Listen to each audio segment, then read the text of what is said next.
I'm going to go ahead and welcome everyone to our June 18th, 2024 Board of Supervisors meeting. Let the record show we have 5 of our 6 supervisors present right now. We have 1 supervisor who will be coming at 6:30. But to my present right now, to my far right are Mr. Clay Forehand from the Madison District. To my immediate right is Mr. Floyd Thomas from the Mattaponi District. To my immediate left is Mrs. Nancy Long from the Port Royal District, and to my far left is Mr. Reggie Underwood from the Reedy Church District. At this time, I would ask Mr. Underwood if he would lead us in an invocation. Please stand. Eternal God, we come before you this evening asking for your blessings over our meeting. Oh, Heavenly Father, continue to bless us as we go forward doing the work of the county. Help us to be good citizens of the county. Bless us home and abroad. All blessings we ask in your precious name. Amen. Please join us in the Pledge of Allegiance. I pledge allegiance to the flag of the United States of America and to the republic for which it stands, one nation, under God, indivisible, with liberty and justice for all.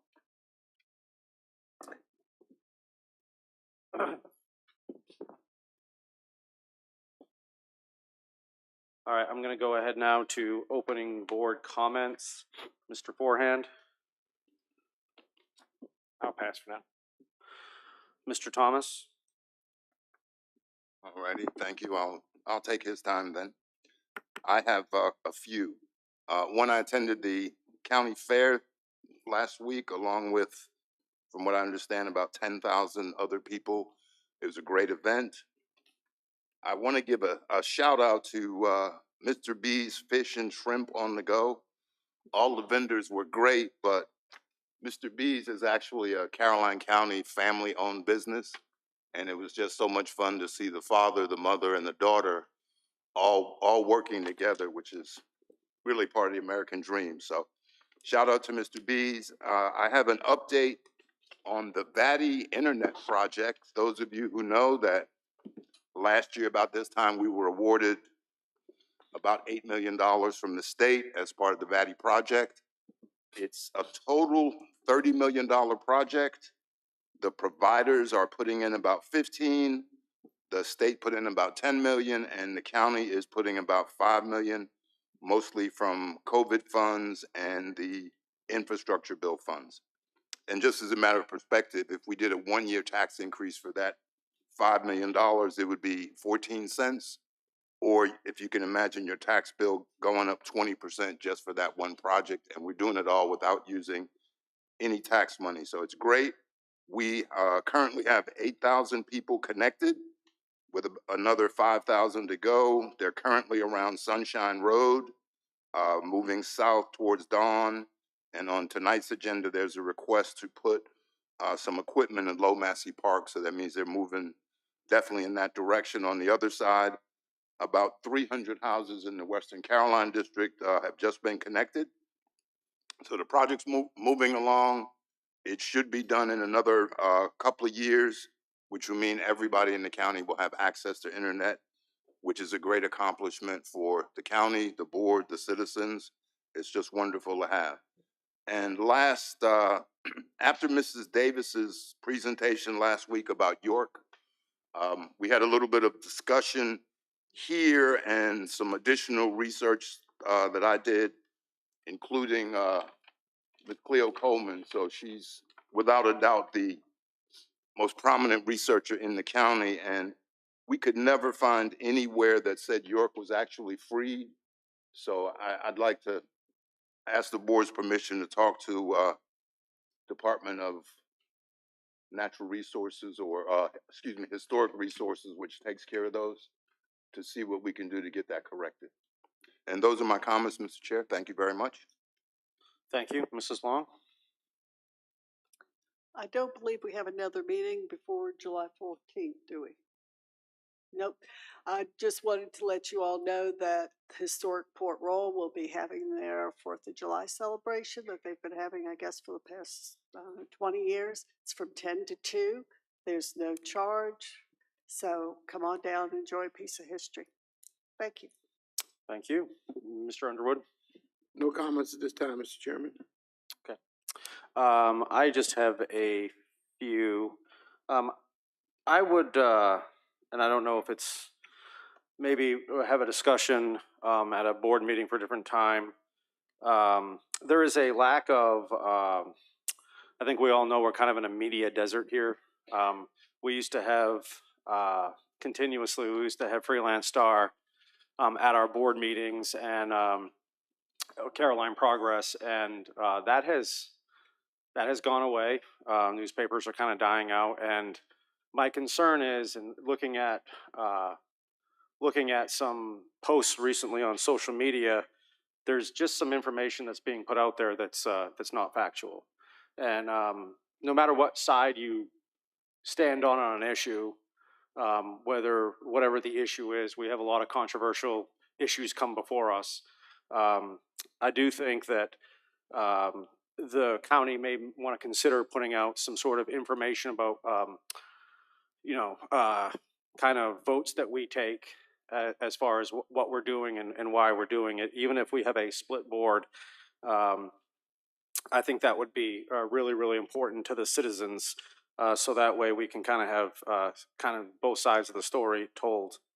On a personal note, I would just like to say that I had an opportunity this past couple weeks. I want to thank the board for moving. This meeting was supposed to be actually last week, and I had an opportunity to go over to Europe to the 80th anniversary of the D-Day celebrations, because my grandfather was actually on Omaha Beach. And unless you actually see it, you can watch the movies, and actually, unless you actually see what those soldiers went through on D-Day, it's just impossible to describe the feeling when you get there at that cemetery. So, to all those soldiers and U.S. military who continue to give their lives for this country, thank you.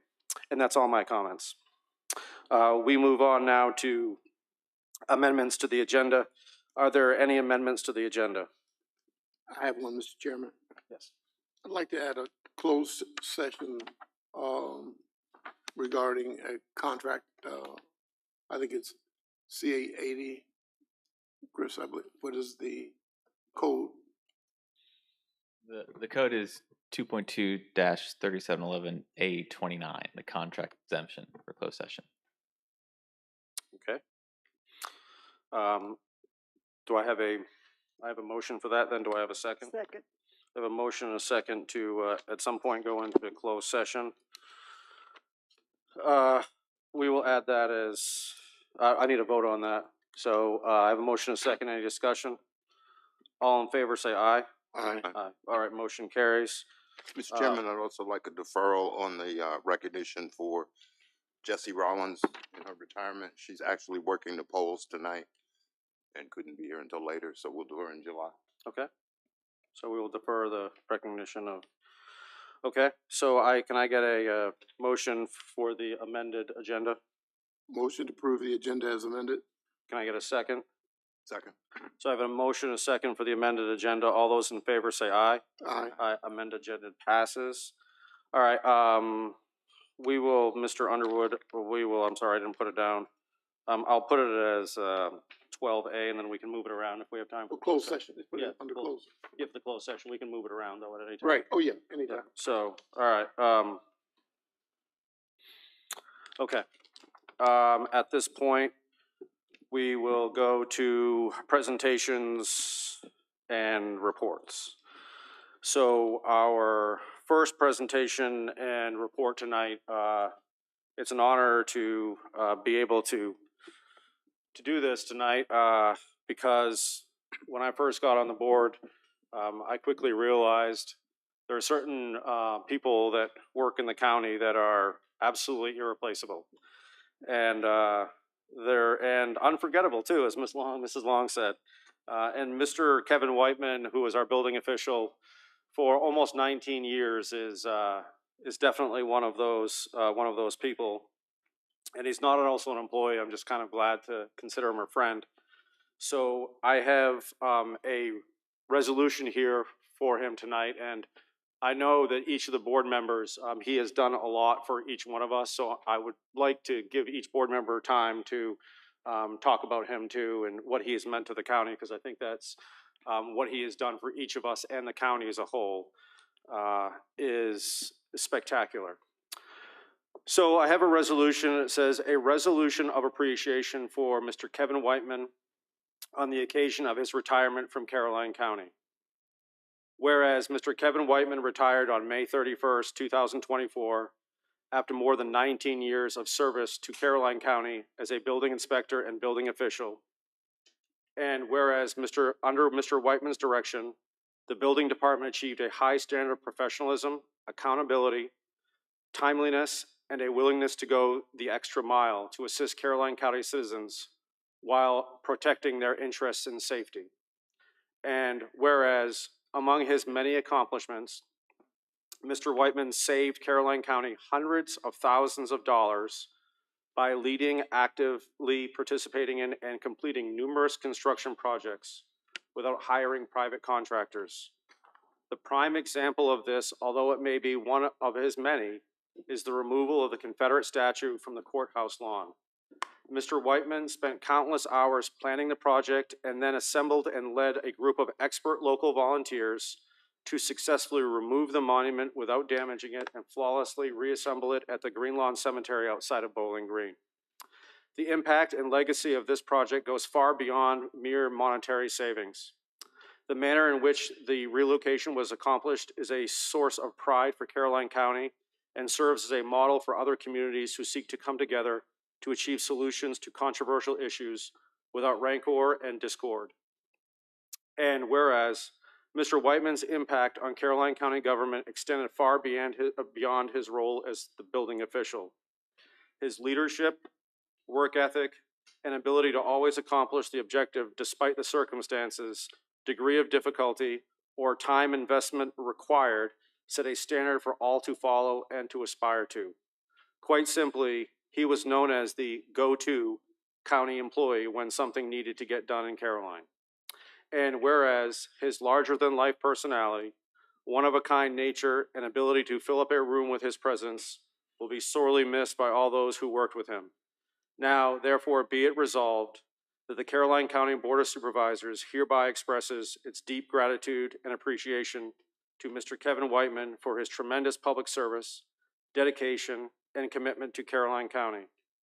Be it further resolved that the board offers its very best wishes to Mr. Whitman for a happy and healthy retirement. Adopted this day of 18th of June, 2024. Mr. Whitman.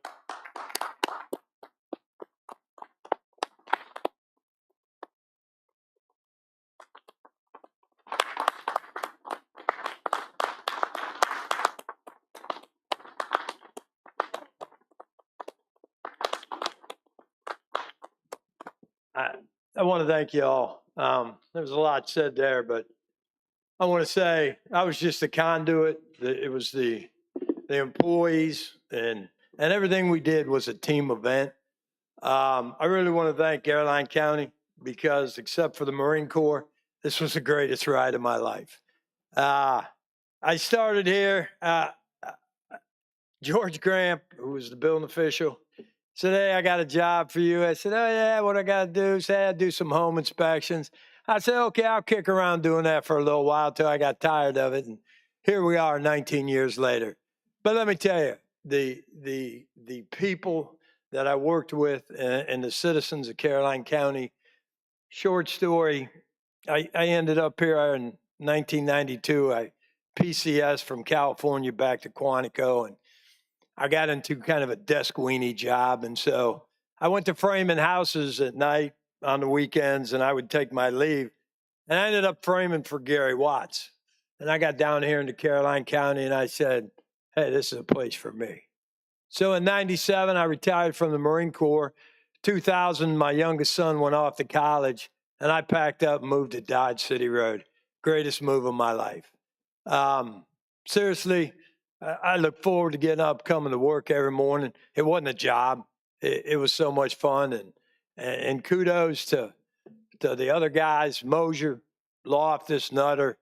We look forward to the next adventure. I really had fun. I really appreciate you all giving me the opportunity. Thank you. Thank you, Mr. Whitman. Yeah, come on up. Come on. Yeah, why don't we, Mr. White, why don't you stand there still for a minute before we get up, and Mr. Forehand, if you have anything, I think we need to go around. If you have a Mr. Whiteman story to. No, I just always appreciate your candor. You do bring a lot of energy to a room, whatever room that is. And you know, my journey the last few years is, you know, I can definitely appreciate your professionalism. And again, I just can't thank you enough. I hope you enjoy. You've earned it. Enjoy every minute of it. Appreciate it. Mr. Thomas? I mean, thank you, sir. I was actually here when Mr. Whitman was hired, and I remember us going through the process, and I think Mike Fincham came in and said, I hired this new guy. He's going to do fine. And I think my first experience with the new guy was he called me at 6 or 6:30 in the morning I was late. and said, good morning, Mr. Thomas, get out of the rack. And as I tried to wipe the sleep from my eyes, I was like, who is this, and why are you calling me at 6 o'clock in the morning? And I kind of got used to it because that's the way Kevin was. He got things done early. He always stayed on top of things. If I asked him about property maintenance or anything like that, he was right there and took care of it, never had to say anything twice. The biggest thing, though, was I think when the middle school kids decided that we were on the 38th parallel and they were going to create a monument to the Korean War. And the kids kind of got together, and you know how kids are. They're, 8th grade. They didn't have a lot of direction.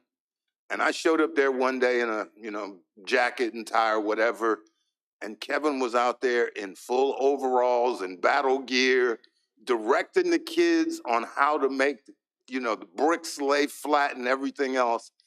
And I think that monument out there that the kids built will forever be touched with you, and that's something that's always going to make me think of you when I ride by. Yes, sir. You've done some great things for the county, and on behalf of all of us, thank you, sir. Mrs. Long? Kevin can fill a room. You could be in a building and he walks in and you know he's come through the door. You can hear him when he gets there. But I want to take a different route and thank you also for your first career.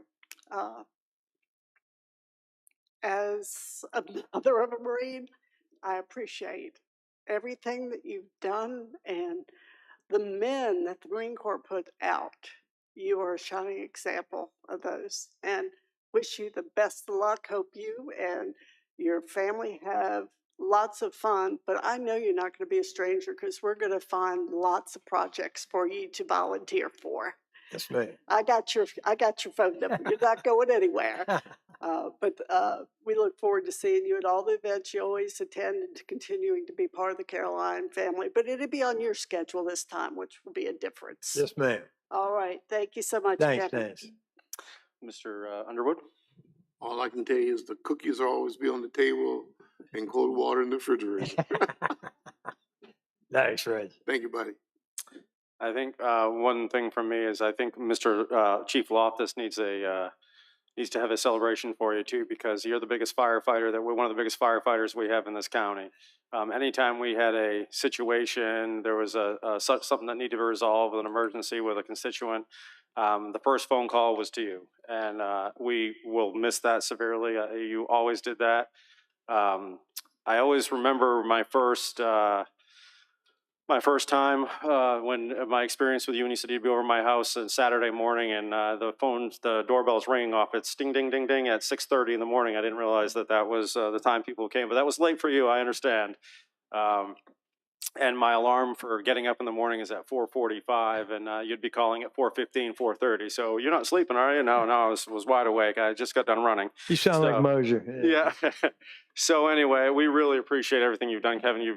You're kind of like Mr. Caroline, and Because of you, I have 2 dogs too. So I want to thank you for that. It's about damn time. So anyway, come on up for your recognition. Thank you.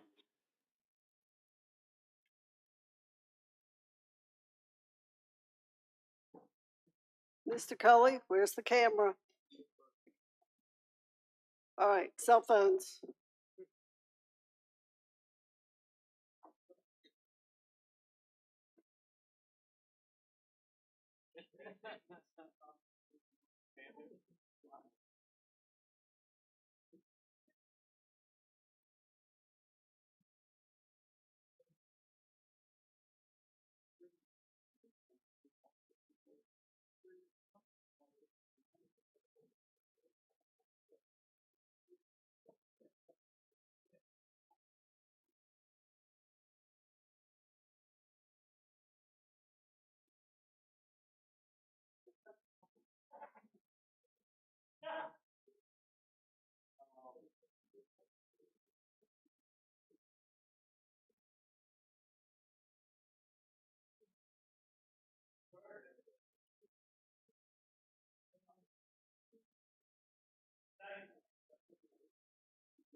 Before we move forward, and I know it's not officially on the agenda, but Mr. Cully wanted to address the board for a second. Thank you, Mr. Chairman, members of the board. What I wanted to say was to publicly thank the Deputy County Administrator, Alan Parton, for stepping up as basically interim county administrator during my illness. And I know he did a fantastic job. I did watch some of the meetings, and he's done it before, and it's not something that he wants to do. So I wanted to thank him for that. Also, I want to thank Deputy County Administrator for Finance, Tamika Morgan, for all her hard work in the preparation of the budget, but then in my absence, getting the budget through the work sessions and getting that adopted. So I just wanted to publicly thank both of those employees for a fantastic job in my absence. Thank you. We are now to the point of the VDOT report with Mr. Kyle Bates. Mr. Bates, thank you.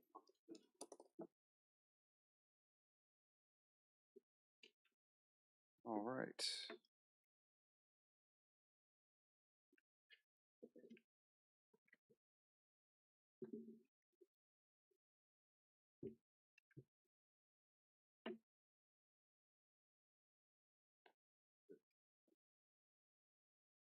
Thank you. All right, Mr. Chairman, Madam Vice Chair, members of the board, county staff, thank you for having me again this evening. I'm going to go through just a quick update of some of the ongoing projects, bridge projects, some things coming down the pike, and then I'll go through a couple of things that, just some supervisor updates that I wanted to go through. So we're having some technical difficulties with the screens.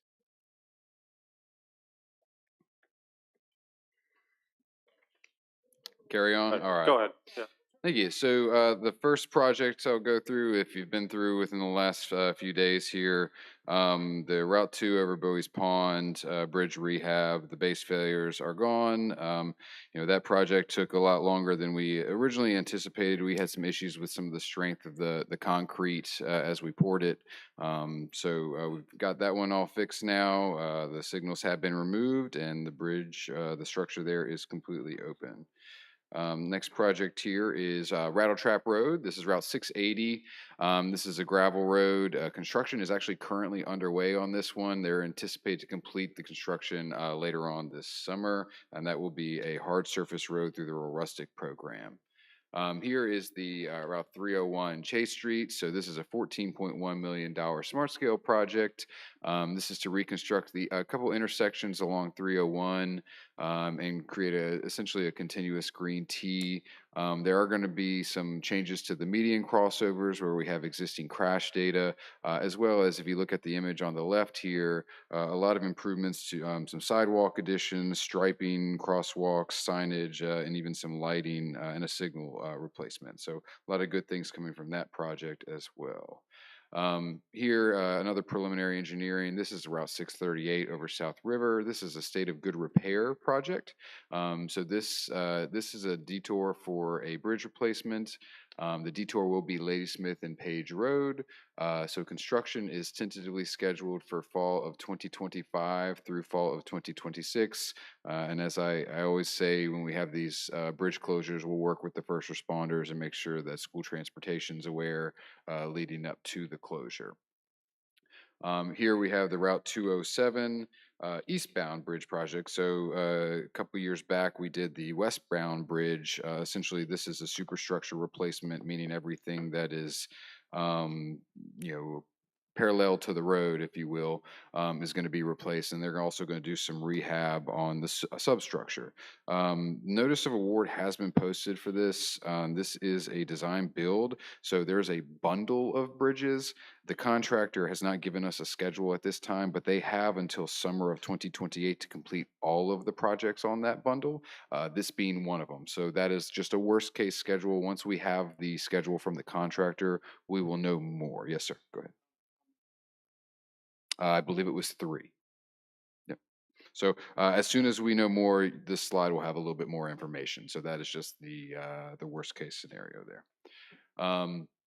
This is not a VDOT project, but one just to keep our eye on. These are some economic development projects. You all have applied for economic development funds through the state and through VDOT and gotten awarded for 2 routes, Ruther Glen Road and Dry Bridge Road. So what these projects are looking to do is take a look at some of the shoulders, the curves through the road, especially on the dry bridge there, and try and straighten out some of those areas. So that is one that I believe is under review by the county attorney at this time to go out to Kimley Horn for design.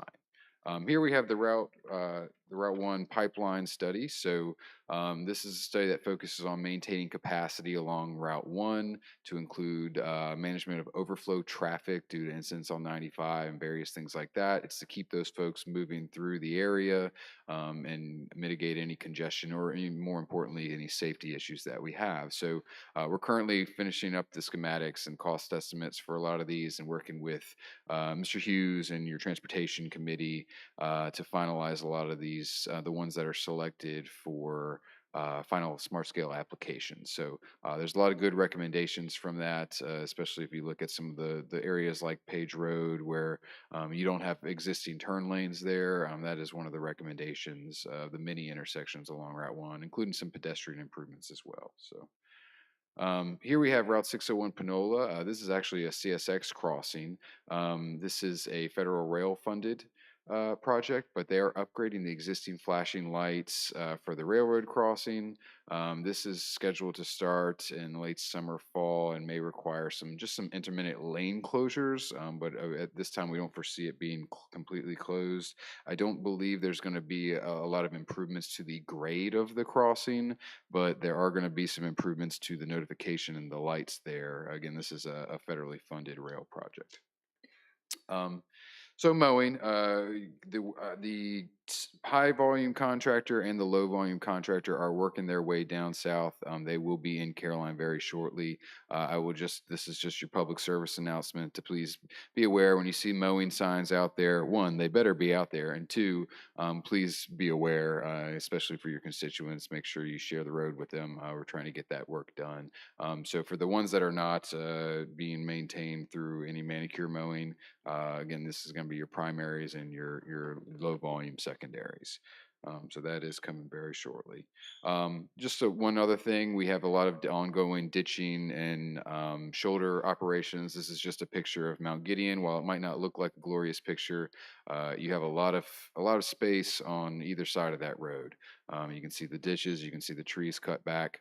We're going through with our eighth operation, which is to cut the shoulders and cut back and reestablish some of the ditches. So that is moving throughout the area in Caroline as well, if you see that. And then lastly here for just the routine projects, it is still resurfacing season. So this is the 2024 resurfacing schedule that we've talked a lot about. Sections of 17 between Petmeyer and the county line, section of Route 30 where one of the contractors, if you saw the incorrect arrow, I think I got that from about 30 different people texting me pictures of that. So thank you. But that has been corrected and was corrected very quickly by the contractor. But a lot of good routes on here, and we're already finalizing our things for 2025. And so I look for the next board meeting to be able to present some additional routes. So with that, that's all I've got. As far as the board updates, the project updates, I did want to go through, there were some items from the last meeting and just some various emails and calls that we've gotten I did want to address. So I'll start with Chairman Mr. Black. You had asked about the curb and gutters along 639 and the weeding. We are actually getting ready to spray that within the next 30 days. So we're going to work to do some vegetation management for the curbs and the gutter where some of the weeds and things like that have been growing up before. Just out of curiosity, when you do spray, it's going to kill them. Do you cut it? Yep. You'll cut it off too, Yes, sir. okay, Yep. thank you. And also, we had talked about this one already, but I'll be working with your staff here on some of the ramps in the Ladysmith Road area, and we could do the same thing down at Carmel Church. Those ramps can be adopted through a limited access permit, but a permit to remove trash. So I would say that right now our mowing contractor did pick up a lot of trash in that area. I realized that it has probably already gotten worse since they picked it up, but it is a process that we can take a look at in the future. So I would recommend this winter getting it ready for the next season. And then the last thing you had asked about, and I think Mr. Forehand, you kind of alluded to at least a part of this as well, but it was the off ramp from southbound 95. I will tell you that one is still under review. We have what we believe to be a solution, although it may require a little bit more pavement. So right now there is the yield arrows if you're coming on the southbound side. If you're going westbound across the bridge heading towards Route 1, you have the ability to take either of the lanes. If you want to go to the McDonald's, you're in the right lane. If you want to continue going forward, you stay in the left lane. The people coming off of 95 have yield diamonds and should be yielding to that motion, but the way that is somewhat angled, it makes you believe that you have your own lane. That is not necessarily the case. So we are looking at some of the volumes and taking a look at what the best option is, if maybe we can narrow that down so they each have their own lane coming onto Ladysmith Road. So more to come on that. I will be sure to update both of you all when I have more information there. And then we also mentioned, Mr. Forehand, to jump to you, you had the concern about the drop lane if you were heading eastbound on Ladysmith Road. We are going to look to not only sign that like we had talked about and you had recommended, but we're also going to put some pavement markings to make that an official drop lane. So that should be done within the next 30 to 60 days. So, yes, sir. Mr. Chairman, is it all right to we got a couple really small things. Sure. One regarding the road, and one's just a question. The Tractor Supply. Are you familiar with the divided entrance there? I am not off the top of my head. Okay. I was curious if it was accepted by VDOT or not, or if that was still developer owned. It probably has been accepted at this point. What is the concern with it? The growth in the median is about 3 feet tall, so it missed last spring and last fall. Okay. And this is within the shoulder of the road, or is this like their private entrance? Well, it's the entrance. Okay. But it's the median in between the coming and going. Okay. Let me take a look at it. If it's on our mowing schedule, it's within our right of way Right. to mow, it will be done. And If not, it's- it might be if something we it's need to get not- with Tractor Supply. If it's not accepted, then I'll just go a different route, you know. Sure. But you're in front of me, so I'm gonna ask you first. Fair enough. The other thing is, and I was first aware of it when the person came out of the sheets and then decided they wanted to go towards 95 after they had done the right turn in, right turn out. Sure. But they abruptly cut in front of me and stopped, attempting to make a U-turn at a green light Mm-hmm. when the turning lanes are on the other side of a small median Correct. and are still red. And since this individual did this to me, I've seen it about 3 other times in the last few weeks. So they're making a U-turn on red. They're stopping at a green light Uh-huh. because they want to make a U-turn, but the U-turn lanes they can't get to because there's a concrete median there. Yeah. And they don't know the area, so they don't know that if I go a quarter mile further, there's an easy U-turn. Anyways, it just Let me one of take a those- look at it. There may be something we can do with signage, and also at a certain point when that is developed, U-turns won't necessarily be an option at that location. They're going to have to cut those U-turns off because the volume coming from the future developments is going to be Agreed. too great. And at no point will it be, Yeah. a U-turn from the right lanes, which is what they're trying to do. Correct. So, Okay. I mean, anyway, let me that's, take a look I at it. don't know if signage would help. Making U-turns from the through A lanes. driver test that tests things like that. I don't know. Okay. Something. Got it. So, thank you. Let's see, we'll carry on. Mr. Seeley, Route 721 Sparta Road, that is still on our schedule where the washboarding is down in the bottom of that section. We are going to put an asphalt patch and dig that up. That is going to be done still this summer. So it'll be the whole S curve, because I mean, when you go around that, you can see the pavement's wrinkled everywhere. The center line's actually wrinkled. It's going to be about 500 feet worth of it. That was what we planned for at this time. So if you're trying, I'm not sure exactly what the measurements are, but I can take a look at it. 500 feet is not much of that S, because the S curve, the asphalt is actually, the center line's wrinkled into it. You can actually see where it's rolled up into it. And it's probably more than 500 feet. Okay. Let me take a look. All right. And the other thing is, and you and I have talked, so I won't, not the guardrail situation around. I mean, the one in question is the one on Route 2 in the 45-mile-an-hour speed limit in that dip between where it says you should slow down and where it actually takes place. That guardrail's been gone months. And then the other one is the guardrail at 207 where you cut across to turn into Bowling Green. The first coming from 95, the first cut through into Bowling Green, that guardrail somebody hit head on again months ago. Okay. Well, I'm sorry, what was the first one you said? I got the second one.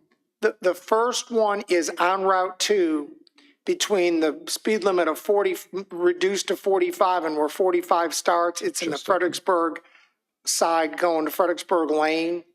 And that's been gone a good long time. There's several on Route 2. Sure. I mean, I don't know, you and I have talked about this. How do we figure out what the schedule for repair is? Yep. Let me work on it. We did chat about this, but I owe a conversation with our operations team, and I'll follow up with you. Okay, thank you. Mr. Underwood, a couple of different things. I know in the board meeting last time you had mentioned some site distance things on 207. So they had actually gone out there within the last couple of weeks for at least the state maintained routes just to correct some of the site distances issues until the mowing contractor comes through that way. The other item I had on here was the Route 30 speed limit. We took a look at our records for that. So we did adjust that speed section on the west side of 301 where we had new development and things like that. Looking on the east side, appears that we looked at it in both 2015 and 2018, and both speed studies didn't show anything different. They backed up the 55-mile-per-hour zone just based off of the fact that like no new development or anything has really changed in the area that like would change the speed expectancy for the motorists. I'm not going to recommend that we do a study, another one. I think it's going to say the exact same thing, just given that not a lot has changed. So we can continue to keep an eye on it. If we have like development that goes on in that area and we feel that that has changed the conditions out there, like new entrances along the side of the road, I'm not opposed to it, but I don't want to have our staff go through a long study. If I just looking at the other studies, I don't think it's going to say anything different. So, and then Mr. Forehand, we already talked about the lane drop, and I think that is all I have. But if you all have anything additional, Mr. Thomas? Felt so left out, I Mr. know. Bates. I could have talked about the Michaels Road, but that one, we fixed that. That wasn't even a VDOT thing, so. Well, and I do appreciate that, because Sure. that was an email I got from a citizen, and I sent it to you, and you guys took care of it right away, so I really appreciate that. Yes, sir. I did have, and another citizen one I sent to you guys was Reedy Mill Road and the ditches. I think we had some complaints there, and I didn't get a follow-up just to make sure we took care of it.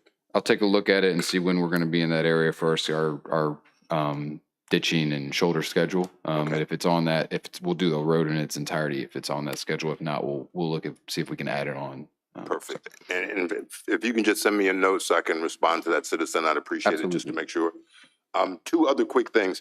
The 639 95 South, when you're getting off 95 South, you've already talked about turning right. I rarely go that way and turn left to come back to Bowling Green. I could not see the oncoming traffic. Yep.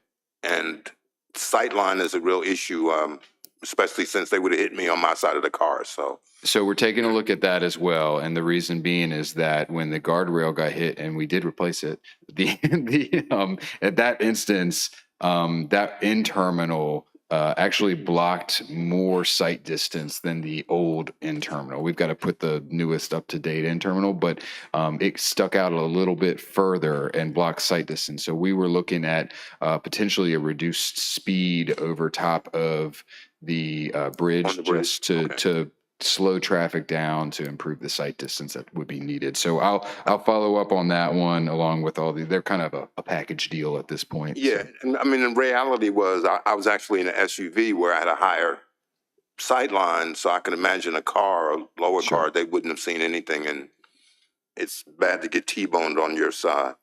The other quick question was, you told me before, but I can't remember, which is more expensive, plant mix or surface treatment?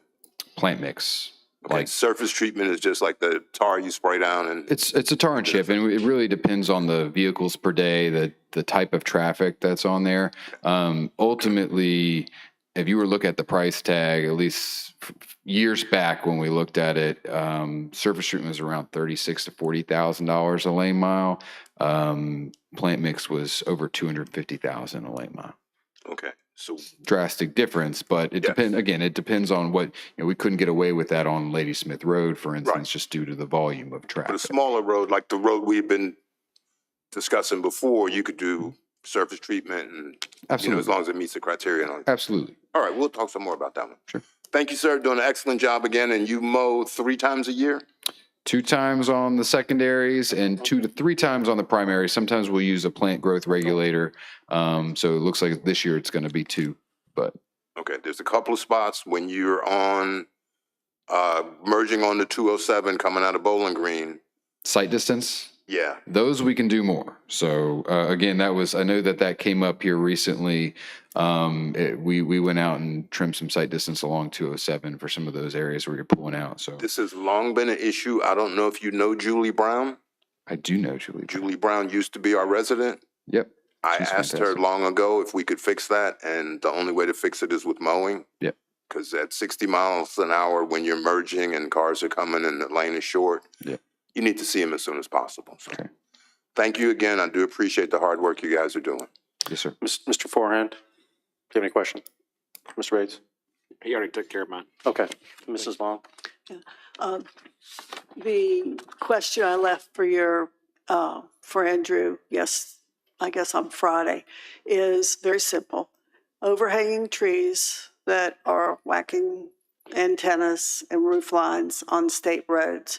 Is that the VDOT? Yes. Is it the property owners or is it the electric company's responsibility? If they're hitting vehicles, that is on the state. So what basically, even if it's a tree that's on private property, we may not be able to go onto private property and remove said tree, but we have, if it overhangs into our right of way and we feel that it is not at a safe height, obviously there's a legal limit to what that is. But we have a tree trimming route, tree trimming schedule.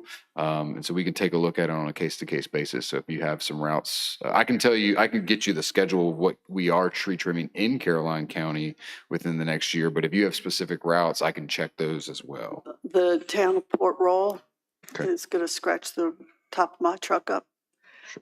And going down 301, especially heading toward Bowling Green on the right, the tractor trailers are getting whacked. I mean, that's up higher. The passenger cars are passing fine, but the tractor trailers are hitting trees. Okay. You said 301 heading to Bowling Green Yeah. on the right? After the bridge. Got it. Thank you. Mr. Seeley, do you have any questions? He's already taken care of mine, thank you. Mr. Underwood? Thank you, Mr. Chairman. I have two. The shoulders on 301 going through Caroline County are very narrow on 301. Do you ever look at possibly adding shoulder on 301? We could look at trench widening it. We would have to identify that funding. So a lot of our trench widening funding on primary routes comes from safety data. And that's going to be if you have run off the road crashes. So I'm not implying that that's what we're waiting on happening, but when That's what it sounds like. I get you. Let me finish. But if you look at different routes throughout the area, we have existing locations where people are doing that. So that's where that money has gone. For instance, there is a section of Route 3 that was just recently awarded HSIP funding in the western parts of Spotsylvania County. The data backs that up when you look at prioritizing those safety funds. And that's not just here in this area, that's statewide as well. So we have other options, other ways we can get funding for things like this. I know that there's talk of Safe Streets for All. There's a lot of federal grants, things like that, we can work with Mr. Hughes on. Secondary 6-year plan, if it's a secondary roadway, that wouldn't help 301 here being a primary. But there's a lot of different avenues that we could take care of it. But I have to get the same conversation on the section Tidewater Trail heading south, and you go on to Route 2, coming to Bowling Green, where you go from Spotsylvania County where it had data, and then you get to Caroline County where there just wasn't any data to back that up. So Mr. Thomas, I think we had talked about that one previously. I can take a look at it and see if where that would rank. Is there a particular section of 301 you're thinking? Just from Route 30 to Bowling Green. Okay. Yeah, yes, sir. I can take a look at it. And then second, the intersection of 30 and 301, there's no lead left going either direction. I'm sorry, no what? On Route 30 at the intersection of 301. So if the traffic is coming east or west and someone wants to make a left turn, you can't make that left turn until all the traffic clears, because there's only a right turn and a straight. There's no place else for it to go. So when traffic backs up off 95 and people still want to hit 301 and go north, they're having difficulty making that left turn onto 301 because there's no left lead, but there is one off 30, of course. Right. You have the left turn arrow, right? But there's no left turn arrow on 30 or east or west onto 30, onto 301. Excuse me. Onto 301. So it's a shared turn with the through lane. Through lane, yes. Yeah, I mean, we would have to. That would be a project. You'd have to build a turn lane and move everything out. It's very busy on the weekends with 95 being as congested as it is, and with all the backup and accidents. It's sadly it's a very popular route. sadly, I think that's why it's a shared left turn lane and a through lane, because if you were to give it that dedicated, you'd take away a through lane and you'd never be able to get to the turn lane anyways. I think you'd have traffic backed up quite a bit, but it's something that we could look at for a future project. I don't know if we have any kind of study to back It's a that major, up, I'm but sure it would be a major. Yeah, I'll see if I can. Because you guys just repaved the Route 30, the intersection there. Yes, sir. You just did the repaving. Yep. All right, thank you, sir. Mrs. Long, you had one more question? Mr. Bates, I forgot to ask you, if you could contact me sometime this week. There is an area on 17 where we had a fatality in a car accident, but it's an area that's caused problems. I'd like to meet with whoever you want me to meet with to discuss that at some time. Okay. Thank you. Anytime this was a fatality on a state route, is that correct? Yes. So the route that it was there a turn movement or was it a head on? I don't. So where I'm going with this, anytime that there's a fatality, it could be a pedestrian, it can be a vehicular fatality.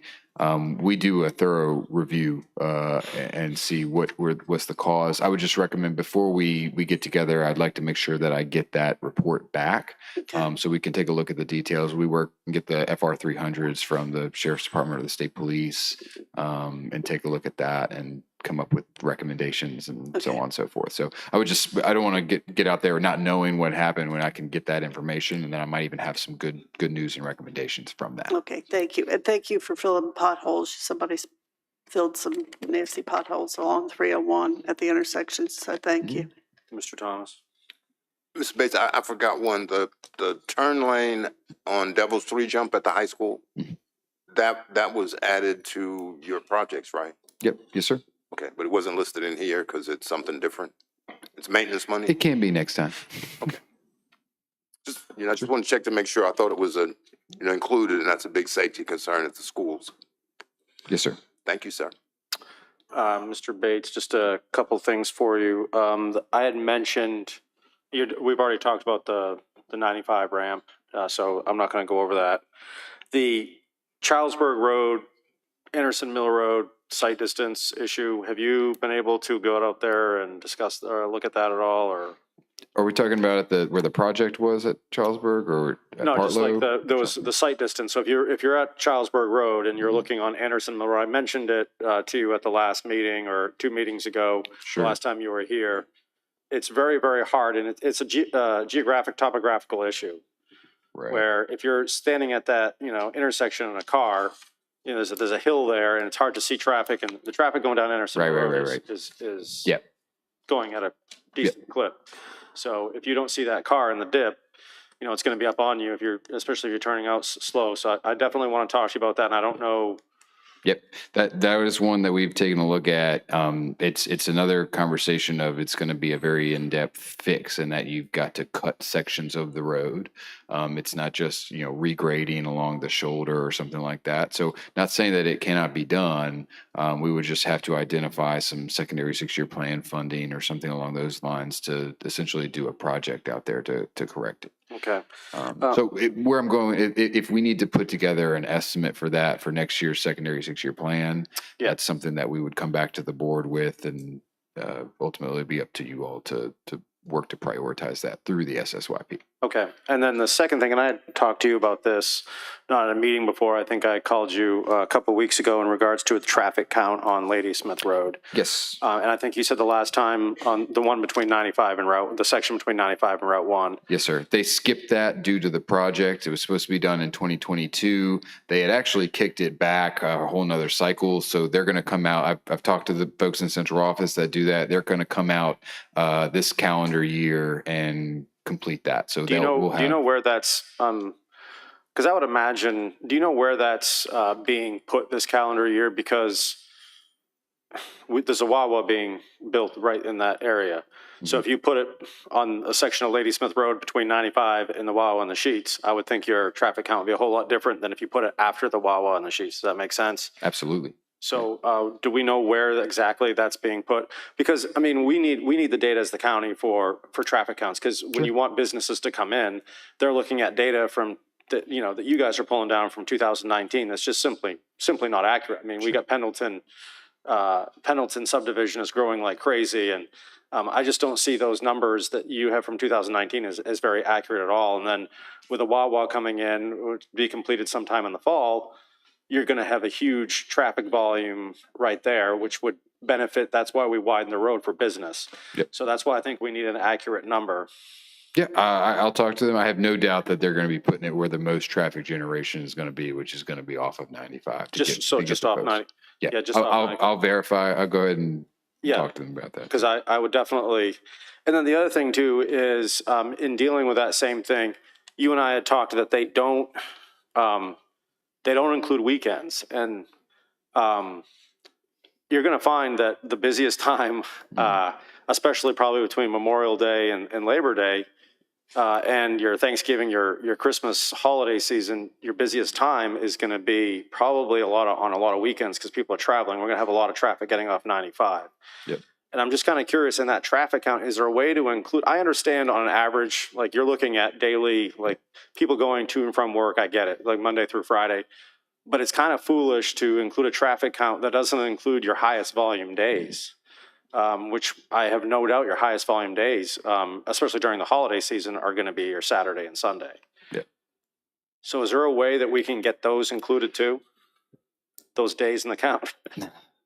I can ask them. I just, you at a certain point, if I'm doing that on that road, the 208 is going to say the same thing because they've got the lake traffic, and you're going to have that same conversation for people going out to Chesapeake Bay. Maybe they're taking 17. We don't care about them. We just care about right, understood. Right. We've got to get a good sample size, right? And we do look at the weekday for that. We treat everybody that same. I mean, so if you're at the mall and Christmas shopping, right? So I will talk to them and see what their plan is and what their typical strategy is for that. I don't want to sit here and tell you I'm confident that their answer is going to be yes. Okay. Just from all the reasons I just said. All right. That's all I had. I just did want to make one quick note. I had an opportunity to drive over in Europe, and they are in love with traffic circles. Yes, they are. Where were you? Yeah. As an American in the traffic circle, some of their high volume traffic circles, that's an interesting traffic pattern. That is most certainly. Someone told me I was number one a couple times, but outside of that, it was.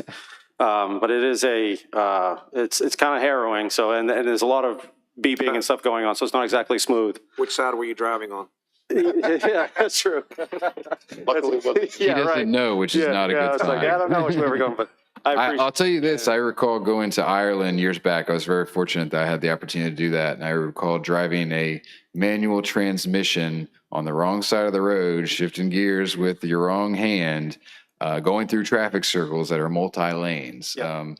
There's a picture of me somewhere with a beer in my hand where I'm pretty sure I was shaking out of just anxiety at the end of the first day. Second day, I had it covered.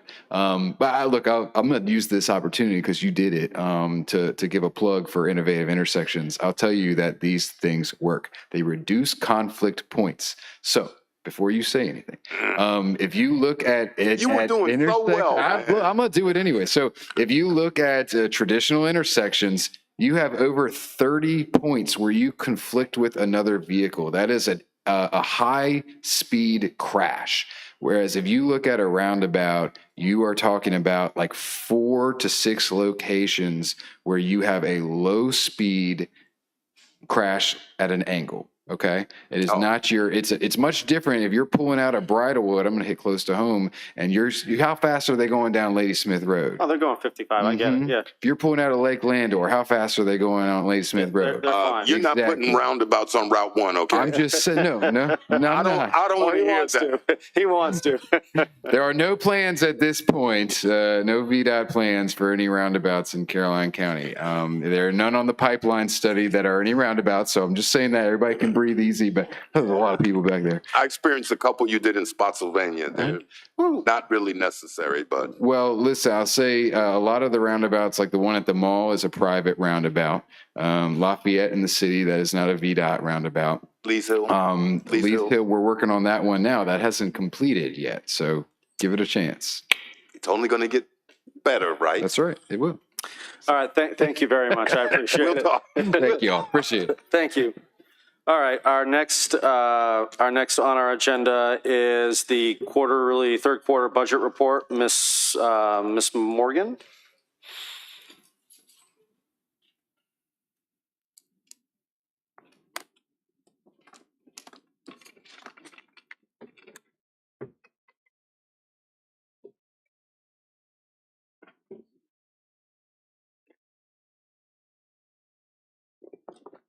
While Mr. Sadler's getting, thank you. Okay. Good evening, Chairman Black, members of the board. I stand before you to present the third quarter budget status report for Caroline County.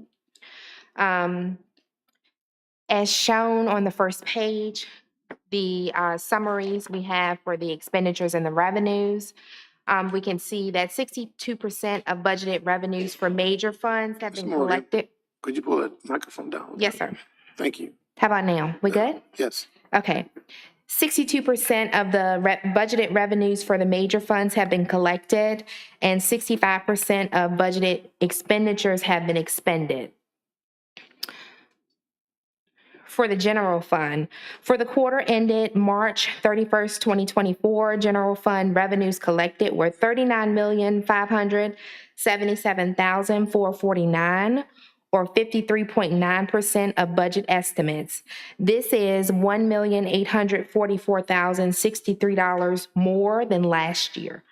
The increase over last year is largely attributable to an increase of approximately $1,225,082 in other local taxes and $624,766 in interest on borrowings. Property tax collections are at 54% with an estimate of $20,851,022 left to be collected.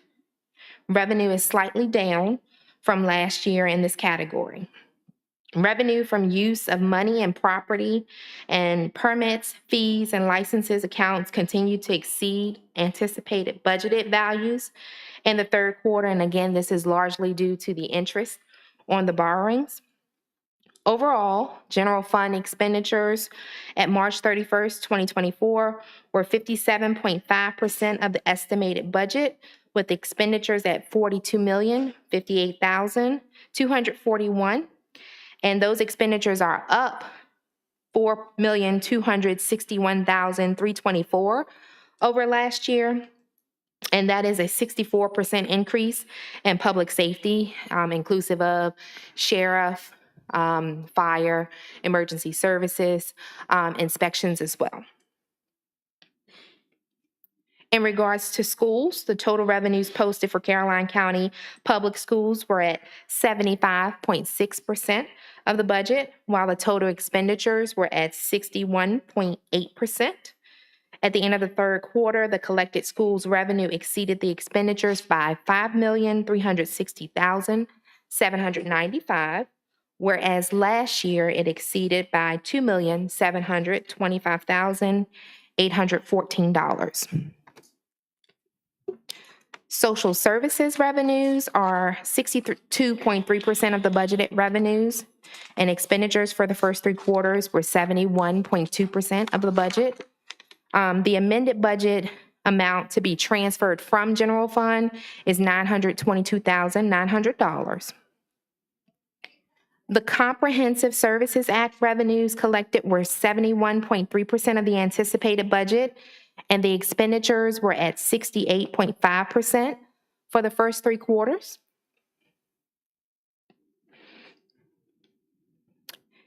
In regards to the debt retirement fund, revenues were at 44.2% of the budget, of the projected budget, $1,358,902, or 79.1% in meals tax revenues were collected. Debt services expenditures were totaling $8,822,671 for the first three quarters. The expenditures currently exceed the revenues by $4,927,707, and there is a budgeted transfer from general fund of $3,339,970. So ultimately, we have I've just spoken on the social services and the debt retirement, which have or will need transfers from the general fund as it is now.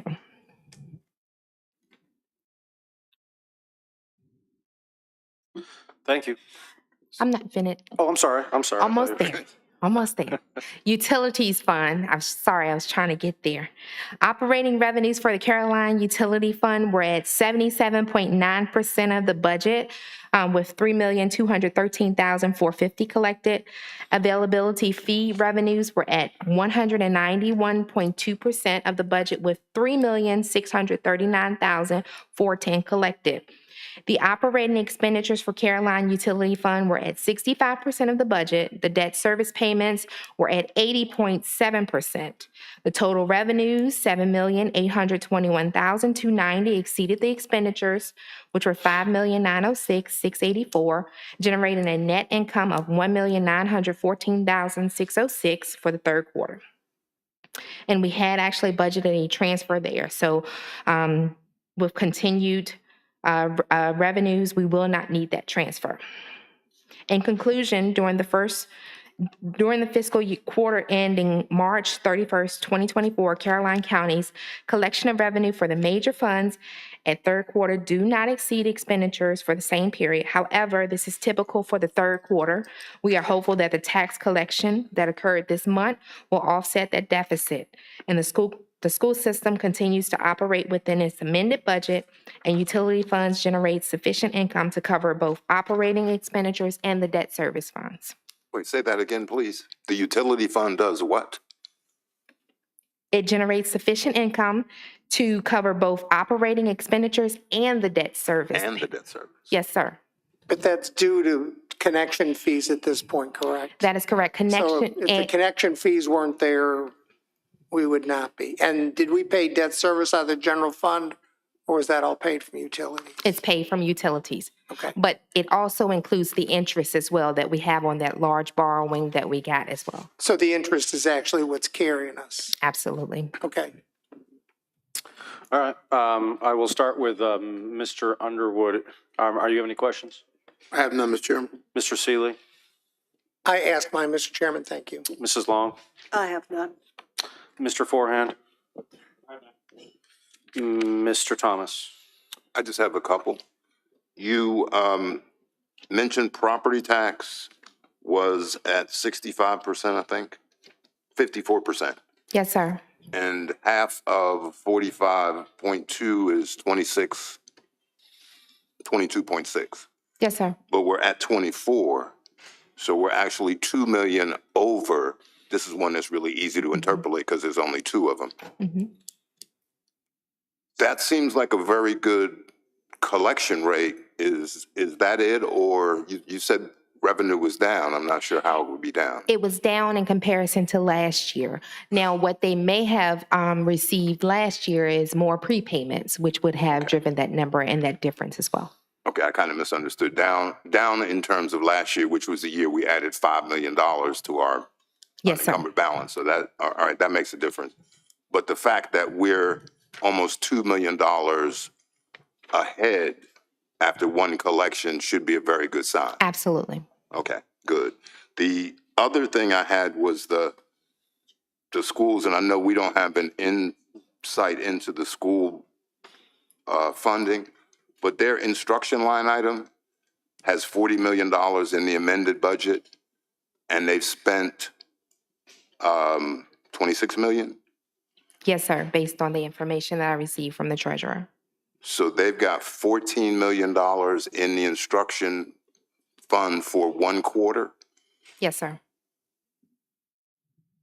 But if 3 quarters is 26, 14 seems like a large number. And I know they have some people that extend full year, but can we get some more information on that? Because that seems, yes, sir. Seems like a large number. And if we're, trying to make sure we give teacher raises and there's money left in a particular instruction line item. Yes, sir. I will just like get to with be able Mrs. Stevens. Okay.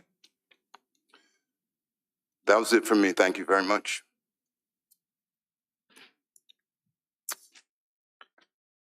I just have one, and maybe you don't know, then maybe I can just ask the schools this, but it said, that last line on the first page, at the end of the third quarter, the collected schools revenues exceeded expenditures by 5.3 million, whereas last year, 2.75 million. Do we know why that is? I do not, but I can send that to Mrs. Stevens as well. Okay. Do we get a data dump from them? Do we get what? Do we get a data dump from their budget or their numbers? I don't know. We just get what the treasurer has, right? Ms. Yes, sir. Morgan? We don't get a data dump from the schools at all. They have a cover sheet that they send over to the treasurer, and she posts it into the Bright system. Okay. Mr. Seeley, you had another comment, and then I'll. How much money in our budget that we're showing that we're over is interest from loans? Because you said it in two places that we actually, one was in utilities and one was, I didn't remember where the other one was. Yes, sir. So 600,000 was in the general fund, and it's over $1 million in the utilities fund. I can get that number for you, though. So that accounts for some of our revenue that we're actually looking at in the budget. Yes, sir. So it's not all just tax collection or spending. So Yes, sir. just to be clear, almost $2 million, 1.6 at least, is interest on money that we've borrowed that we haven't spent yet. And some of that money, that interest will be, we anticipate that interest will be lower next year. One, because we have finished the fire station and some of the items that we have borrowed for, the monies will be spent out. And of course, we never know what the interest rate will be. So we are pretty much on borrowed time when it comes to receiving that as revenue. Okay, thank you. I will gather that information and send it out to all members of the board. Okay. That's the, just have one question for you regarding the, and maybe this is for later in the agenda, but the required local match for the schools. I saw there was a data point put out there. Are we hitting our required local match? Do you know that? Or, because I see, somehow I see a delta of like 141,000. I just want to make sure. There's required local effort, which I learned today. There's required local effort and required local match. Right. And I just want to know if we're meeting that number of required local match from the county. In the current fiscal year, in Yes. fiscal year 24? Yes. We are. Yes, sir. And are we for budgeted for next year? For fiscal year 25, we meet the required local effort number. There are two numbers, a required local effort, which is on 110. Are we meeting the required local match? No, What is the delta? it's about 140,000. So we're off on the required local match by about 140,000. Yes, sir. And just out of curiosity on that, and maybe Which one is that? Is that the comp index one, or is that No. that's the money that the state says we're giving you 3% and you need to match this money? Yes, sir. Yeah. Yeah. The So- required local effort is on the composite index. great. Okay, so we're all right. Thank you. I'll ask more questions about that later. Okay. Okay. All right. Thank you. Anyone have any other questions? Okay. So thank you very much. So this comes to the next point: appointments. The Rappahannock Area Community Service Board. I had Mr. Sean Kiger was the appointment for that, and he said he's willing to serve again. So I would like to make a motion to reappoint him for the next 3 years. Second. I have a motion and a second to appoint Mr. Sean Kiger to the Rappahannock Community Services Board. Any discussion on the motion? All those in favor say aye. Aye. Motion carries unanimously. Consent agenda, moving on to number 3. Consent agenda, anyone have any? Item D, Mr. Chairman. Item D, you want to pull it? Yes. Okay. That was a question I had. That's Mrs. Fox from Jericho Road? Yeah. No, that's Mrs. Fox, yes. Different Mrs. Fox? Pauline Fox. Okay. So we're pulling D. So can I get a motion to approve? Mr. Chair, I just wanted to confirm, back when we were amending the agenda, that the agenda was amended to include item H that was added to your packet. And I just want to confirm when you make that motion, whether or Yes. not item H is included. Yep. Okay. That's closed session, right? No, this is for the consent agenda. Okay, yes. Just Yes. confirming that the motion is for items A through C and Yep. E through H. Yep. Yes. Thank you. That's the Dawn Power Supply? Yep. Yes. For internet. So can I get a motion to approve A through C and then E through H? So moved, Mr. Chairman. Oh, Do I have a second? second? Motion by Mr. Underwood and second by Mr. Thomas. Okay, do I, any discussion on the motion?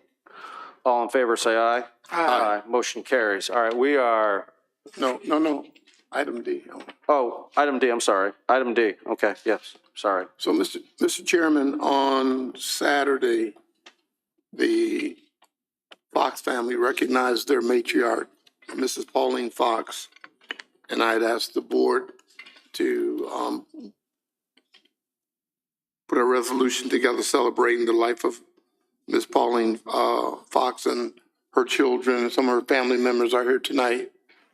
And certainly just wanted to recognize a role model in the Caroline County community for years that many people do not know.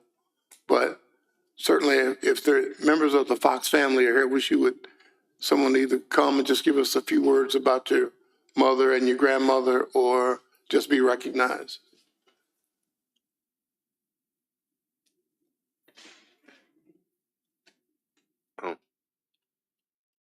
That box.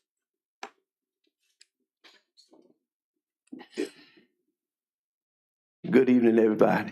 Good evening. My name is Lloyd Farr, and to Chairman Black and Mr. Underwood and Mr. Sealy, Mr. Thomas, Mr. Forehand, to all of us who are leaders in the county, we just want to say thank you. Thank you for recognizing our matriarch, our grandmother, our mother. My mom was born in 1911. And she lived in the county her whole life. And she passed at age 93. When I asked her, I said, Mom, why do you think the Lord allowed you to live so long? She said, because I stayed home. I took care of my children. She had 7 children of her own, and she raised 2 other children. She never had a job outside of the home.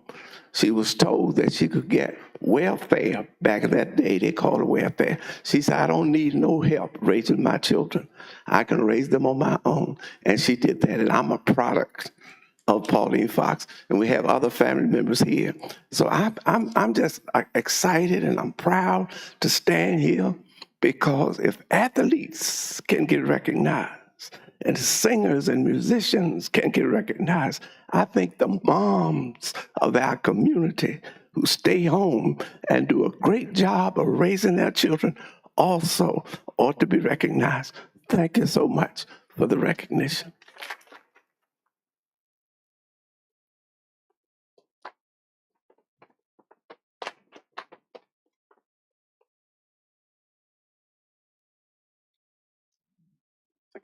All right, I was looking at the clock back there. Yeah, okay. So, yeah, I was, thank you, Mr. Thomas. All right, so we have, do we need to letter D, you want to? Yeah, do you want to go ahead and make the motion? I make a motion that we approve the resolution. I make a motion that we approve the resolution for Ms. Pauline Fox. Second. Celebration of life. I have a motion and a second. Any discussion? All those in favor say aye. Aye. Motion carries. All right, we are at 7:20 right now, and our public comments will begin at 7:30. So we're going to do about a 10 to 15 minute break before we start public comments, and then we will move on to our public hearings. Okay, so we'll be back around 7:30, 7:35. We are now in a recess. Oh, I already gave it to him Saturday.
Yeah, we'll do it at the end. Yeah. The public comments. All right. I'm going to go ahead and reconvene the meeting. Before we get started on public comment time, I do want to read the rules for the public comment period. The public comment period shall be for the purpose of allowing the public to speak to the board on any matter which is not scheduled for a public hearing at the meeting or expected to be scheduled in the next 60 days. To help conduct the meeting in an orderly and efficient manner, please refrain from clapping or other public demonstrations of support or opposition. The public comment period shall not serve as a forum for debate with the board or a question and answer period with the board. Remarks shall be addressed only to the board and not to staff, the audience, or the media. All public comments shall be made in a respectful manner. Cursing and antagonistic behavior are prohibited and shall be grounds for removal from the meeting. Comments should focus on matters or issues before the board or county and not individual board members or staff. Comments which single out an individual board member or staff may be ruled out of order by the chair. Each speaker shall clearly state his or her name and voting district. You don't need to give your address, if applicable. There shall be a time limit for each individual speaker of 3 minutes. No speaker shall address the board more than once during the public comment period at any single board meeting. The county administrator will time the speakers and notify them when their time has expired. Copies of the detailed rules are located at the back table. Okay, we are now going to start public comment period time. I know there's probably a lot of people here for the public hearings. We have 3 public hearings tonight. So if someone would like to comment on something, come up here and talk about something that is not a public hearing tonight, now is your time to do so. So this is the public comment period. Just come down and state your name and your voting district.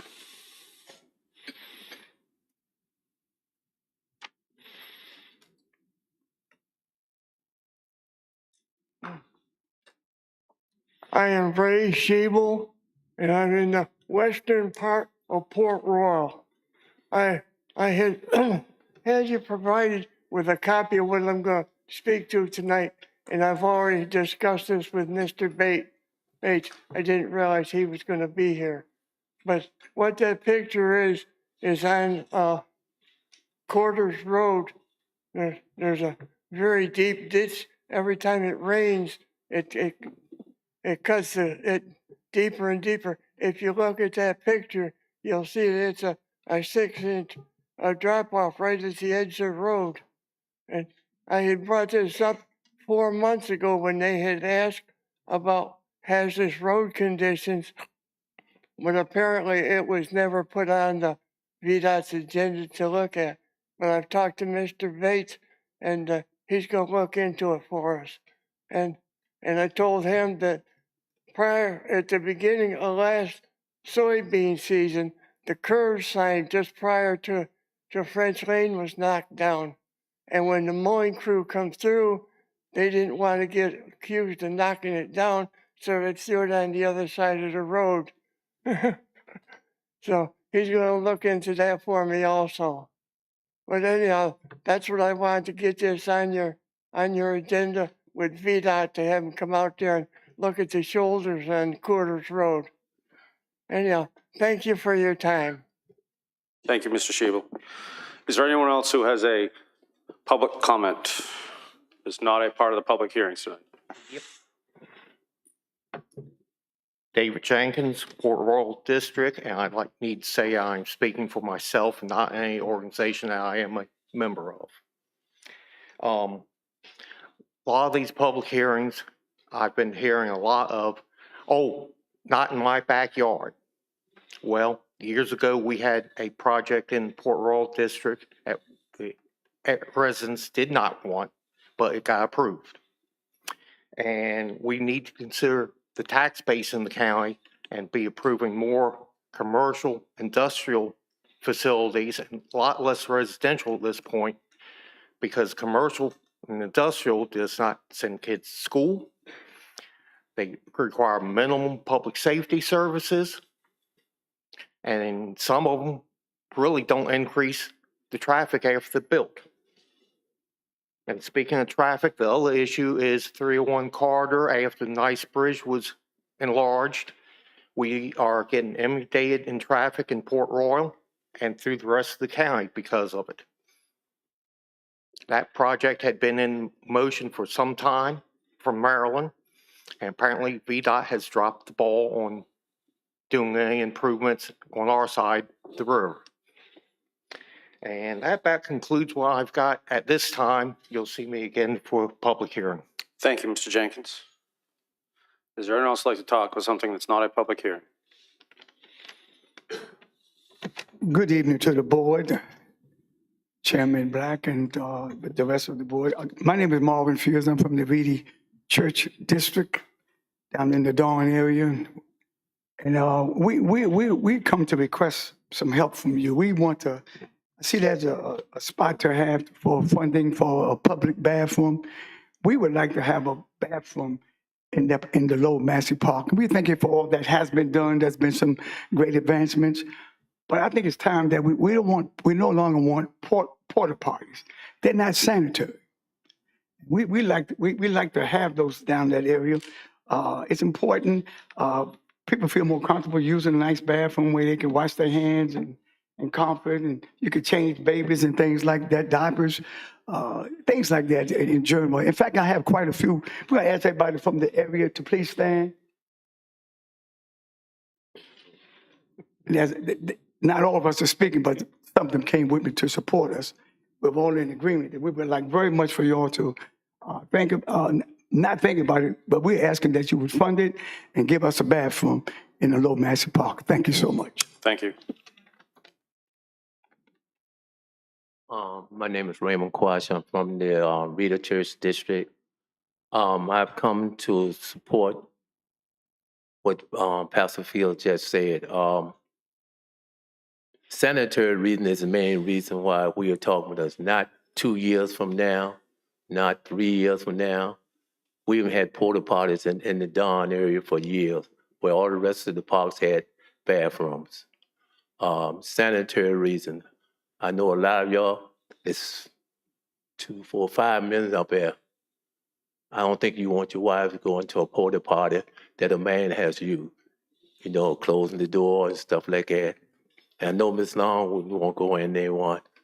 So we need it as soon as possible, not 25 years from now or even 6 months from now.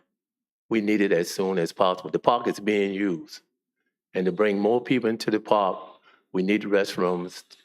And then later on, as soon as possible, water fountain for people who are out there that might get dehydrated. If possible, as soon as possible. Thank you.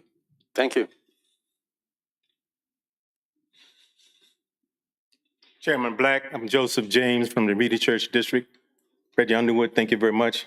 Floyd, Mr. Forgrant, Long, and Jeff Seeley, thank you very much for what you all do.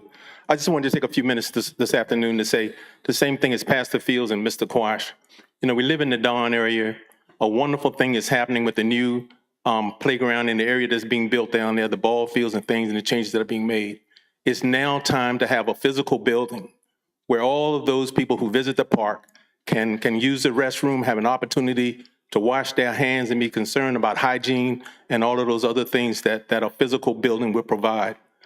We look forward to the funding being appropriated for this particular request and make sure that the citizens of Dawn has what everybody else in the county, in the country, and in the state has. It's now time not to have an outhouse, not to have a porta-john, but a physical building with hot and cold running water and the opportunity to use the restrooms like everybody else. We would greatly appreciate that. One other thing I wanted to take a moment to speak to you all about is Mr. Bates was here a moment ago, and he brought up some information about 2015 and 2018 with a study done by the Department of Transportation. I live on Route 30 between Meadoway Event Park and 301. I cannot say that there isn't a lot of traffic there. There's a lot of traffic there all the time. There are tractor and trailers that run up and down, going all the way to West Point. Not only that, the State Fair, you got after hours, the musical park there. And I think Marlene mentioned in some social media information that the park is being used more than ever. Almost every weekend, there's some activity going on there. People are going east and west off of 95 to 301, West Point and Wells. We need to have Sheriff Moser and others to be out there and to monitor that traffic. It is a lot of traffic on Route 301, on Route 30 right now, and I have a difficult time getting out of my driveway. We don't need to have multiple driveways to reflect the activity on Route 30. If it's one house and it gets run over by a tractor trailer, that's one too many. And off of Secretariat, Signboard, there are a lot of homes that are back there. People come in and out all the time. We need to have that VDOT study be done. And if you all can help me get that done, I would greatly appreciate it. Thank you very much for your time. Thank you. Good evening. My name is Timothy Clayton. I'm in the Reedy Church District, and I'm also here to make comments on the massive park that we have out there, which is a lovely place right now. I've had people call me and asking me to speak on how nice it is and everything. But at the same time, I've had people complain about sitting, watching the kids, and say they have a problem with ants. They said they haven't been bitten by any, but it's just very uncomfortable. You have to keep moving or whatever like that.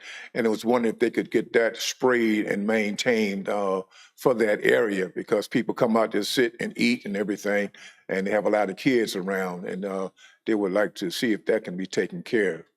But like you say, the restroom and everything, that is something that really need to be taken care of as soon as possible.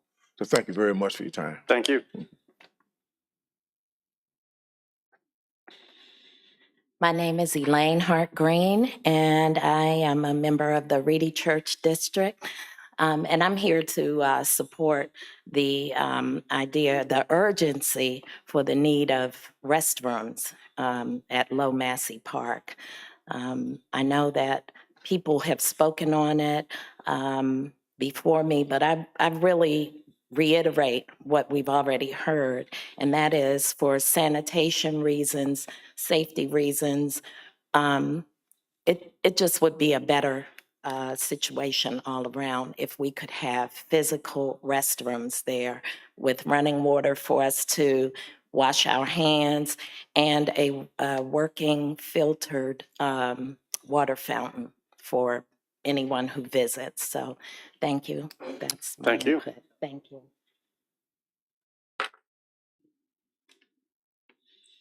Hello, I'm from the Reeder Church District over in Caroline County.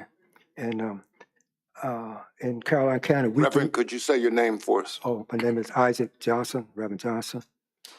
Okay. Okay. And okay. In Caroline County, we do not have an audience for boys' home. I've been called to build a boys' home, something I never thought about, but I'm called to do it.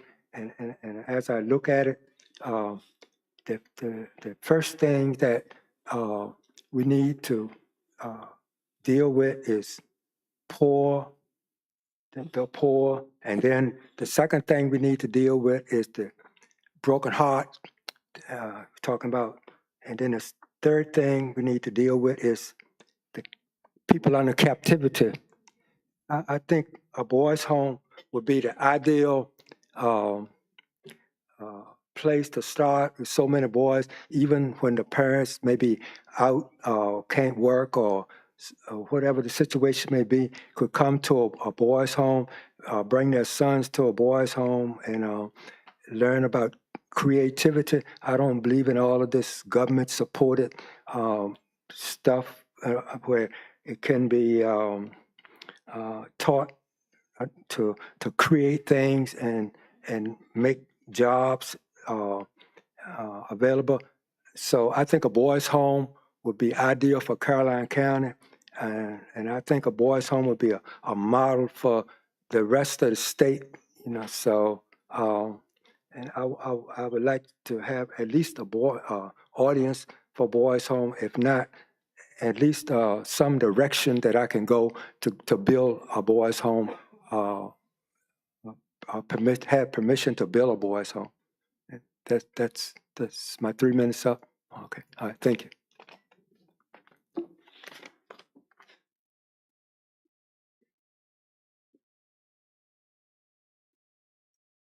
Hello, my name is Laura McCartney. I'm not sure what district I'm in. I'm on Frog Level Road. And the surface of Route 600 or Frog Level Road is getting worse every day. There've been potholes filled, and it just makes the situation worse than when the pothole was there. The entire area is just, it's horrendous to drive. Additionally, and I know this is not in Caroline County, but maybe something that we could address, but those of us that are coming home to Caroline County, when we come off of 95 South, the sight line right there coming off of the off-ramp is horrid. Every day when I take that exit, I'm afraid I'm going to get hit when I'm pulling off of the off-ramp onto Route 30, because I can't see if anybody's coming from towards Route 1. And third, I've seen the same issues with the stoplight at 30 and 301. I would like to recommend a change of the light timing so that all of the traffic coming from the 95 direction is let loose, and then all of the traffic that's going to 95 is let loose. That would alleviate some of the issues that we're seeing. Sometimes I have to sit 3 and 4 times through that light just to get home of an evening, especially when there's been an event at Meadow Farm. Thank you. Thank you.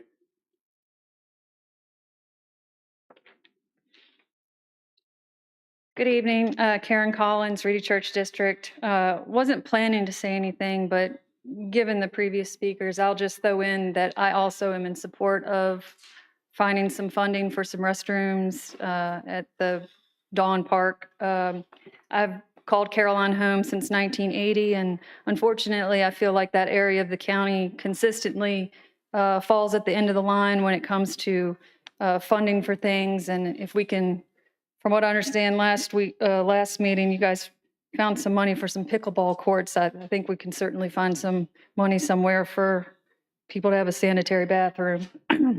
But on another note, at the last meeting, there was a subject that was postponed. I was a little disappointed because it did not make it on the agenda tonight. So I'd just like to bring up a couple of points about the designation of the portion of the North Anna River for scenic river designation. And in case the board was not aware, this is a long-standing issue. It was actually supported in the comprehensive plan that we currently have on page 4-32.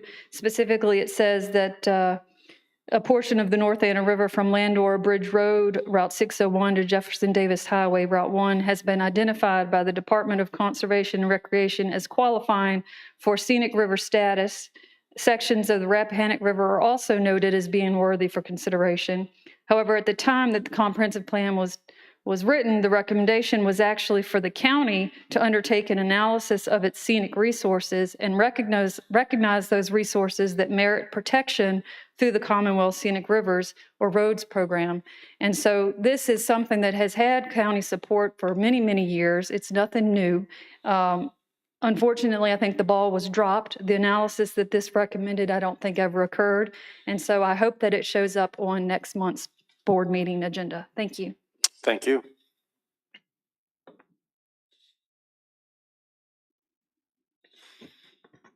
Good evening, board. Mark Gaines, Mayor of Bowling Green. How y'all doing today? I come here because in May and June, the town council had approved everything to go through with an IGSA, which is an intergovernmental support agreement with Fort AP Hill.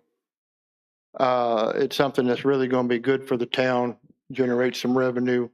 But we're having an official signing ceremony this Thursday at 1:30 at Town Hall, and I wanted to invite y'all, to come and watch. It'll be Colonel Duffy's, one of his last things to do. This is something good for his resume as well, because he's changed the ceremony, I think, July 12th.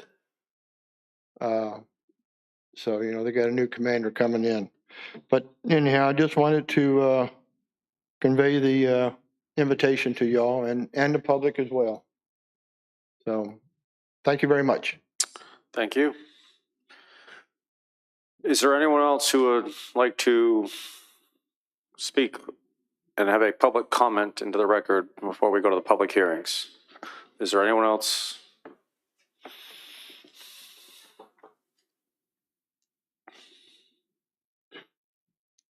Good evening, Faith McFadden, Mattapanai. I had not planned to comment, but hearing some neighbors speak about the situation at the Low Massey Park, I would also like to ask that you support them. I don't think we want disparities in our county in general. We don't want disparities in our school systems. We don't want disparities in things like our public lands and parks. And when it comes to something as basic as having a place to wash your hands and flush a toilet, I don't think that's a big ask. If you're able to, I would encourage you to do more than that. I think that parks also present us with a really good opportunity to have additional community space. If you're going to put a building in, are there things that we can do with that building that make it more than just a place to use the restroom and wash your hands? I'm thinking places that people can rent to do things, community meetings, stuff like that. I know that takes it a little further, but I do ask that you support them. I think that restrooms are pretty basic, something that we should have at all of our parks, especially if we can improve pickleball. I don't know the cost of pickleball versus a restroom. I have no idea, but certainly something that we should be able to look into. Thank you. Thank you. Is there anyone else who would like to make a public comment that is not part of the public hearings? Is there anyone else who would like to make a public comment that's not part of the public hearing? All right, I will go ahead and close public comment time. We are now to the public hearing part of our agenda.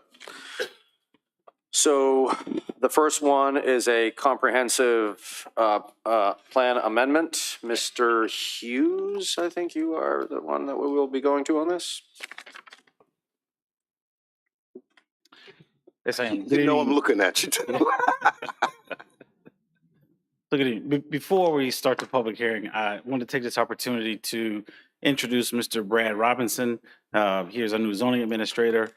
He joined us in April. He comes to us from Dinwiddie County as a prior zoning administrator there. And I had been remiss in not introducing him prior. So I was summarily told that I needed to do that tonight. So I am introducing Mr. Robinson.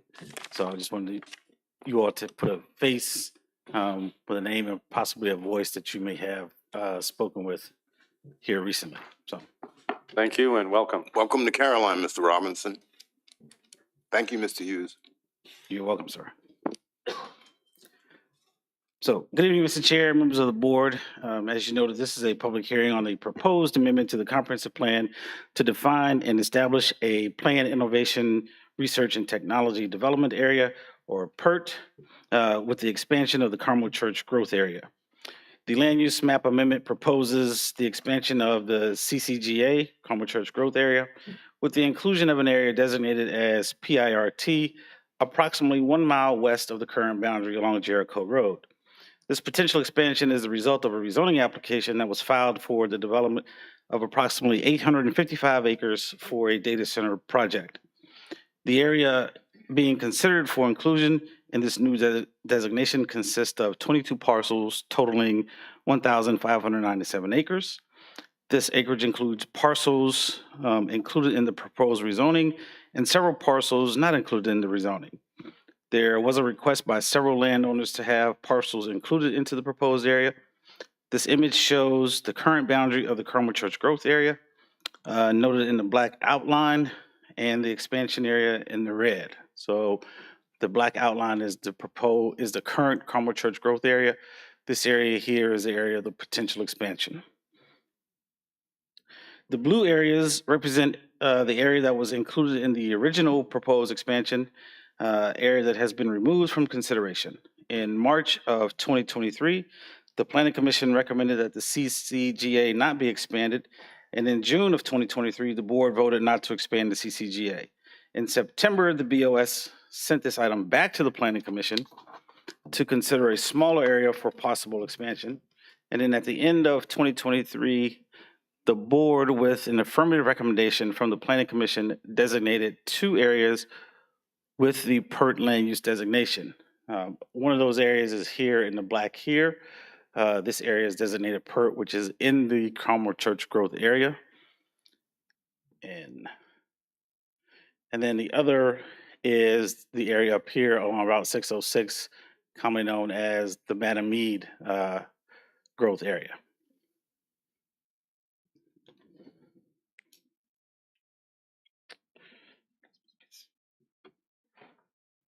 So in conjunction with the adoption of those two areas, the board also adopted a zoning classification, also entitled PERT.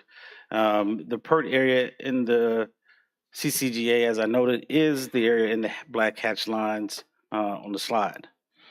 The area proposed for expansion, as I noted in the red here, will require the extension of infrastructure to support the proposed use. Water and sewer utilities will be extended approximately 2 miles from Route 1 along Jericho Road to the edge of the proposed boundary. The extension of utilities will increase growth pressures along Jericho Road as there is a significant amount of undeveloped acreage in this corridor. The CCGA plan identifies land bays and prescribes uses and residential densities. And so that refers to this page, which is out of the comprehensive plan, which identified the land bays and the particular uses identified color-coded here. The alphabet are noted in the plan and identify what the proposed uses are and prescribed densities within those areas.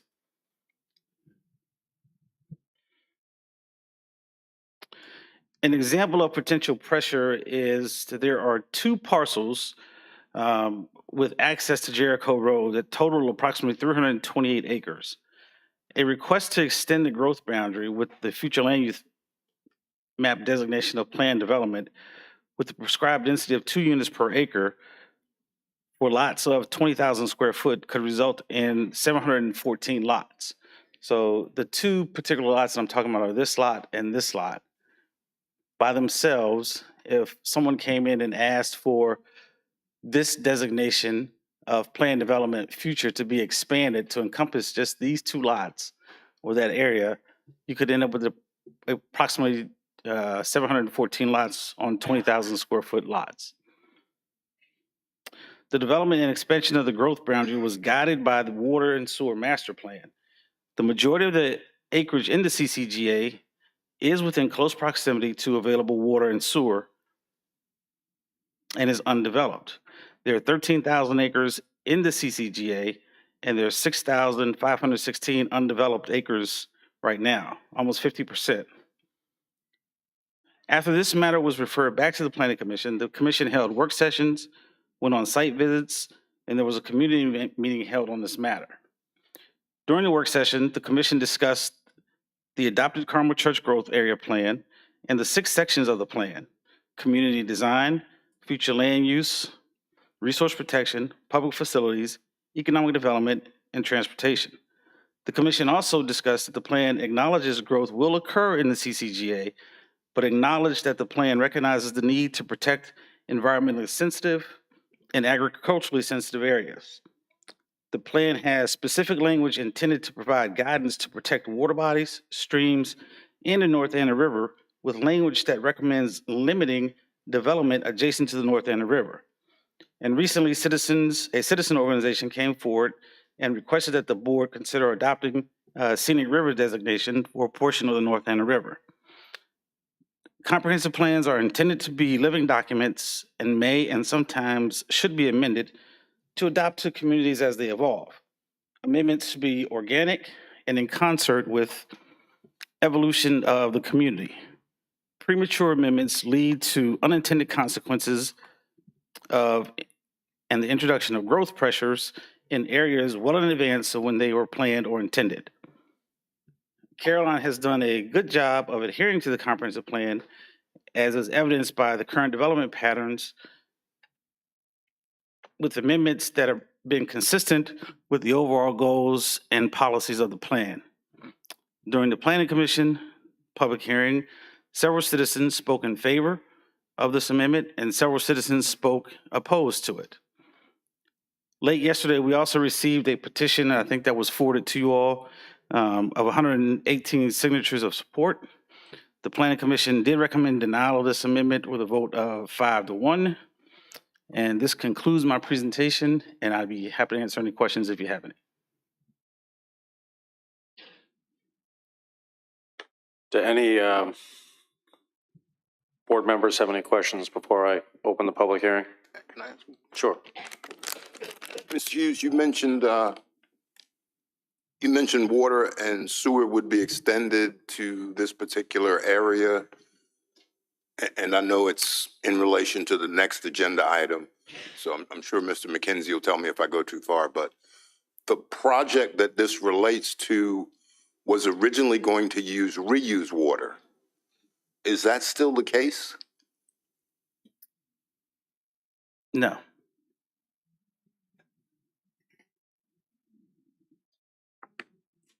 Thank you.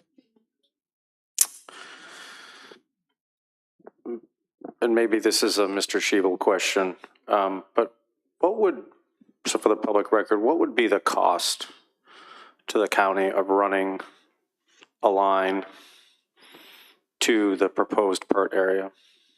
Yeah, I would have to defer to Joey because the last numbers I saw were Mr. Shebel? had some age on them, so I'm not sure if they're still consistent. Mr. Shebel?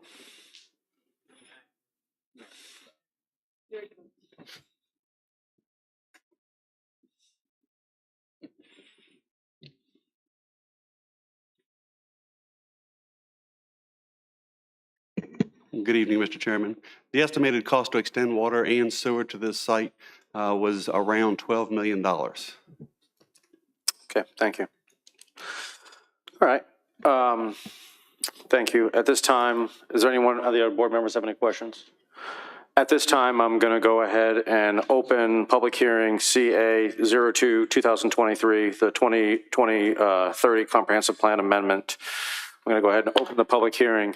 At this time, anyone who would like to speak regarding the amendment to the comp plan can come forward. Remember, we have 3 minutes.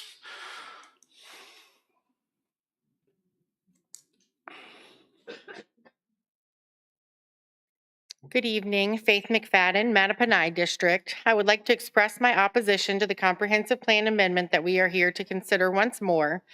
In the interest of time, I will not go through the many reasons for my opposition again, as I trust you have received my letters to date regarding this.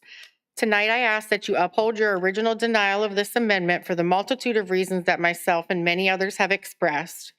Please do not continue to approve additional growth areas or expansion of existing growth areas such as this, while our current growth areas sit underutilized.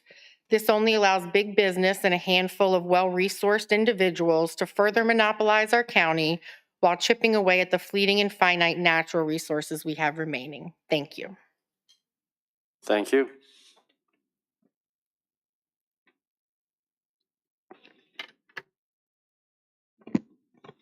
Karen Collins, Reedy Church District. From what I've seen, the public response from actual citizens of Caroline County has been overwhelmingly that they do not support this comp plan change.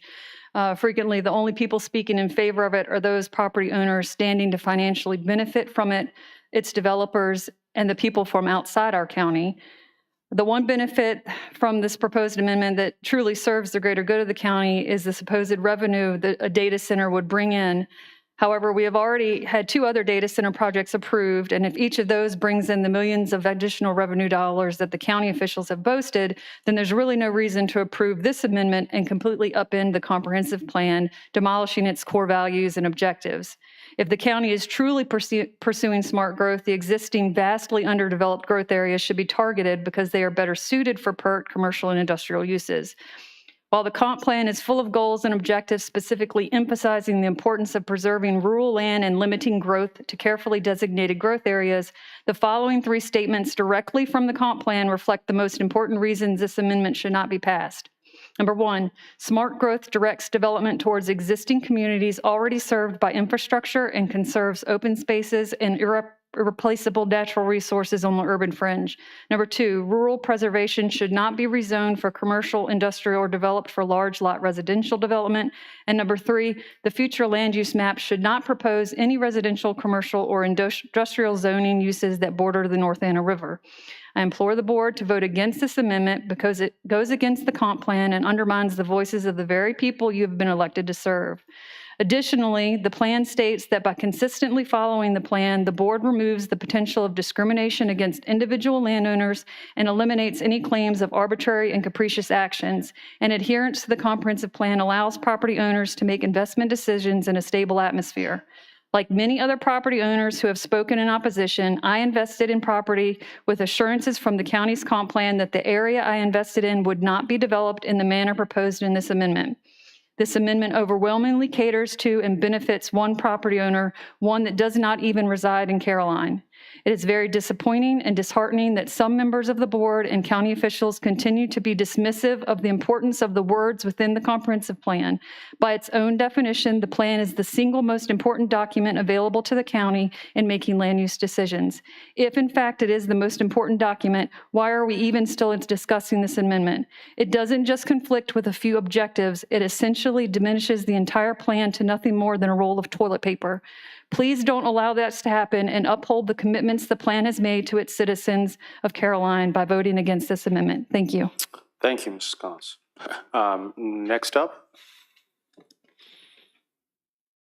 Good evening. Bob Ferrer, Mattapanai District. I'm a resident here of Caroline County, and my wife is also joining me here tonight, Elizabeth, who's a small business owner here in the county. The proposal to change the comprehensive plan or amend it seems rather arbitrary.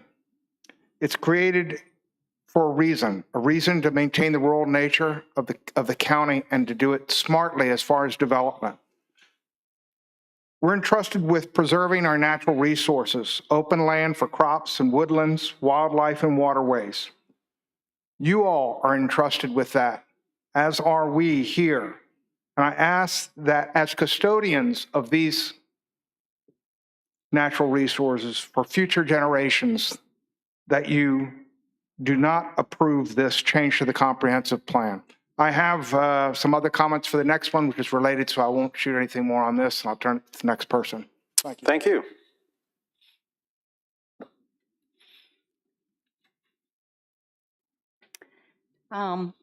Good evening, Chairman Thomas and board members. Ma'am, could you just put the microphone down a little bit so that we can hear you better? Thank you. Sorry. My name is Teresa White, and I live in the Western Caroline District. I would just like to express my desire to have the board vote no on the request to amend the current comprehensive plan. I feel like there is more than enough available land along the I-95 corridor for the type of development mentioned. Our current comprehensive plan was carefully and thoughtfully created by people who wished to allow for future growth and services to our communities, while at the same time protecting those communities from uncontrolled, ill-planned development. Nothing I have read so far on plans for the Mount Airy property makes me believe it is responsible or practical for our beautiful rural county. Therefore, I respectfully request the board vote no and leave the comprehensive plan as it is until its normal renewal. Thank you for allowing me to voice my concern. Thank you. Is there anyone else who would like to speak?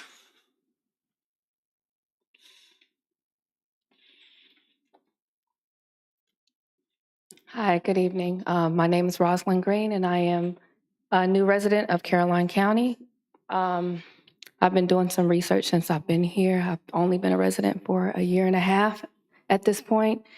And when I moved to Caroline County, I am a new homeowner in development. And my first month of living in Caroline County, I have noticed a significant difference in the water for where I live at. My first month, I actually called the county, the water utilities, in reference to that. I had them come out and test my water because I thought something was wrong with the water. And I also contacted someone else in reference to the water in the county. When I was told that a water plant would take probably about 7 years for the county to get a facility because we were working off of well water, which I was not aware of. Ma'am, are you talking about just water and getting water in general? Because this is a public hearing right now to address the comp plan. So I know you guys have voted. I received a text message on the voting. Are we not addressing that? We're not, and that's the third public hearing tonight. So Oh, that's this the public third hearing, public hearing? this is the third public hearing. The first public hearing is, we're talking about the comp plan right now and possibly amending it to allow data centers into a PERT area. So that would come, you would speak at the third public hearing. Okay. Okay? All right. I'll give you your full time back too. Okay, Okay. thank you. Thank you.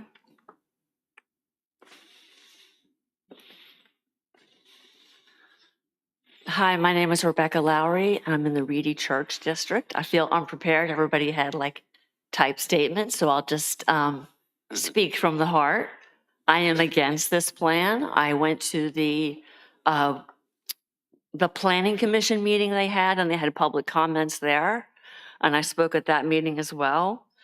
The landowner for that large area spoke, and he mentioned in his typed papers that the developer has already spent $1 million getting this land ready, which is disturbing to me if this isn't approved.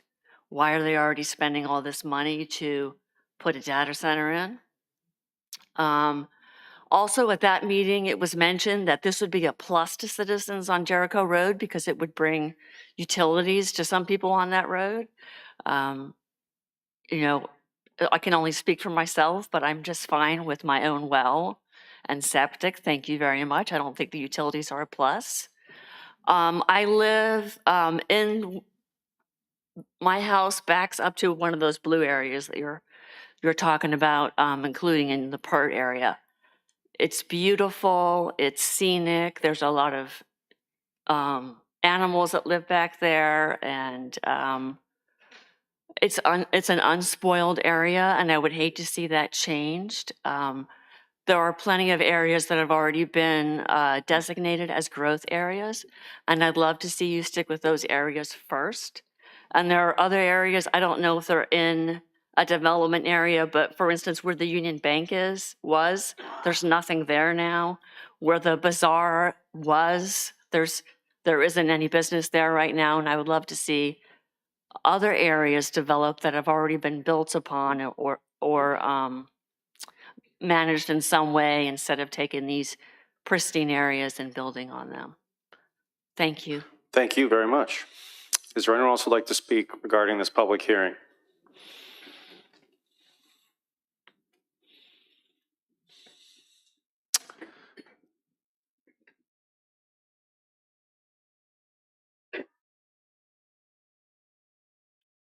One of the things that would be helpful if you do plan on speaking at this public hearing, if you want to come down and sit close to the front, that would be very, very helpful if you do plan on speaking at this particular, on this particular public hearing. Good evening, Chairman, Board of Supervisors. My name is Don Herod. I live in Reedy Church District, and I'm actually off of Friendship Road, so I'm very close to some of those blue areas and the expansion. I can sum this up very quickly. I spent 21 years in the Marine Corps. My job as an engineer was to violently gain toeholds and expand a lodgement for follow-on forces to continue on in an attack. I liken what is going on in this area to just that. This particular project seems very similar to what I studied in tactics as gaining a toehold so that, as was discussed, an expansion of a lodgement can be gained. And I would ask that you be aware of that. I think that that was spoken about in previous meetings, that the consequences of expanding this PERT area for a single development in what is a square peg in a round hole down Jericho Road is nothing more than what I did for 21 years, and that was gaining a toehold so that other forces could come through and expand a lodgement. The PERT expansion would require a change to the Caroline County Comprehensive Plan that, and I'm a relatively new resident, 3 years, have been told won state and nationwide accolades. What is concerning to me is that as I've attended numerous planning commission meetings, much of the area that has already been designated, and we've already discussed this, as PERT zoned accordingly has not yet been spoken for. I think that the number was roughly 50%. Why expand the PERT and rezone what is presently rural preservation and is defined as such in the comprehensive plan where there's already PERT areas that are better suited for these proposed types of projects. The rezoning of the PERT seems to be driven by a coalition of willing landowners. The problem that I and many of my neighbors see is that these landowners stand to benefit significantly financially by turning their properties into things that they were otherwise designated other than rural and preservation. I'm not opposed to anyone's right to selling their property for the zoned use. That was the reason why I bought 3 years ago. But to lobby the county to change the PERT and to have it rezoned so that they can make a bigger buck is discouraging and disgusting to me. It's a breach of trust to the residents of Reedy Church and those along Jericho. It has been amazing to me to see the number of additional landowners that have essentially globbed on to this PERT expansion, family members that have come out to support them at planning commission meetings. They all share to financially benefit from this interest. I have other comments, but I'll save Mr. it. Harry, what was your rank before you leave? I was a major in the United States Marine Corps. Thank you for your Thank you, service. sir. Did you say, sir, were you Reedy Church or? I was Reedy Church. You said Reedy Church. Yeah, I'm Reedy okay, Church. thank you. Is there anyone else who would like to speak regarding this public hearing?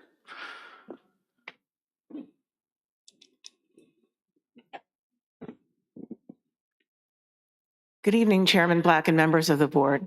Mary Hodge, Bowling Green District.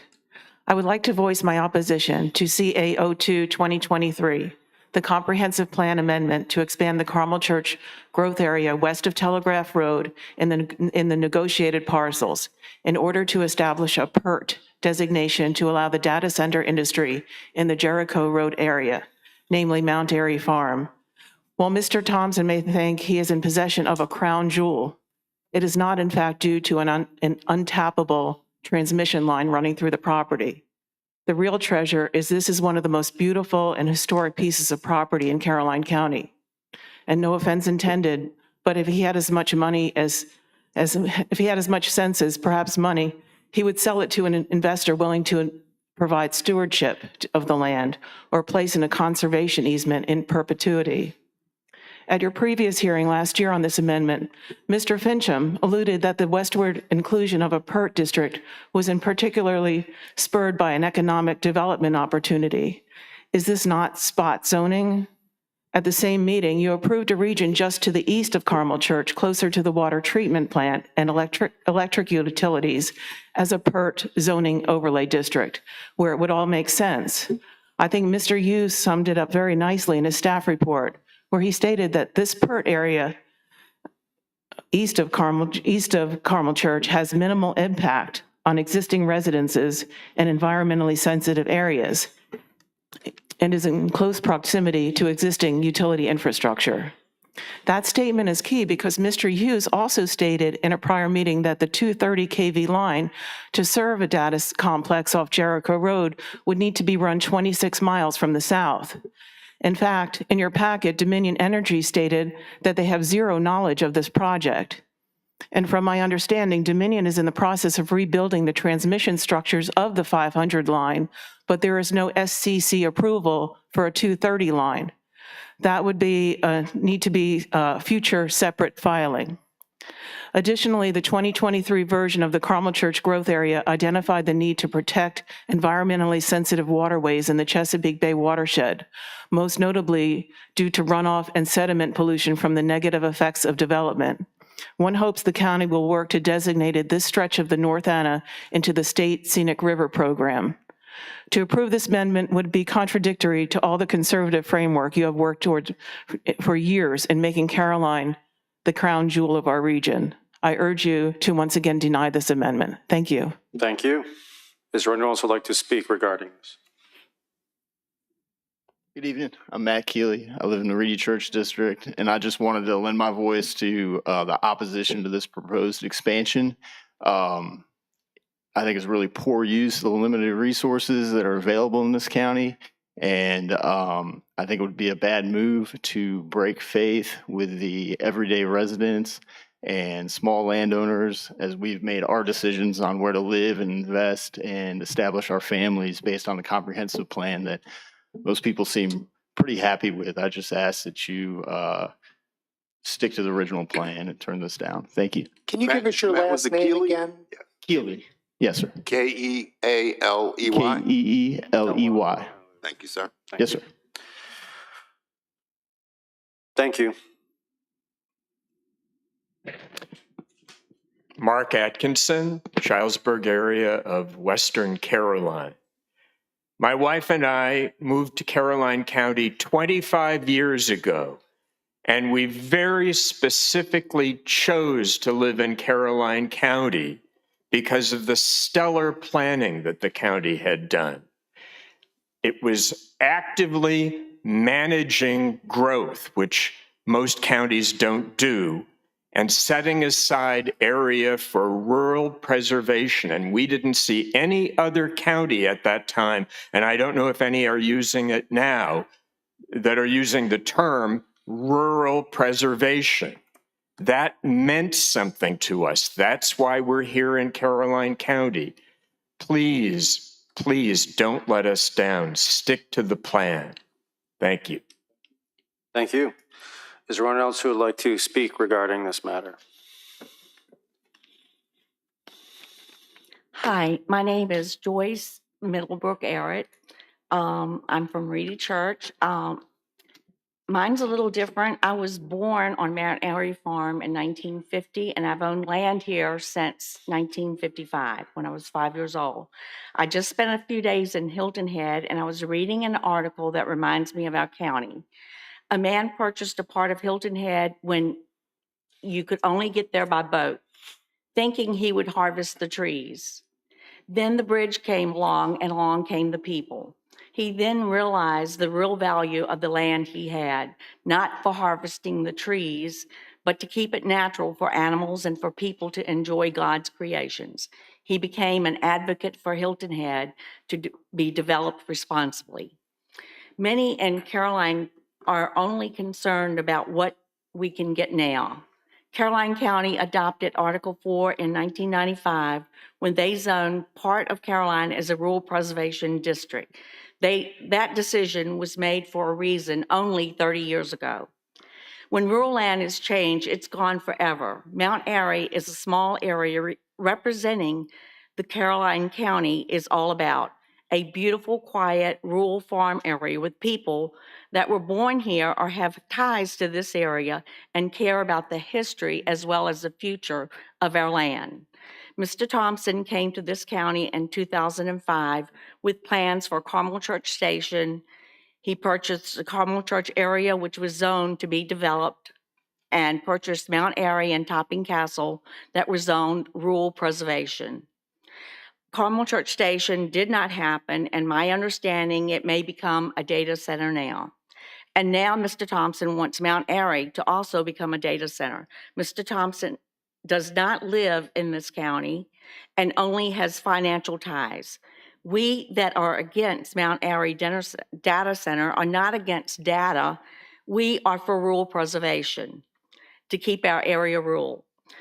With all the other developments in this county and all the other areas that could be developed, I think it is wrong to destroy Mount Airy, the North Anna River, and the farm I was born on. This area was designated rural preservation for a reason. I had nothing to do with the zoning, but I do feel I have a responsibility to try to protect it. If the people that live in this area wanted to live in an industrial area, we would have sold, left God's country, and moved to an industrial area.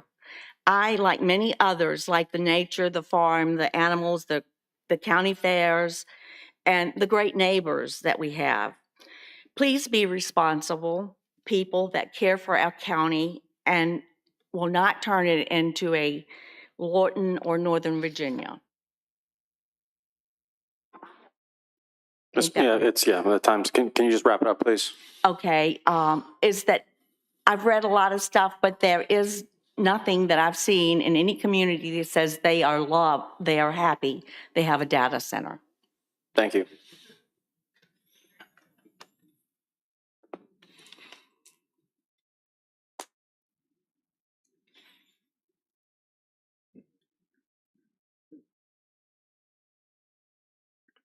Ray Siebel, Port Royal District. We moved down to Caroline County because it was a rural community. and we like that. I'm not going to say too much about this project other than don't approve it. You know, every mom and dad has to make a decision sometime to say no on a request that comes across the, Mommy, can I have a new bicycle? No. Well, you've got a request up there that the citizens don't want. So it's time that the board says, we don't want this, we want to remain rural. Thank you for your time, and vote no. Thank you for the advice.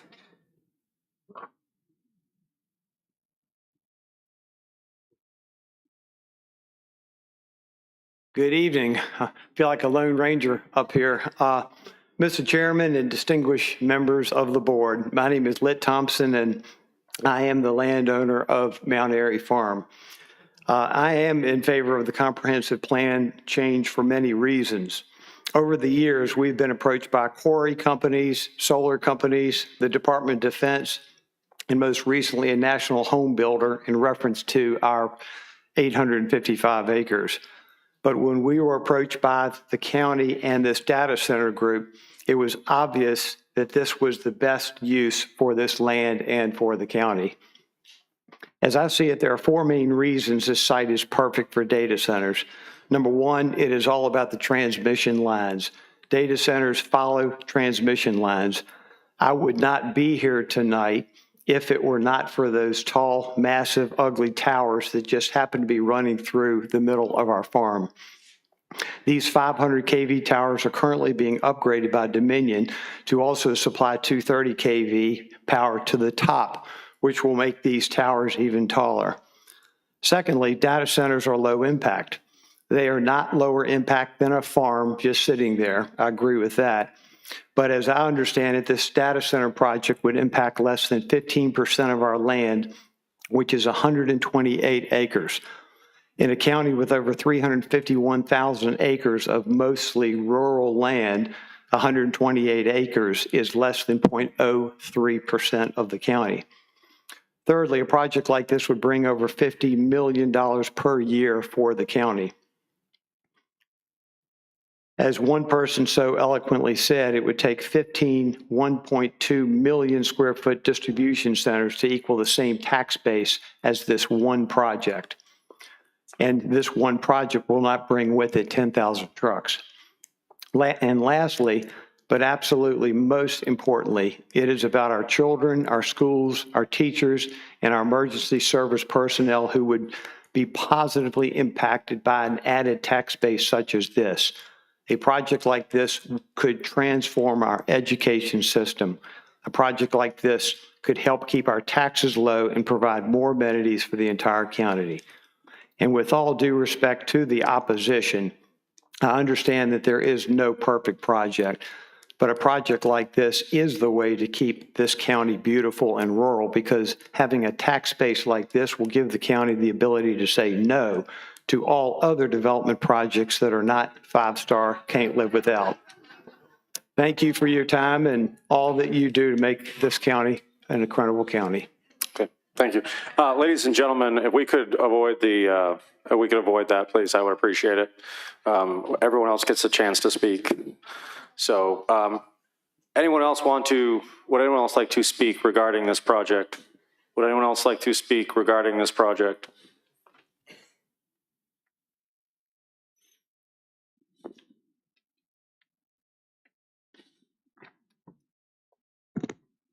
Good evening, members of the board. Oh, man. My name is Kyle Hart. I have spoken to y'all before about this project. I represent a nationwide nonprofit called the National Parks Conservation Association, or NPCA.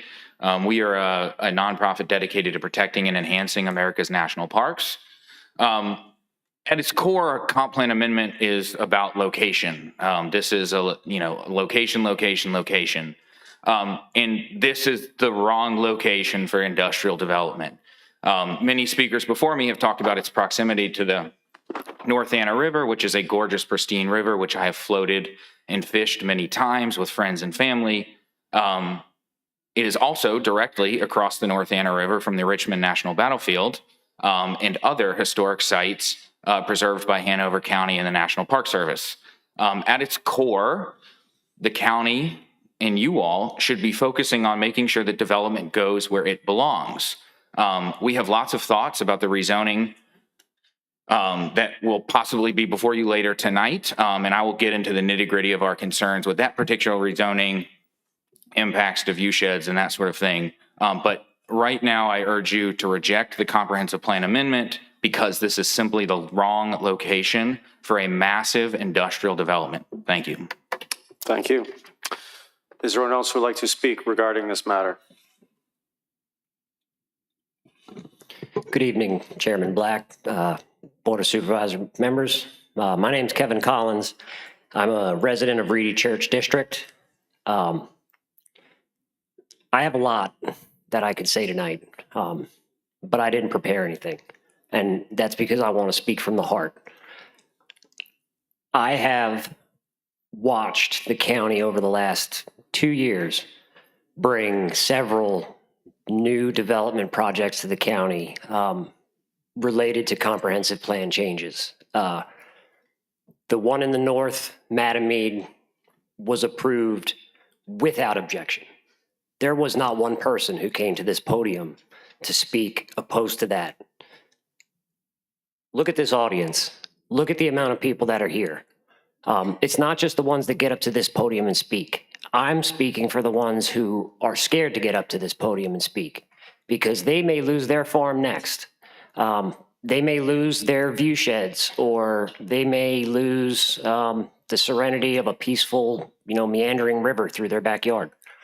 I'm speaking for them because I know personally I've spoken to a lot of people who are afraid to come up here and oppose this project because they don't want to feel left out. I'm doing this for my children. I'm doing this for future generations. I'm doing this for my neighbors, my friends, and my family here in Caroline. I do not oppose data centers. I don't oppose warehouses. I'm a educated person who has looked at this matter over and over and over again. And there is nothing to reconsider. This has been a thorn in the side of the county as far as I'm concerned. It's giving a bad impression or a bad image, I think, that developers can just come in and do as they will or think that they can because it's just not right. I'm sorry, I'm a little off. Like I said, I usually like to have prepared statements, but it's time to say no to this. We have 2 PERT areas that are currently getting ready to be developed. Amazon is a huge partner to have, and not one person came and spoke against that Mattamead comprehensive plan amendment. There was no objection to the comprehensive plan amendment to include the PERT area to the east where MC Dean is located. The only objection has been to this comprehensive plan amendment. Keep it rural, keep it the way it's intended to be. We have future growth coming in Jericho. It's been noted we have an approved data center on the same landowner's property that he's leasing. Let's see how the first 2 areas work out before we do something that we cannot get back. Thank you. Thank you. Is there anyone else who would like to speak regarding this matter? Is there anyone else who would like to? I would like to. Thank you. Sam Bishop, Chairman Black, Board of Supervisors. I'm with Tract. We're the applicant this evening on tonight's rezoning application. We obviously support the proposed comp plan amendment, and our project is dependent upon it. We believe that the comp plan amendment, along with our project, represent a unique opportunity for the county to consider. We've been working with county staff and the community for the last 18 months to come up with a project that represents a collaborative partnership between us and the county that would bring significant benefits to the county in the form of infrastructure upgrades, jobs, and revenue. As Mr. Hughes pointed out, comprehensive plans are not stagnant. They're intended to be flexible. They're intended to be amended to reflect new trends, changing demographics, market forces, and community preferences. We realize this might be too soon for some folks, but growth is inevitable. You have both the privilege and opportunity this evening to move this project forward for the benefit of all of Caroline County. We truly believe this is the ideal location for a master plan data center in that it is strategically located from dense residential areas. There's an existing 500 kV line that bisects the property with a new 230 kV line under construction. The county has sufficient water that can be extended to this site. Tract will be responsible for the design cost and installation cost of the water line from Route 1 to this site. It's our project, it's our cost, 100%. We've also committed to utilizing direct evaporative cooling for the entirety of the project and a reuse water system when it becomes available. There's no water there currently. The water that we bring to the site would be available to residents in the area as well. And then lastly, the site is not visible whatsoever from Jericho Road or the North Anna River, and we hope to demonstrate that during our time this evening. This development poses no risk to the county. We're going to invest $50 to $75 million day one into this project. Again, a lot of that is horizontal infrastructure. These tax benefits are significant. We estimate annually $53 million a year in real and personal property tax at full build out. That's over $1 billion over 20 years.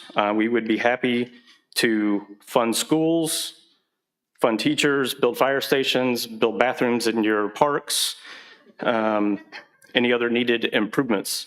Or alternatively, you could rebate each taxpayer $1,600 a year. That's what this would pay for.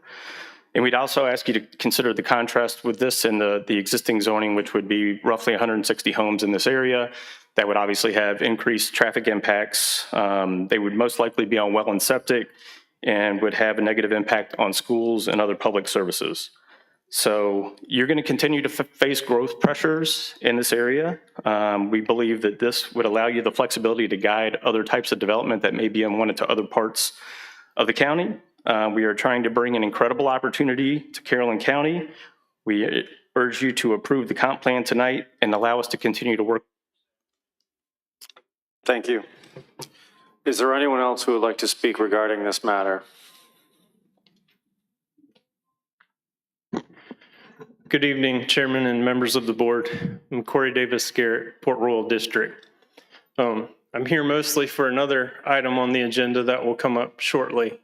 But I just want to point out that the water and sewer that are just mentioned are coming from land that you are going to look at in a few short minutes, eminent domaining for me and my family to provide this water. And so I don't want to get out of order and wait for the time for that. Yes, no, sir, that is not, I don't believe that. In your plan, in the permitting process that you submitted to DEQ, this track project was listed as one of the projects to support the demand for this water. And so it's an interesting position to be in that if you deny this, as the Planning Commission has requested that you do, and many people here tonight, then you're denying the demand that you've used in your submissions to DEQ. So it will be very interesting to see how this evening goes. Thank you. Yeah.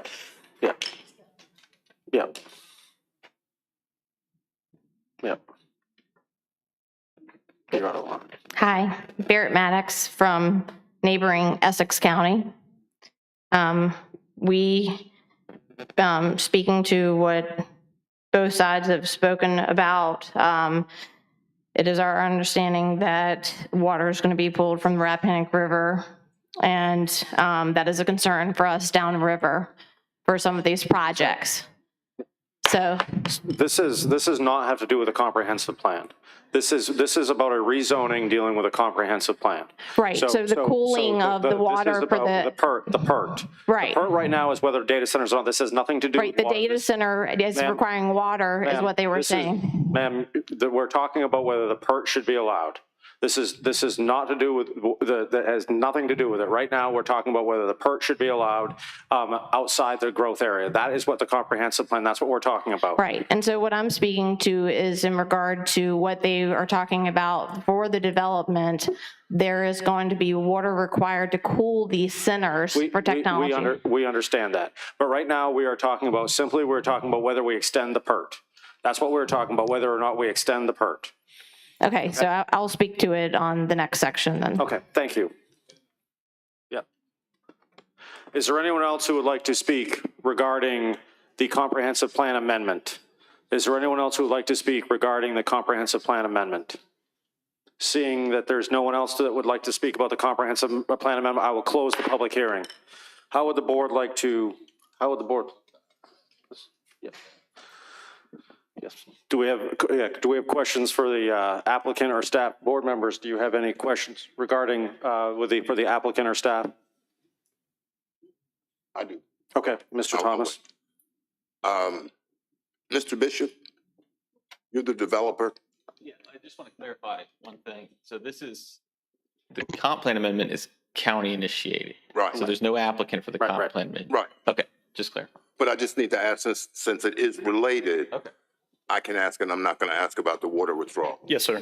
The project is 855 acres. How much of that land would your data center project use? So the buildings that we've modeled on there are 2.5 million square feet. That's roughly 6% of the total site area. So 6% of 800 acres is what you're going to use? Would cover with buildings, yes, sir. 48 acres is what you're going to use? If that's the conversion, yes. 6 times 4. Yep. Yes, sir. Okay. So about the water, you said the water, you would pay for the water and the sewer? Yes, sir. Beforehand? Yes, sir. That's part of us getting this site ready.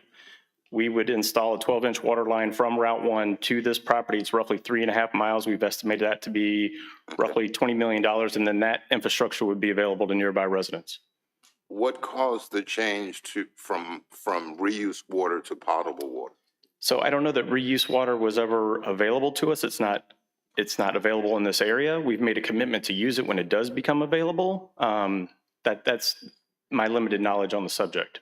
We would be more than happy to use reuse water. I thought your project was based on reuse water. I'm sorry. Okay. Yeah, let's stick to whether we're zoning. Well, they're related to me. They are related. I understand that. All right. Does anyone have any other questions? I guess she wants to highlight the question or whatever. Did you have any questions? Yes, thank you, Mr. Chairman. Aniel Cosby, Land Use Council for the applicant on the next application. When the application was originally filed, we came to the county and requested to use reuse water. At that time, we met with the Director of Public Utilities, and there was some reuse water that he indicated might be available, as well as additional capacity. But because of other projects, and their potential to use water at that time, the use of reuse water wasn't fully available to us. We've not done the modeling since the other project was approved and now may get water from Spotsylvania. So it could be that the project uses more or only reuse water, but that's where the change came in once we met with the director and all of the reuse water was not available.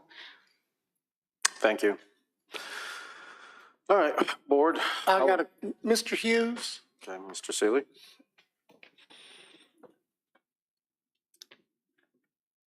How many acres do we have available on the east side of 95 for?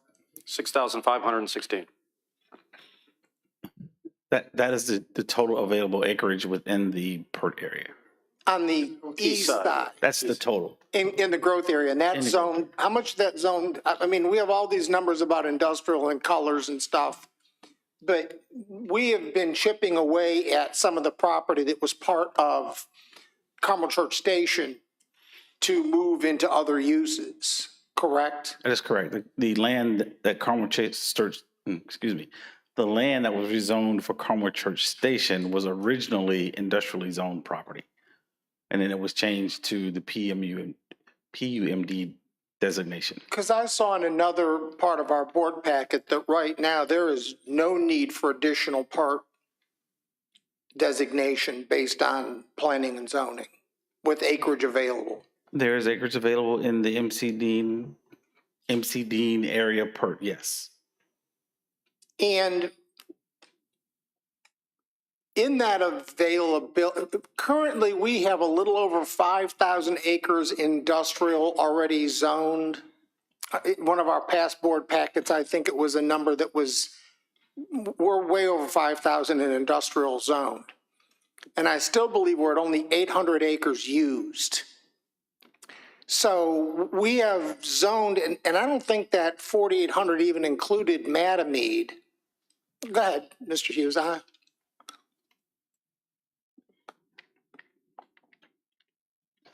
So we have rezoned a number of parcels for industrial use that still have not produced any development, correct?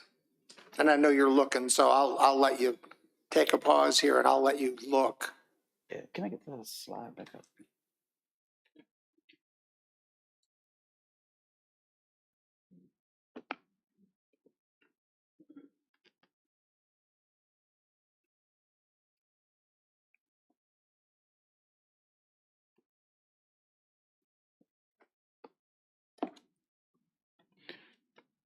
So, Mr. Silly, I think to kind of answer your question regarding the east side of 95. So we did a calculation.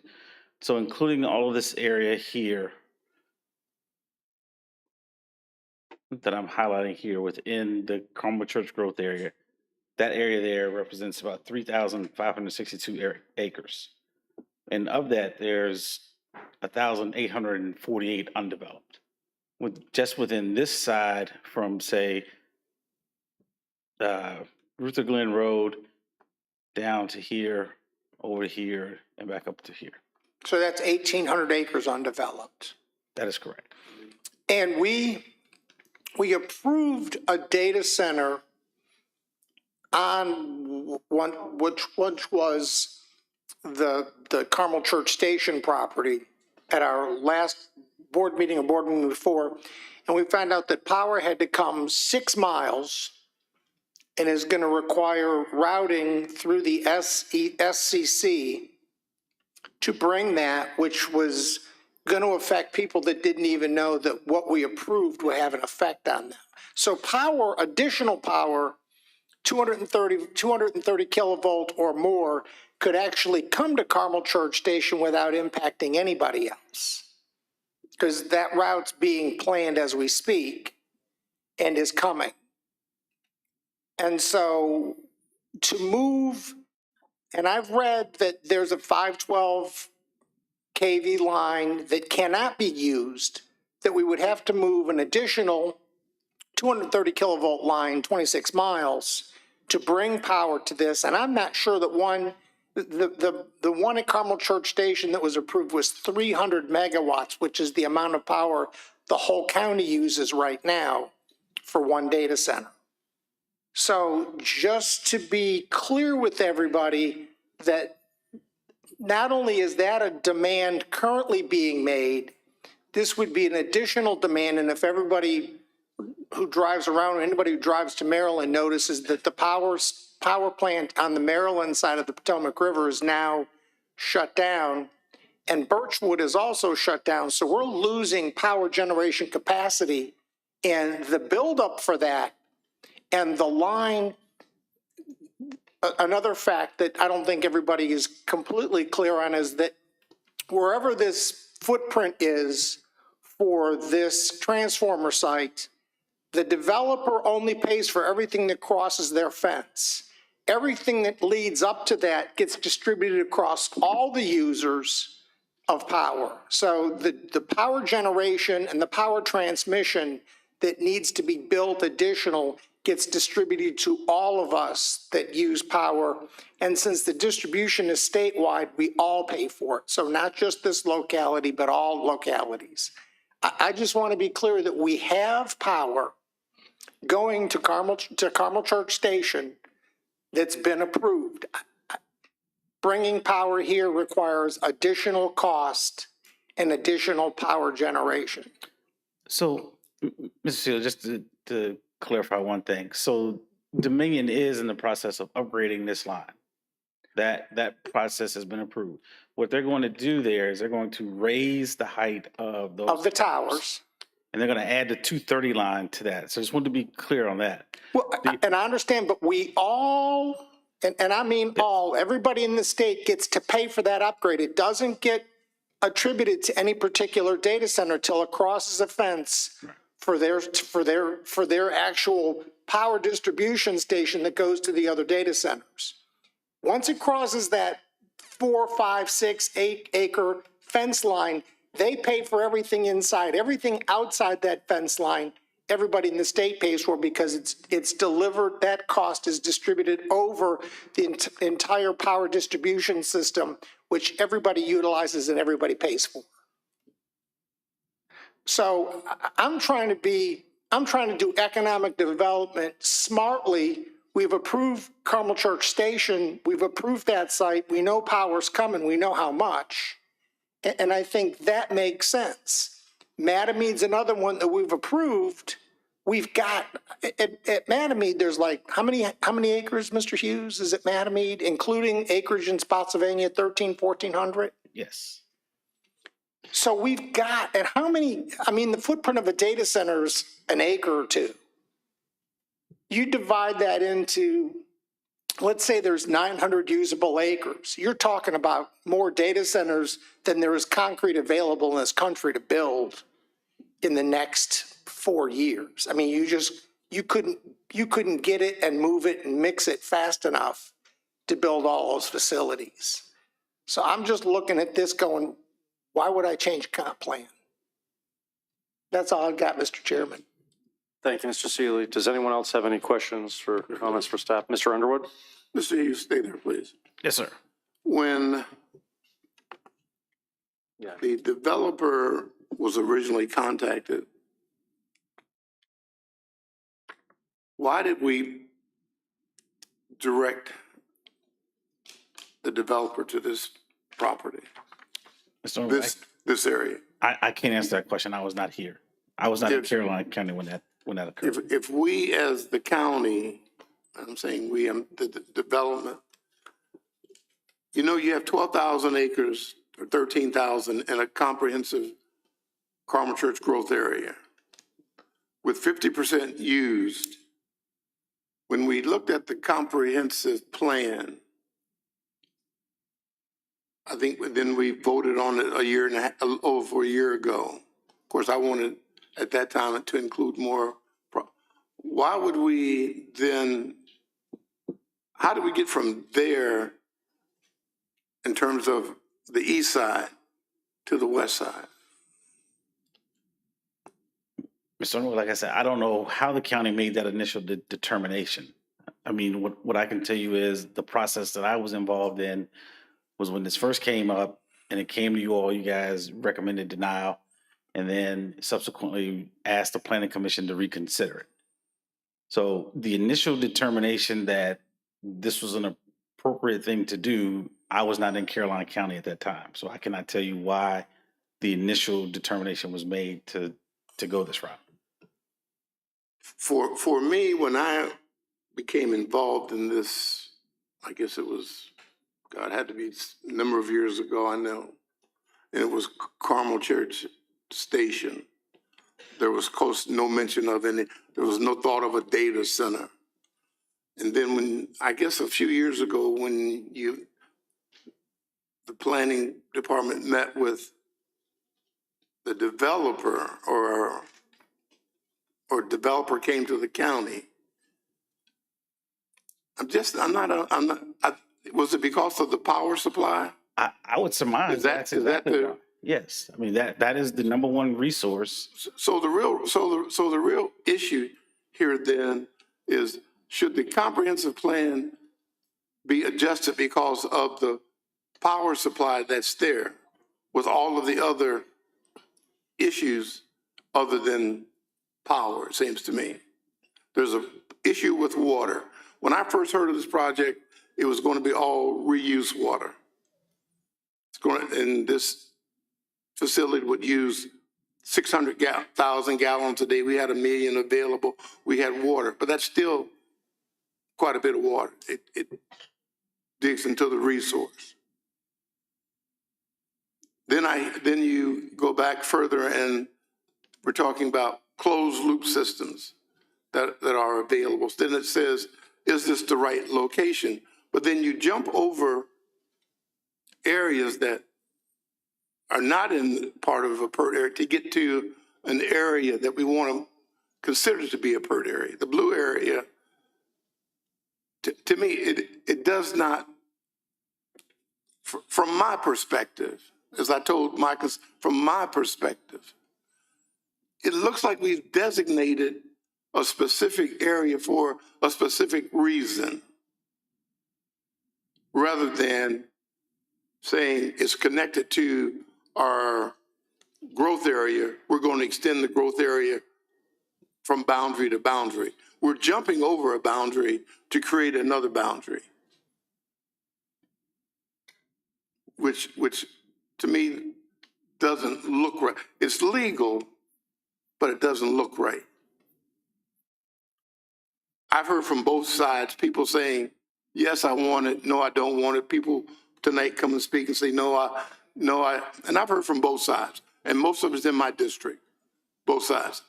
I got petitions from all over. I'm not concerned about what Hanover thinks. I'm not.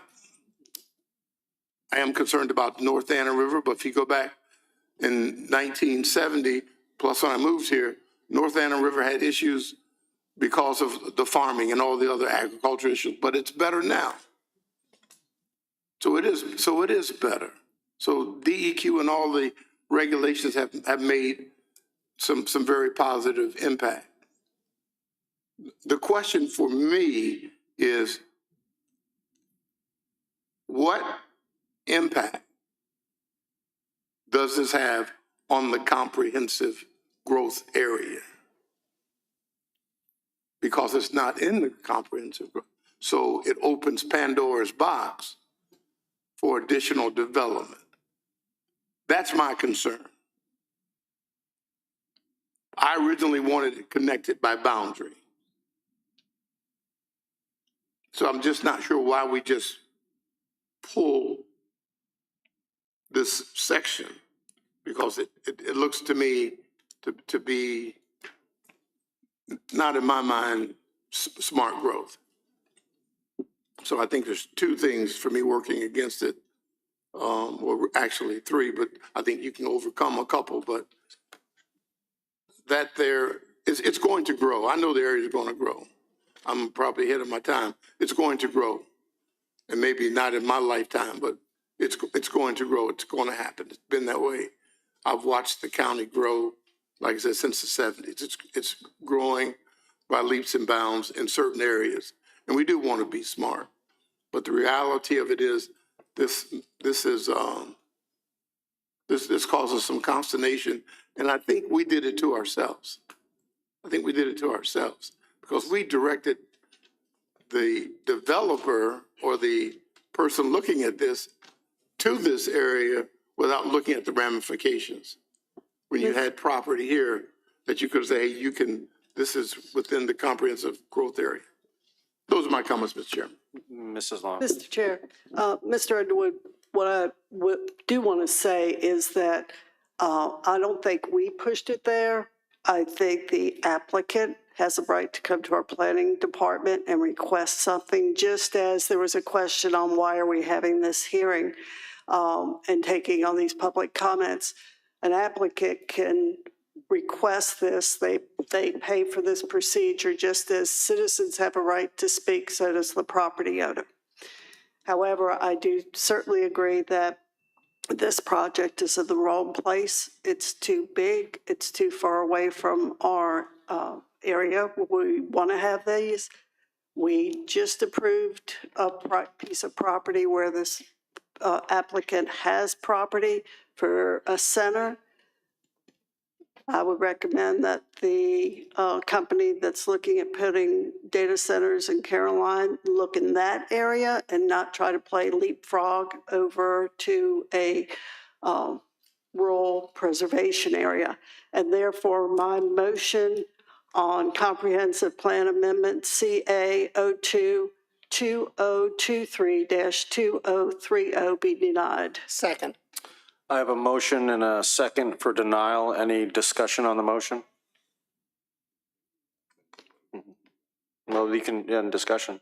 We're in discussion. Okay. Any discussion? Anyone have anything before the vote? I always, on big votes, I always give a analysis, and I did vote against this one time. I think it was 2 years ago or a year and a half ago. I am not against growth in the county. It's going to grow. Mr. Underwood agrees. We're going to grow as a county. It's just going to happen. However, I do think we need smart growth, and we still have plenty of room in the Carmel Church growth area. As I said earlier, 6,000 something acres of available. The water is a major concern for me. I mean, we are right now we take a lot from groundwater, and that's becoming an issue for us. So as we look at projects or rezoning areas for industrial, we have to look at that. And so therefore, I will also vote against it. So we have a motion to deny and then a second. All right. All those in favor to deny, say aye. Aye. Those that are against denial, say nay. Nay. All right. So Mr. Forehand, how do you vote? Nay. Mr. Thomas? I vote aye for denial. Okay. Mrs. Long? Aye. Aye for denial also. And Mr. Underwood? I vote aye as no. You vote aye as well? And I vote aye for denial as well. The denial is 5-1. All right, we are moving on to our next public hearing, which will be public hearing, let me see here, sorry. RZ 2006-2022, Caroline Mount Airy LLC, Mount Airy Farm 2, owner Valco, Caroline LLC applicant. Once again, Mr. Hughes. Oh, this is. I have a question. You want to take 5 minutes? Yep, yeah. Can we, all right, we'll take a 5-minute recess? Yeah. All right, we'll take Okay. 5 minutes. Okay, thank you.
we're going to continue with our public hearings.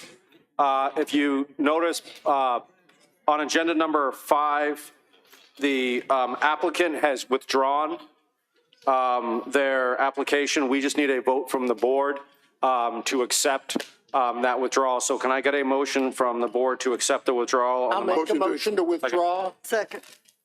For them to withdraw. Oh, I'm sorry. Mr. Underwood. Go ahead. Motion to accept or deny, Mr. Chairman. Accept their withdrawal? Withdrawal. Yep. Do I have a second? Second. I have a motion to accept the withdrawal of the application, and I have a motion and a second. Motion made by Mr. Underwood, second made by, was it Mrs. Long or Mr. Seeley? Mrs. Long. Okay. All in favor of the withdrawal, say aye. Aye. Motion carries 6-0. So we are through with public hearing number 5. Public hearing number 6 is the acquisition of real property and permanent easements needed for public use of installing a water intake facility for the Rappahannock River water supply project. This one is Mr. McKenzie, I believe.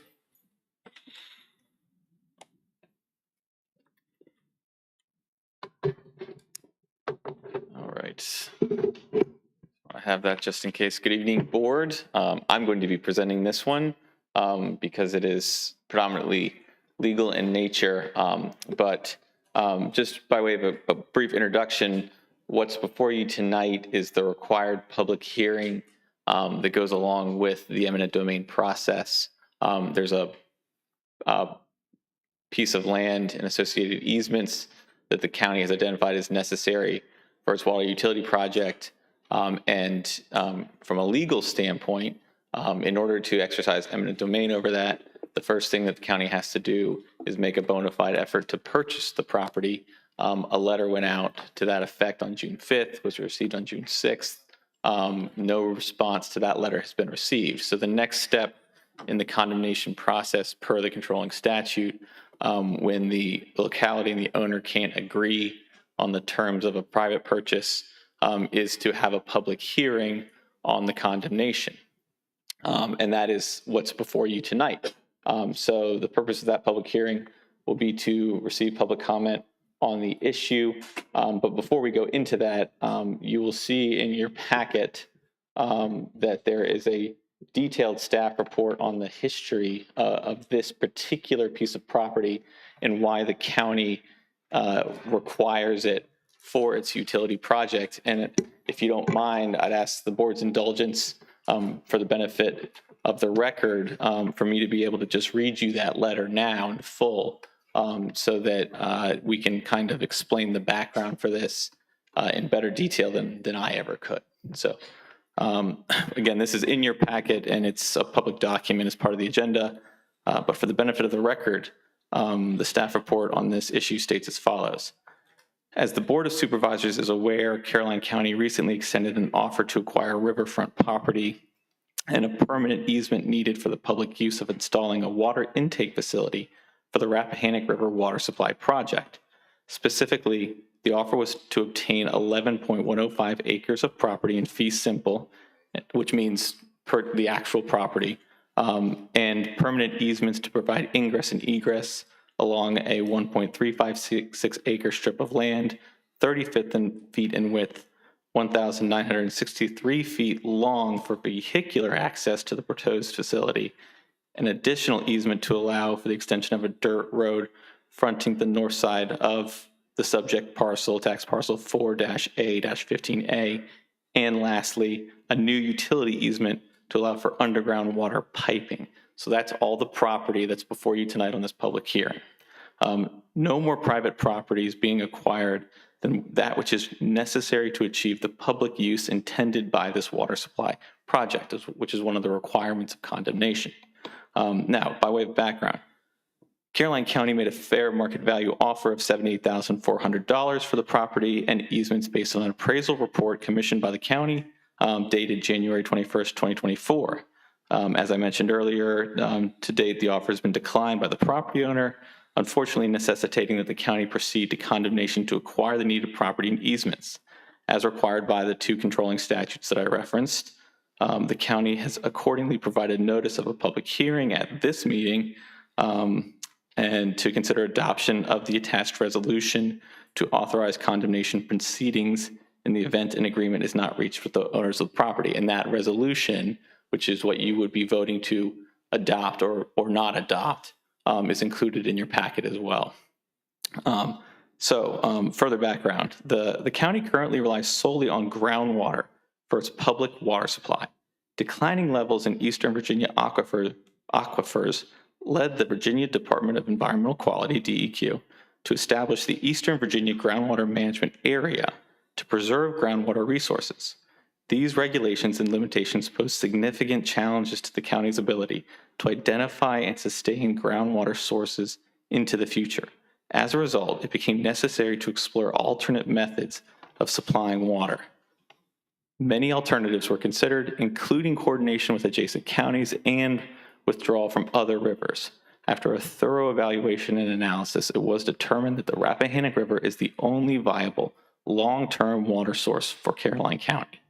In seeking to withdraw water from the Rappahannock, the county has worked closely with state and federal regulatory agencies to submit a permit application and conduct extensive studies to minimize the impact on the environment. The Board of Supervisors and county staff have been working to obtain a permit from DEQ to withdraw water from the Rappahannock River for over 10 years. In fact, the county's comprehensive efforts to identify a reliable source to meet its long-term water supply requirements date back even further to 20 years. It is essential that the county secure an adequate water supply to meet its future needs driven by the population growth associated with a vibrant community and to support our economic development success that will bring new tax revenue and jobs to county citizens. Reliance on groundwater cannot be sustained indefinitely. If Caroline allows other localities to control the limited supply of surface water resources available, it will forfeit the ability to control its own destiny on the critical issue of water supply. This is the last paragraph. Over 99% of the water flowing past the proposed intake will remain in the Rappahannock River. The project's design prioritizes sustainability and a minimal impact on fisheries as confirmed by the Virginia Institute of Marine Science, an independent third party. The property that is the subject of the condemnation has been determined by the county and its consultants to be ideally situated for the proposed intake based on the depth, flow, and other attributes of the Rappahannock at this location. There's a statement on budget impact. The fair market value offer of $78,400 has been made to the property, made for the property and easements based on the appraisal report. The cost of proceeding to condemnation is unknown at this time. And then the actions requested of you would be to conduct the public hearing tonight and then take action on the enclosed resolution. So that is the staff report. Thank you, Mr. McKenzie. Yep. Does any board members have any questions for Mr. McKenzie before I open the public hearing? Anyone? All right, so let's go ahead and open the public hearing for the acquisition of real property and permanent easements needed for the public use of installing a water intake facility for the Rappahannock River water supply project. I'm now going to go ahead and open the public hearing.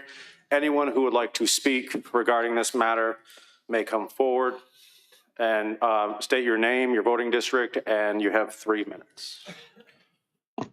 Good evening again, Chairman and members of the board. Corey Garrett, owner of the property that is facing eminent domain. A lot was given in that letter that was just read, or packet that was just read to you, and I don't have time in 3 minutes to unpack all the details. A lot has been said about this project not being about data centers, and while yet, as I pointed out earlier this evening, the data center that you shot down, at least to this point, is listed in the DEQ permitting application. Your application to DEQ listed that data center along with 2 others in the demand requirements. I don't believe that this is necessary for the residents of Caroline County currently, at least to the level that it has been taken from when this project started gaining legs again in 2019. From that point on, it's been fraught with issues and problems, from sending letters out about the eminent domain process and investigating properties that went to the wrong landowners, to questions about the timing of when those investigations were even done that I brought forward in the 2019 public information meeting that the county likes to hold out as that was an outreach, a public outreach. I brought that forward at that time. And like, what happened? Like the ball dropped, like what's going on? You could have heard a pin drop. There were no answers. And so the county has continued to push forward, like they're going to do this. There's no reconsidering or going back to the table with residents of the district that it's impacting. Like we're going to take natural resources from one watershed and transport them to another to service others. And while I'm a starch proponent of personal property rights, I think taking one person's property to gain access to a natural resource to supply others is just flat wrong. And so there was a survey crew that showed up on my farm. I don't remember the exact date, but it was some time ago to cut off the 11-acre parcel that you've made the offer on. And again, adjoining property owners were not notified correctly for the survey crew to enter. And Public Works contacted me and the adjoining landowner and was like, hey, we really need to come do this, please. Like, you don't shove something down someone's throat and then ask for forgiveness. Can we come do it anyway? The survey crew, they were quite distraught, didn't want to do it, called their boss, and their boss gave them the orders to do it or else. And so that same mode of operation that has plagued this project all along is today. Mr., if the board doesn't mind, since this is the landowner, if we can give them a few more minutes of time. Yes, all right, so we'll give you about another 3 minutes. I'll wrap it up, sorry. Yep. But that same 3 on the board. That same mode of operation that has plagued this project all along, it brings us here today where I get an offer in 7 days to respond. I can't even legally sell you those acres. I signed a contract with the conservation easement group that the land cannot be subdivided. So I can't sign the offer. And so again, we're fraught with so many problems on this issue. It's just incredible. And so members of the board, actions speak louder than words. Thank you. Thank you. Is there anyone else who would like to speak on this matter? Hi. Rebecca Garrett, Port Royal District, other owner of the property. I wish to state my formal opposition to the adoption of this resolution. I do not believe that the county is acting. Ms. Garrett, would you mind putting the microphone on? Thank you. Do I need to start over? Yeah, go ahead and start over. Okay. Rebecca Garrett, Port Royal District, other owner of the property. I wish to state my formal opposition to the adoption of this resolution. I do not believe that the county is acting in good faith and cannot condone the continued push to move forward with this project without check, despite concerns from environmental and political groups, native tribes, and your residents. I understand the facts of population growth and shrinking groundwater is what initially began this process, but I believe it is disingenuous to continue to claim that this is the #1 concern of the county at this time. I cannot support the destruction of farmland in any capacity. It is our livelihood and what makes our surrounding areas and this county so special. Thank you. Is there anyone else who would like to speak regarding this matter?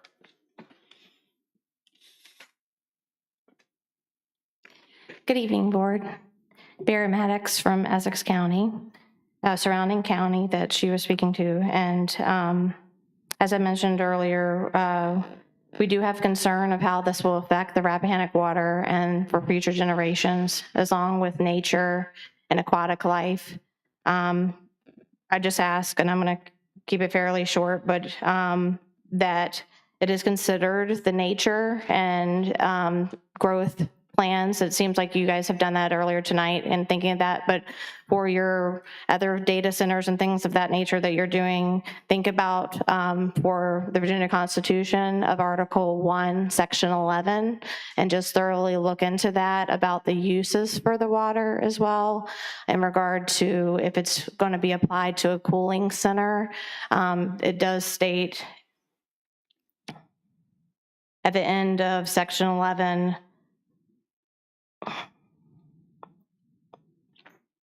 If the primary use is for private gain, private benefit, private enterprise, increasing jobs, increasing tax revenue, or economic development. So it says, taking of in the case of taking or damaging of private property is not for public use, if the primary use is for private gain, private benefit, private enterprise, increasing jobs, increasing tax revenue, or economic development.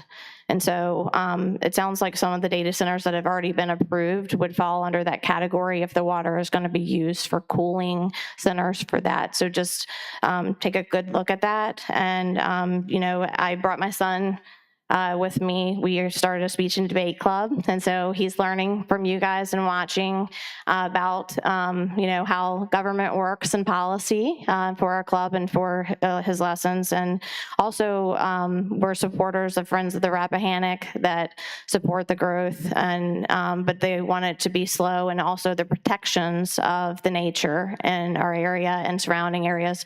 We have many friends in Caroline as well, longtime residents here.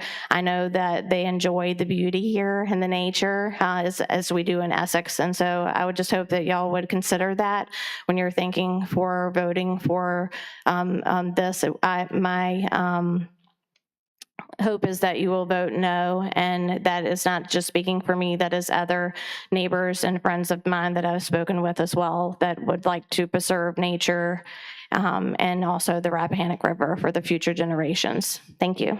Could you give us your name again? Yes, it's Barrett Maddox. Okay. Thank you. Is there anyone else who'd like to speak regarding this? Come on. Good evening, Board. My name is Mary Sue Bancroft. I am the 5th District Board of Supervisor for King William County. I live on West River Road in Aylett. It is my understanding that the withdrawal of water from this gentleman's property would be emptied into a tributary of the Mattaponi River. I don't know if you all understand the magnitude that that would have on that river. Let me just tell you that I did send an email to the DEQ today to express my concerns about this and ask that they please deny the permit, WWPP number 20-0514, and I will read to you a little bit of what I wrote. I'm the 5th District Board of Supervisor for King William. This impacts my constituents as well, should the permit be granted. There's no data to support a favorable outcome of the ecological atmosphere of these rivers if such a project is permitted.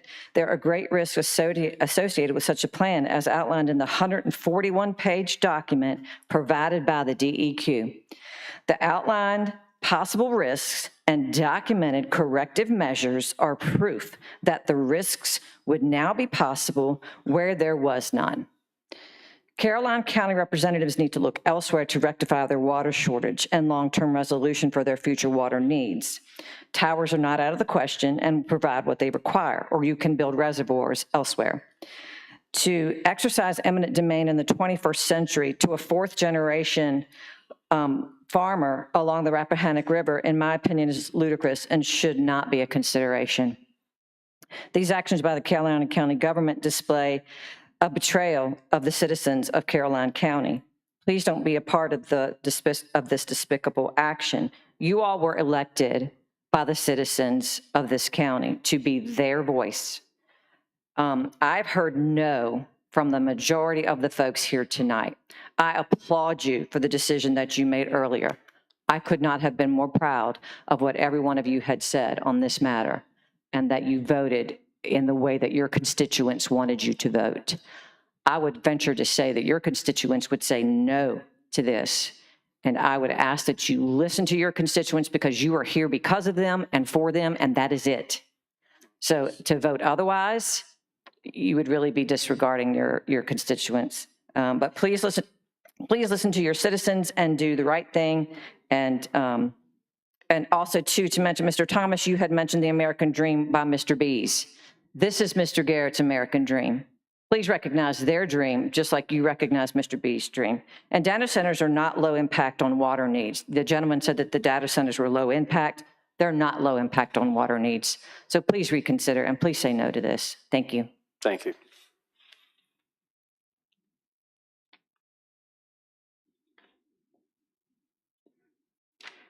Good evening again. Bob Ferrer, Mattaponi District. I'd just like to bring a couple points up. We're told that the water intake would max out at about 14 million gallons per day. If you just look at the amount of water per year that would come out at that maximum rate, that's over 5,110,000,000 gallons.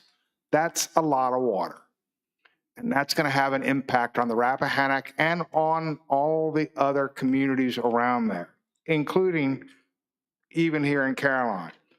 The last thing I'd like to say is the idea of government taking a citizen's property through eminent domain is one of the most distasteful things that a government can do. We all live for the dream of owning property. And the idea of government coming in and taking it is the last resort you should ever pursue. And based on what I've heard, I think we should take a step back and look at how we can come to a better resolution than what you have right now. Please do not approve this approach for growth in the community and for meeting our water needs until we look at other options. Thank you very much for your time. Thank you. Is there anyone else who would like to speak regarding this matter? Good evening, Board. My name is Albert Childs from Reedy Church area. Just wanted to make some specific comments. I would absolutely oppose this. This would just be the start of other such actions with impunity. Exercise of eminent domain is supposed to be to protect citizens' health and security, not land grabs for potential economic opportunity. It is an entirely inappropriate use of eminent domain. Thank you. Thank you. Is there anyone else who would like to speak regarding this matter? Is there anyone else? If people want to speak regarding this, they could come forward close to the front when, so that way we're ready. So is there anyone else who would like to speak?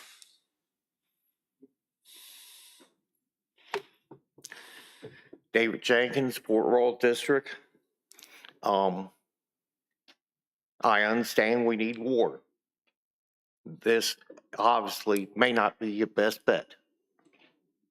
And obviously, the research was not done on the deed to this pet property as it was registered, because I'm not sure you all realize there was a conservation easement on it.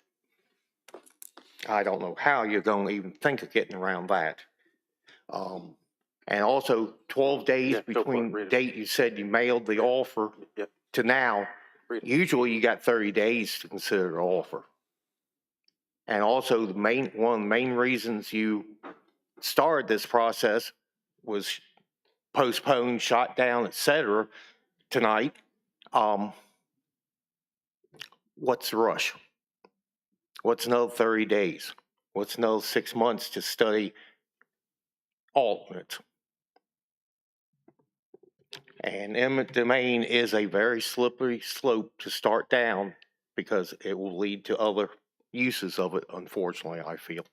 Thank you. Thank you, Mr. Jenkins. Is there anyone else who would like to speak regarding this matter?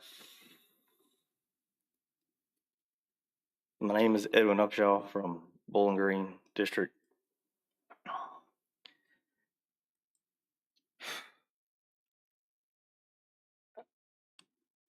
I think that I agree with everybody else that spoke so far.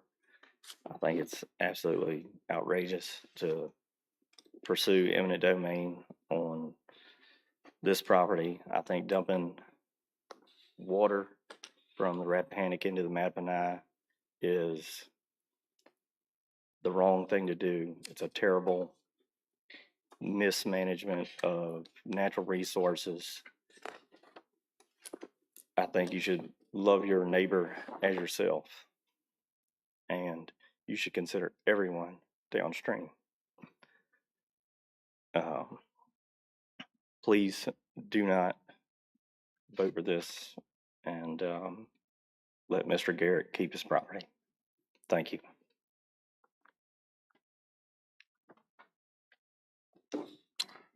Good evening. My name is Jerry Dickinson. I'm an Essex County resident, a Caroline County business owner and farmer. I strongly oppose this project because, one thing, there's 10 other counties that own that river too. We share that river with the citizens of the Commonwealth. For Caroline County to take that resource and monetize it is wrong. It's unfair to the other people in this state, and it goes against the idea of public property being the river. That's my point. Thank you. Thank you. Is there anyone else who'd like to speak regarding this matter?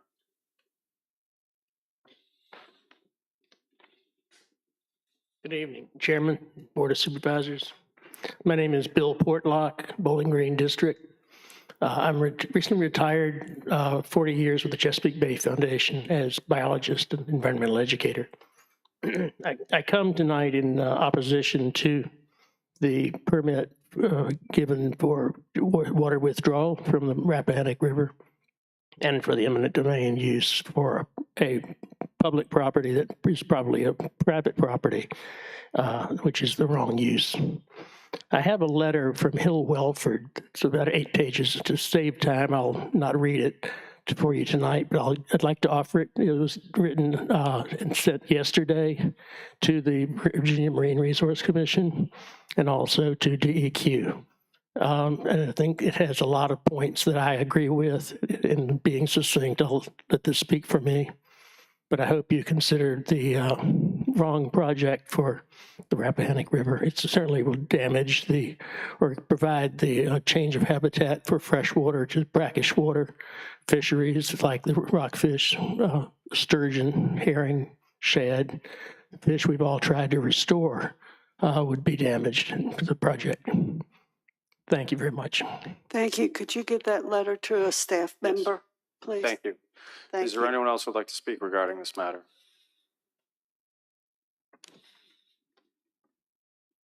Good evening. My name is Audrey Mitchell. I live in Walkerton, Virginia, and I'm president of the Mattaponi and Pamunkey Rivers Association. I am opposed on this on so many reasons, but I came back in the winter when they had the hearing, the town meeting about this proposal, and the Hazen came and presented the project. And I've read the 141-page document.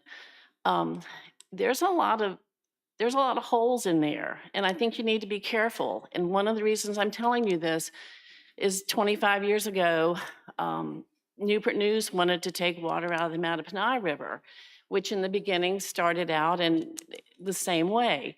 However, after scientists, VMRC, EPA, Chesapeake Bay Foundation, Sierra Club, countless others got involved in it, we realized there was not a lot of science saying how the river was going to fare from having the water taken out of it. There's the eagle population, shad, sturgeon, all of those things had a great impact. I don't want to see his land taken away. I don't want to see his water taken away, but I can tell you more than that. I worry about what's going to happen at Polecat Creek in the Mattaponi River. If you're dumping 11 million gallons a day into that river, it's not very wide in the upper part of the river. It is going to decimate land. It's going to decimate the land that the upper Mattaponi have. It's going to decimate the land that the Mattaponi reservation's on. And I think you need to consider, do more research before you get in the middle of this. And you can talk to Newport News about it, because believe me, they were left with a $51 million bill and nothing to show for it at the end. Thank you. Thank you. Is there anyone else who'd like to speak regarding this matter? Hi, good evening. Phil Edwards, Bowling Green District. So about 44 BC, there was a tyrant, and a bunch of people got together on the Ides of March and took care of that tyrant. And if you look at Virginia's state flag, Sic Semper Tyrannis, that commemorates that. This will always happen to tyrants. I can think of no more tyrannical action than the eminent domain. If it is unthought through, it seems what's the word I'm looking for? Researched, heard too many, way too many counter arguments, not enough options brought forth. I would urge that this, this is not a case to use eminent domain. Property rights are, so important to the foundation of this entire nation, this state, this county. I would vote no. Thank you.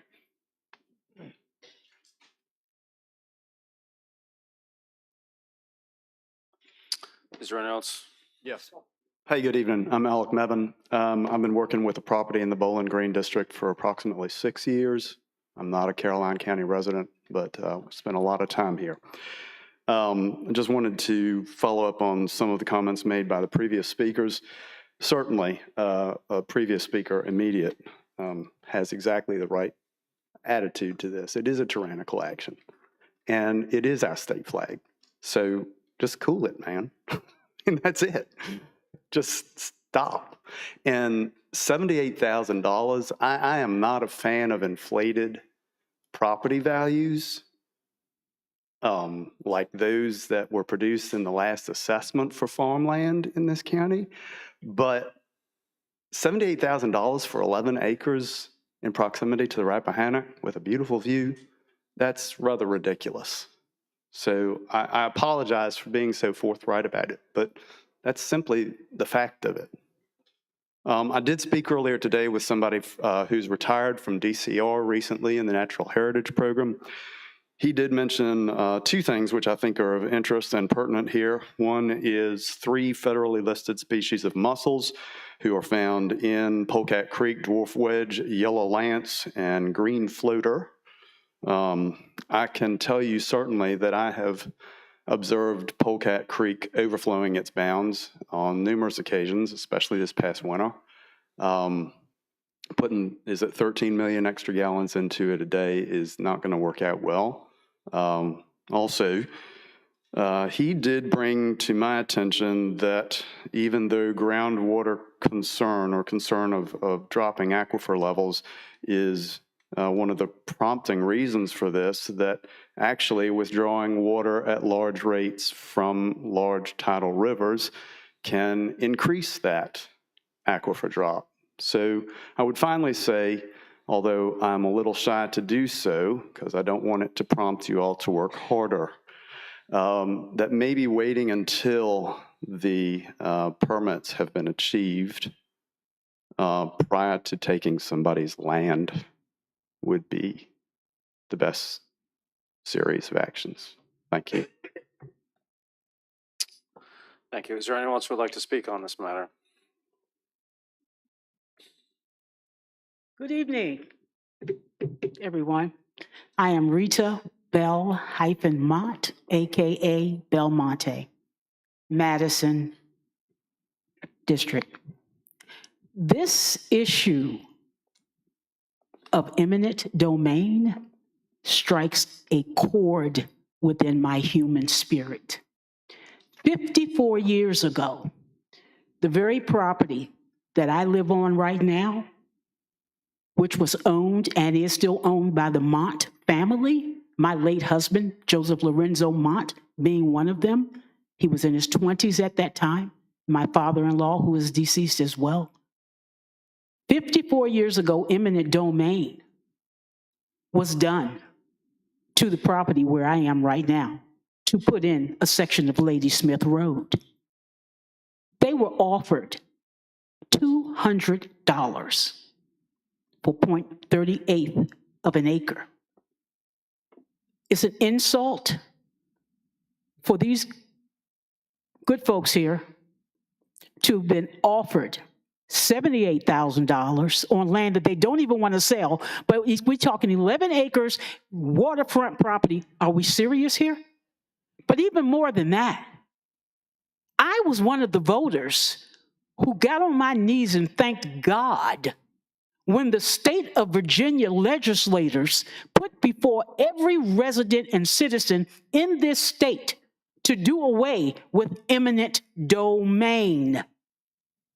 We, the voters of Virginia, won, and eminent domain has been taken off the board. How dare Caroline County bring that back? You talk about a mushroom? You take this family's property, mine might be next.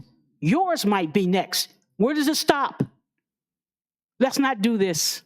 Please, for God's sake, for the county's sake, for the family's sake, and for the millions and hundreds of thousands of people in this entire world who has had land and properties taken from them. Let's not do this. Thank you so much. Thank you. Is there anyone else who would like to speak on this matter? Is there anyone else who would like to speak on this matter?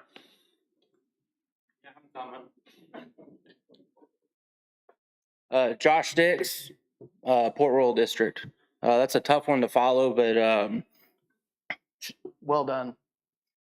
I just think that we hadn't looked at the other options. You know, I don't think that we should just say, this is it, this is the best we got. Yeah, I think we're all a little bit smarter than that and a little bit more resourceful than that. I think this is the lazy option. This is the first and easiest thing that we could do, and I don't think it's right to take somebody's land just like that. This man's worked for that. He works that land. He's worked hard for it. He doesn't deserve to have it taken from him. The Rappahannock is an interesting river. I encourage all of you to walk downtown on the Fall Hill Avenue come August. All you'll see is rocks and a little bit of water. I don't know how taking this kind of water out of that river can do anything but increase that problem. This has been a very fast process. It's been about 14 days from what I understand. Nothing fast is good. Maybe unless you're racing race cars or something. But if this goes through, this will now be the cheapest waterfront property in probably the entire country. And if you're going to take the man's land, give him what it's worth. Don't insult him and his hard work and what his family has done to keep that land and work that land and provide food, not only for his family, but all of our families.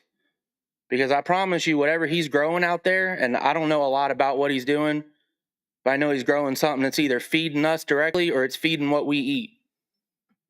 Water's important and food's important. That's all I got.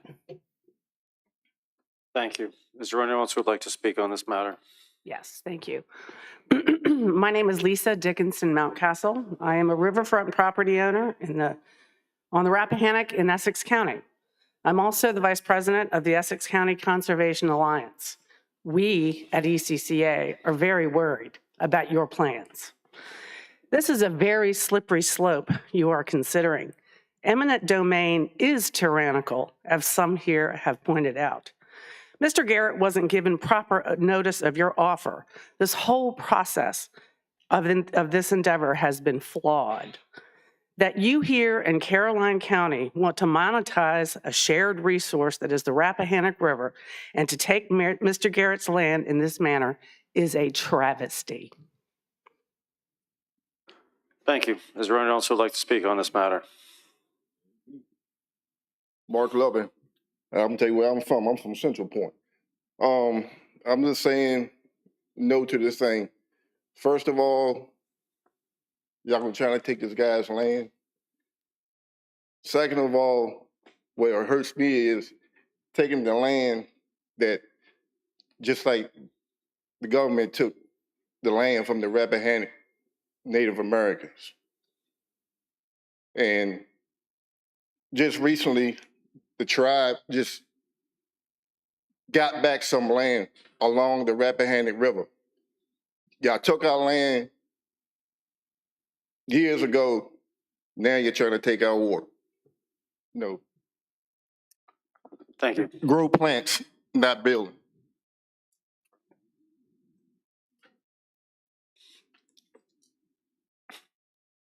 Wilma Smith, Reedy Church District.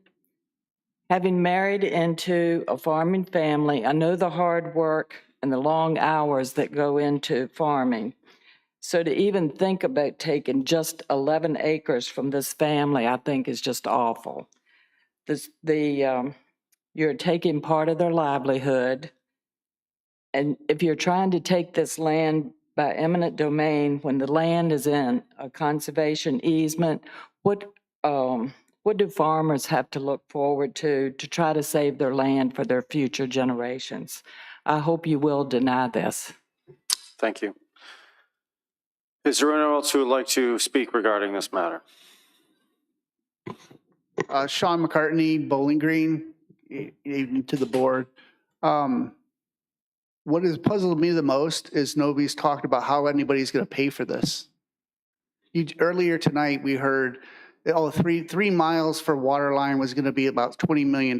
So you're talking like 35, 40 miles to move this water from this gentleman's property over to Carmel Church in that area, Lady Smith. So let's do the math. That's a lot of money. Who's going to pay for that? Those of us that live down on Frog Level Road in Dawn, that they just want a restroom, a place to go wash their hands. Why don't we take, instead of like spending that money on something that's, it's really not needed because we don't have a data center going over there, and build those folks a restroom. Leave this gentleman's property alone. He works hard for it. His family's 5th generation farmer. That's pretty awesome nowadays, when most family farmers are trying to get out of it. So just let his property alone. Leave the water alone. 17 million gallons running down the Mattaponi isn't going to solve anything. We can think of a better way of doing it. Thank you. Thank you. Is there anyone else who would like to speak regarding this matter?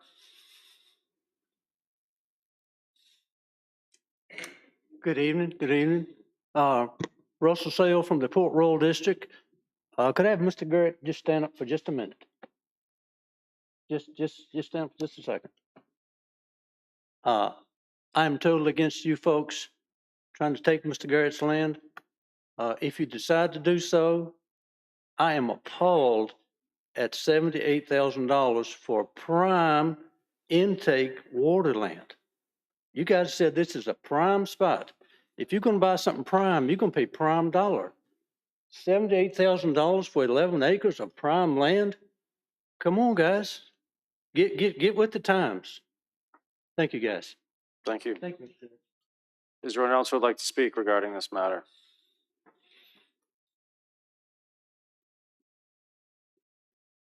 Good evening. I'll raise it up a little bit. Don Penny, Bowling Green District. I think several of y'all probably knew my dad, so you knew I couldn't sit there all night and not say something. I farm myself, so I can sympathize very much with Mr. Garrett losing even 1 acre of land to a process that may or may not be correct. We need to preserve our farmland. This is a rural county, and I realize that you need water. We've known it for a long time.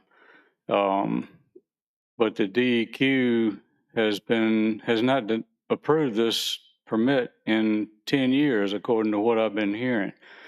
A lot of people here tonight have made a lot of good points that maybe seem to me that we might be rushing this thing a little bit. The previous public hearing seemed to me to lessen the need for at least some of that water that we were trying to get. We know that we're eventually going to have to do something to get water for the county, and we're getting it for the west side where all the growth is going. But please, before you take somebody's land away from them, just, if you do nothing else, just maybe kick this can down the road a little bit further.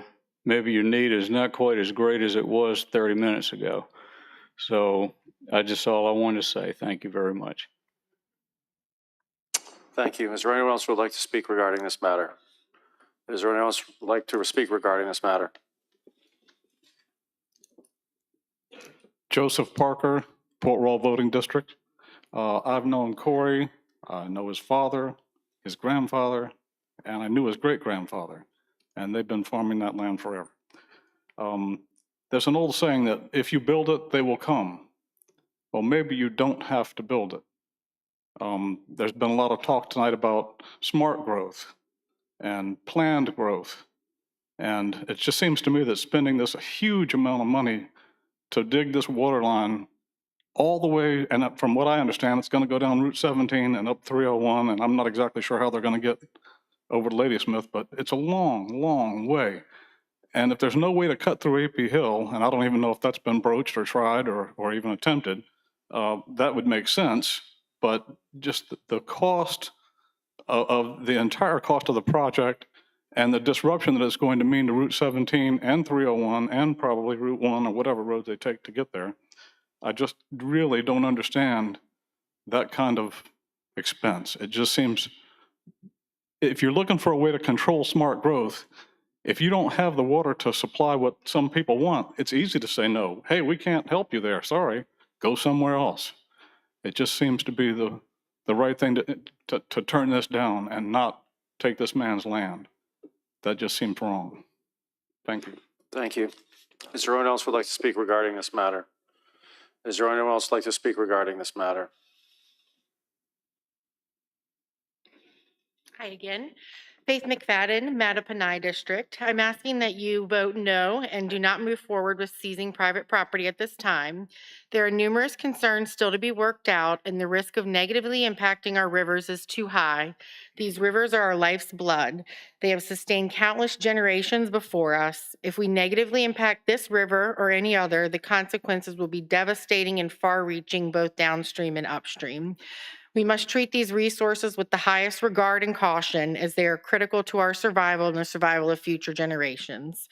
We need to have many more conversations about our surface waters, including those that have recently tested positive for PFAS and other similar toxic substances. The Rappahannock was on that DEQ list of positive contamination.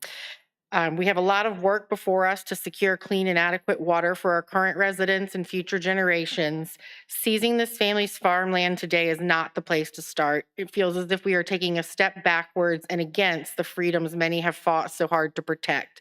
Please do not move forward with this tonight. Thank you. Thank you. Is there anyone else who would like to speak regarding this? Good evening, Chairman Black and members of the board. Kevin Collins, Reedy Church District. A main theme I'm getting during this public hearing is a lack of awareness in Caroline. I brought this up at, I believe, a previous meeting. It was probably last year. The communication of important decisions in this county is lacking. I understand it's very hard to determine what topics are going to elicit a response from the community. What is important to one, it may not be important to another.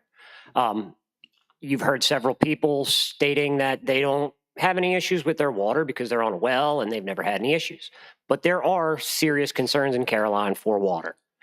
And if there is such a serious concern, what strikes me is a government that would apply for a permit in 2020 and not have the first community meeting that I was aware of until 2023.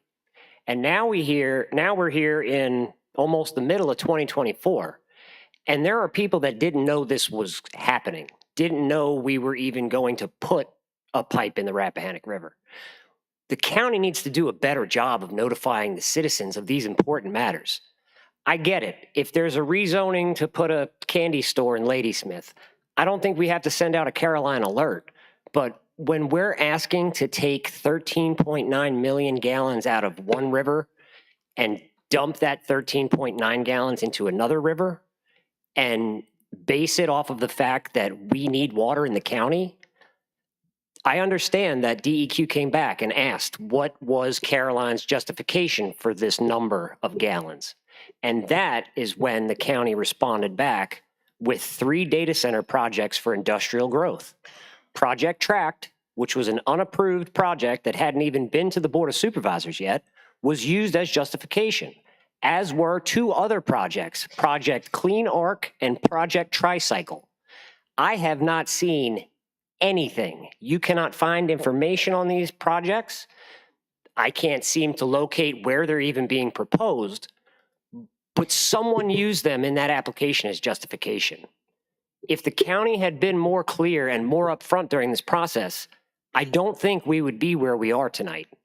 Eminent domain is a serious thing. You're taking someone's property against their will. Yes, it might be for the good of the residents of this county, but I think it could have been done in a very, very different way as it relates to notifying the residents of these serious issues. So again, for or against isn't my position right now. My position is letting residents, they're important. Thank you. Is there anyone else who would like to speak regarding this matter? My name is Ben Edwards. I am a member of the King William Board of Supervisors. So I don't take this kind of situation lightly. I know it's hard on all of y'all to sit up there and make these decisions. But when you're affecting people's lives, like y'all have the keys to right now, you need to really think seriously about what you're doing. I always made it a policy when I go home at night.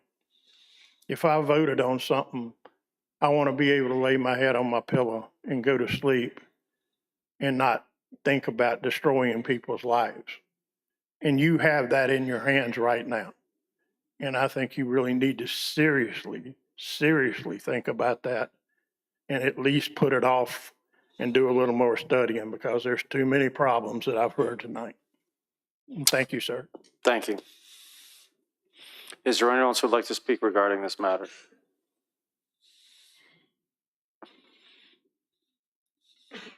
Good evening. My name is Catherine Sorrell, and I'm an attorney with the firm Cultural Heritage Partners. I serve as counsel for the Upper Mattaponi tribe. I wasn't planning on speaking tonight, but I wanted to just affirm some of the comments that have been made earlier, and I would just direct everyone to the comments that we've submitted on the DEQ permit process. But I wanted to reiterate that in addition to the concerns that have been raised about excuse me, impacts to the Rappahannock, there has been zero analysis that has been done by DEQ on the impacts to the Mattaponi River, which creates grave concerns for my client, the Upper Mattaponi tribe. But I know it also creates a lot of concerns for the surrounding communities. Thank you. Thank you. Is there anyone else who would like to speak regarding this matter? Is there anyone else who would like to speak regarding this matter?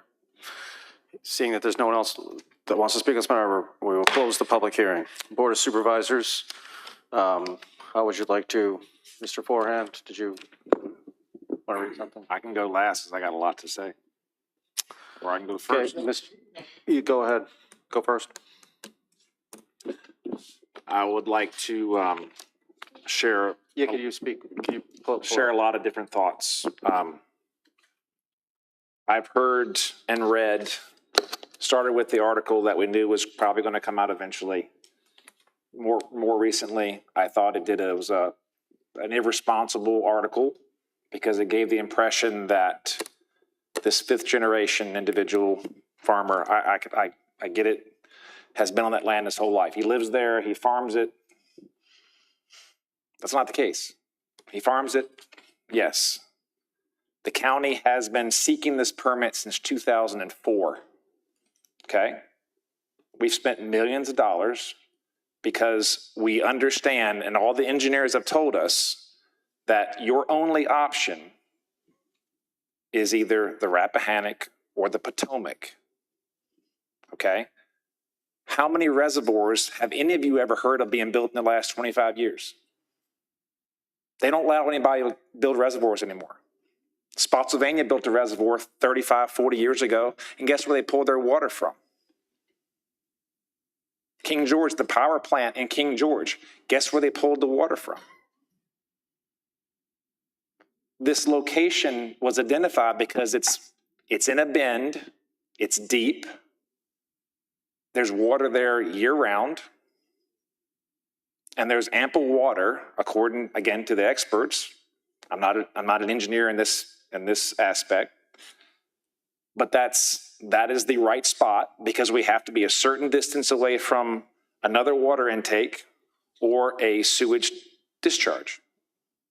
So we're sandwiched in to a small part of the river that the state says, these are about your only choices. So that's where our application focused on 20 years ago, almost 20 years ago. It was a very specific part of the river where it was our only option after we were told from our engineering studies that started in 2002, the first one came out. As the aquifer in Eastern Virginia has gotten lower and lower and lower, the restrictions on drilling new wells has gotten tighter and tighter and tighter. The town of Bowling Green is out of water. We have a very limited capacity as a county. We had a water main break in 2010 that required that the county, this county, and the 10,000 households that are serviced by the public water system go on water restrictions for 4 months. That's how fragile our water situation is. And that's just for the homes that are here. And that accounts for zero economic growth, which is necessary to some degree to keep the taxes on individuals somewhat low. We're not King George where we have a landfill that pays 15 cents per, of their real estate tax.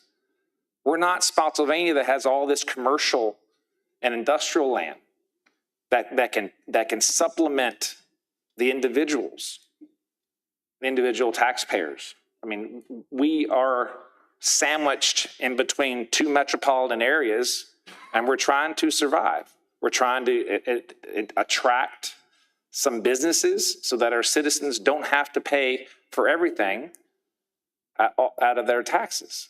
The business taxes do that. That's fire and rescue. That's schools, which we're hit every year with that. We need to give them more money. And I agree, we need more things in our school system, more teachers, better facilities. We need it. You can't squeeze blood out of a turnip, no matter what you say. But some other parts of this. The original permit submission was in 2005 for 11.55 million gallons per day. DEQ project pre-application meeting in January 19th, 2016, looking for a location. Again, that's when we realized we were sandwiched in. We had very few choices along the river after we were told that we can't draw water from any of the other 7 rivers in the county. It gets either the Potomac or the Rappahannock. And the Potomac, you think the pipe going from the Rappahannock to the high school is expensive. Just imagine what it is going across King George County and all the eminent domain that would be required to run a sewer or a pipeline that distance. Eminent domain is real. It happens every day on every road that's built. It happens when fire stations are built in metropolitan areas, when people don't want to sell. Okay, I don't like it at all. I think it's awful. It was abused in the Northeast when they wanted to put a mall somewhere. I was adamantly against it, glad they changed it. Right? But our hands are getting more tied by the day, and the can has been kicked down the road for damn near 20 years. Other parts of this. The property, we started pursuing it in 2017. The property that we're talking about eminent domain on. Again, it was pretty obvious where we had to go. It was purchased by the current owner in 2020. Okay? We had fire station land that we were looking to buy, negotiating with the owner, and that also was purchased a few months later. It's become a trend in localities like us where the county government nearly needs something. Let me swoop in there and grab this before they have an opportunity to buy it. That's what it looks like to me. Maybe the intent was different. I don't know. I'm just saying it was purchased in November of 2020. The conservation easement was granted a couple years later by mistake.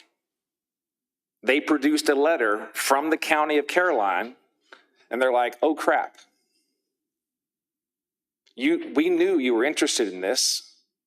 It didn't get to the right person, and they granted the easement. They paid $643,000 to the current owner for that easement. I thought it was kind of funny when people were talking about what was offered, because 143 acres, $858,000 was paid for that. That equates to a little over $6,000 per acre. We offered $71.27 for the same acre. Now granted, the river's a little bit higher. I get that. And the condemnation process will go to court, and they'll settle on a number that I'm confident will be higher than that. That's just a starting place from a number that we don't generate. We have to hire someone, according to state code. We have to hire a land appraiser. They give us a report, and we say, all right, that's what we have to offer. And that's what happened. It is what it is. That's what the law says we have to do. That isn't currently in conservation, and he said exactly, it's not supposed to be divided. They're looking at backing out the whole thing to make it go away, because it was done in error. Not any error to Caroline County, not any error to Mr. Garrett. The state shouldn't have done it. The 11 acres accounts for ample land for buffering to make it look nice. There was ideas to make it look like a barn, some water retention as part of the plan, so that when the river is low, that we have water. If there's some sort of contamination event that the county doesn't have, that there is some residual surplus that can be drawn from somewhere along the line. That's part of the plan. Again, the folks that are saying you haven't thought this through, that is the farthest thing from the truth. We've paid millions of dollars to very smart people to tell us what our options are, and they all come back and say the Rappahannock or the Potomac, because none of your other rivers have capacity. Hanover pulls out of the North Anna. Spotsylvania pulls out of the Mattaponi. Out of the Matta, which also goes into the Rappahannock. And I will venture a guess that the folks that are downstream, when the Mattaponi dries up here in Caroline on droughts, it dries up. That's great for the mussels, isn't it? It's not. It's dry. A lot of things die when that happens. If we're going to put 13 million gallons a day spread over 24 hours, there'll at least be a trickle there. I'm not saying it's going to be huge, and it's definitely not going to be 13 million gallons in a day, because things get consumed. There's a thing called evaporation. People water their yards. They wash their cars. Industry uses it. It just happens. I've heard also that there's no studies that have been done. There were studies done about fish larvae, some things I can't even pronounce that they're looking for, salinity testing, the intake screening mitigation plan. Each one of those things costs money, and the test was done, and we were given the thumbs up. There are a lot of people in the western side of the county that cannot wait for another alternative. And I am one of those. The water in the county system is well driven. It's 100% from wells. It's the hardest water that you ever want to endure. Everyone has to buy a softener if they value their shower door or their car finish. And if I'm lying, please stand up and tell me I'm a liar, because I know, I hear it. And then the fact of the matter is that a well can die tonight. They cave in, they're pumping 100 gallons a minute today, and tomorrow they're pumping 12. That well is garbage. We got to spend another $300,000 to drill another well. And putting up a tower, yeah, we can put up a tower, but if there's nothing to pull it out of the ground with to put in the tower, then we got 10,000 households that don't have water. Forgive me for trying to look out for those people, because that's exactly what I'm trying to do. And this is a multi-year plan, again, that was started almost 20 years ago. And it'll probably another 10 before it actually comes to fruition. But we have to start the plan somewhere. And it started then, it's slowed down, it's sped up as consultants, as the economy, as things have gotten more critical, as our water shortages came into effect. I mean, you talk about affecting people's lives. I've heard that a lot of different places, but I got 10,000 households that rely on water from this county. That's a lot. I hear that the creeks are overflowing. Well, every creek in the county overflows when it rains hard. Every one of them, 100%. We got fire stations that actually get flooded when it rains hard. We're trying to fix that. We almost went to eminent domain trying to get that one. It's unfortunate necessity of government to provide some things like that. I don't like it, but the alternative is what? We don't have a fire station where we need it. We don't have a pipe. We don't have a water line. We don't have a fire hydrant where we actually need it. If we could go somewhere else and negotiate with the owner, we would do it tomorrow. But our hands are tied with a small piece of the river that we expressed our intentions to purchase, had conversations at the kitchen table of the previous owner, and then it changes hands. And forgive me, it wasn't a surprise to the buyer that we were interested in that parcel or in a piece of that land. It was not a surprise at all. If it was, then I don't even know what to say about that. But I can assure you, everyone that was associated with this piece of land knew what the intentions of the county were years ago.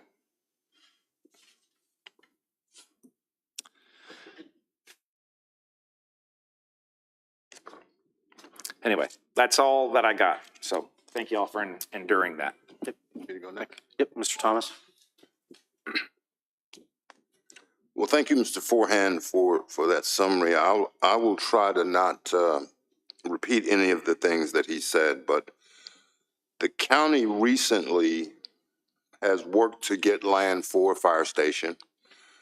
We've worked to get land for county office space, and we worked to get land for convenience sites, all of which the county negotiated with the landowner in good faith, oftentimes several back and forth with the landowner to eventually purchase that land. I was on the board in 2004 when we decided to finally try to withdraw water from the Rappahannock. I thought a better idea was to have a reservoir in the county, and one of our board members started talking to a mining company about using what was left in their mine. So that eventually turned out to not be a good idea or not be feasible at all. And then we started looking at other places, and I personally talked to Hanover County about them running water into the county. We also talked to the city of Richmond, and this is 10, 15 years ago, trying to get another option. As Mr. Forehand mentioned, Spotsylvania draws water out of the Matta. Actually, I think it's the Mattapo, but one of those rivers. Spotsylvania never asked Caroline if they could do anything. Hanover did the same thing with the North Anna, never said a word to Caroline about doing it. We have no other river intake option other than the Rappahannock. And that's what the county is finally going to do after we've done all of these studies. And I know the Caroline Progress has not been gone for 20 years, so I know there's been reports in the Caroline Progress about this project for quite some time. The other thing is in 2017, when we put in an application with the town of Bowling Green and the county of King George because they wanted to jointly go in on a water intake with us. Nobody from King George was here this go round to say they didn't like the idea, because they're still considering the idea. They just didn't have time to get all their paperwork in to be part of this process. So there are other things there. This is not something that we just thought of in the past, year or so. We've been working on this for 20 years. This is the only option we have for water. Water, as you can see from what's going on out west, determines whether your town, city, whatever lives or dies based on whether you have any water at all. If we miss this opportunity, we will end up just where we are without any more development, period. Because we wouldn't be able to afford it, but we still have to pay for all the other things we need. Sheriff deputies, school teachers, new buildings. We would definitely double our tax rate in little or no time. So this is an option. We're not monetizing the water. We're trying to provide for our citizens. And that's the way I'm looking at it. It's the town of Bowling Green is going to be part of this process. There may be another county that joins this process, but more importantly, this is going to benefit the county of Caroline. And that's where I am. Thank you. Mr. Underwood, did you want to? Thanks, Mr. Chairman. Now, I've listened to all of the discussion. I've read all the letters that have come in. And, my concern always is when people come and spew out information that's not true. That's what concerns me. I don't really mind the opposition. I don't mind the banter. I think it's good. It's part of the process. But get the facts. Get the facts first. And see where the facts lead you. I would agree with you 1,000% if this was an overnight. When I came to this board in 2009, the first thing I told Mr. Thomas, who was the chairman, I said, whoever controls the water is going to control growth. We have to have fire and rescue, and we have to have water. Did I not say that, Mr. Thomas? That was 2009. They had already started working to find solutions. So this is not overnight. I don't like eminent domain more than anyone in this room. But sometimes it happens. And I go to the Constitution of the United States, and I always refer to this when I studied law. The rights of one sometimes has to be abated for the good of all. Read it. It's law. It's not something that we just pull and say, we'd like to do this just because this is the only solution. For over 10 years, I've been looking at it along with Mr. Schiebel and the rest of the board members who are here. We don't take it lightly. It's not that we don't hear you. Hey, no, we're not doing that. The public hearing happened. People had a right to speak their mind. Now it's the board's turn. And that's right there is the problem. That's the problem right there.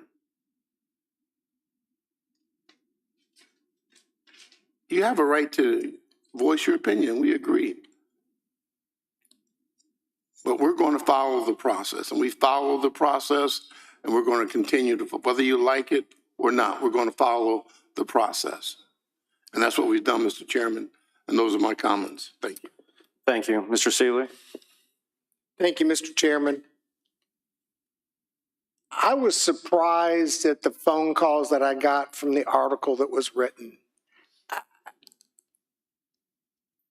I've been to all the water meetings, and I live in Bowling Green. we've had DEQ in Bowling Green, we have DEQ to these meetings, but nowhere in the articles that were written did they talk about what DEQ said or where we had to go or the water necessity of not being in groundwater. I mean, it's over for those of us that are in groundwater. The management issues that are coming are going to be pretty severe for all the localities. And everybody that's in groundwater, all the way down the northern neck, all the way down the middle peninsula, we're all in groundwater management. I don't think most people realized how much has to be reported and what we have to do.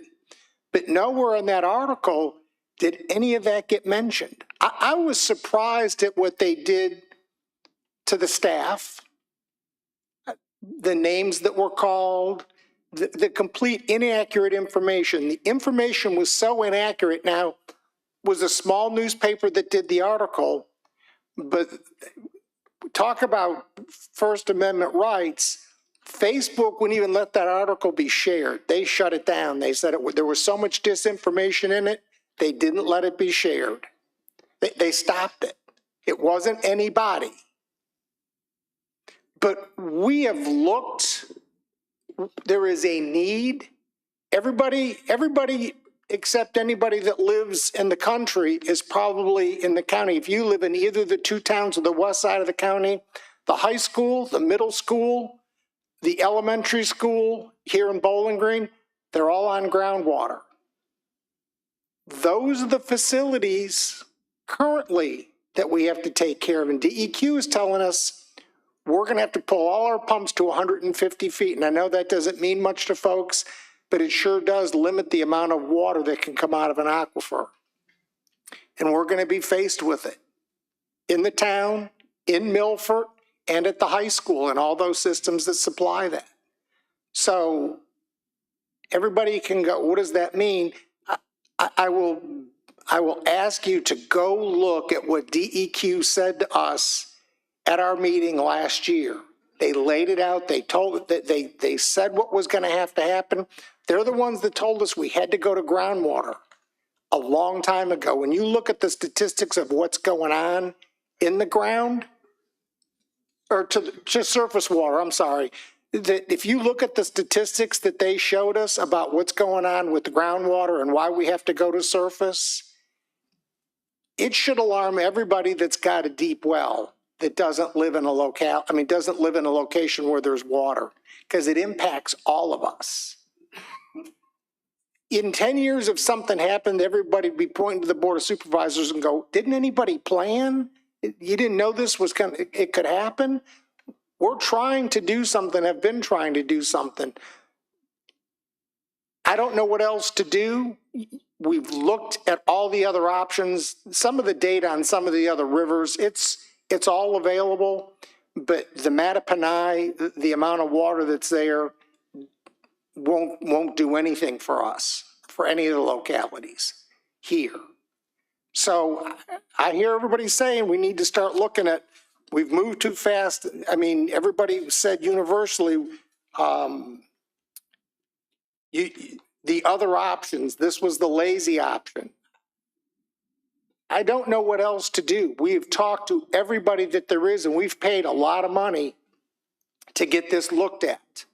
And this isn't just for the residents that live in localities that we provide, or locations that we provide water to, but it's for everybody who's got a deep well. We're all in the same aquifers. Every one of us that's got one. Everybody's impacted.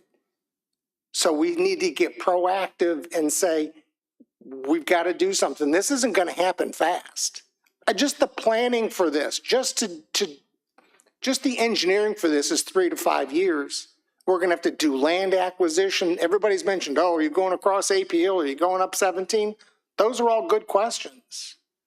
That is all things we have to examine, but we have to have a permit before we do that, because why spend the money if there's no permit and no place to pull the water from?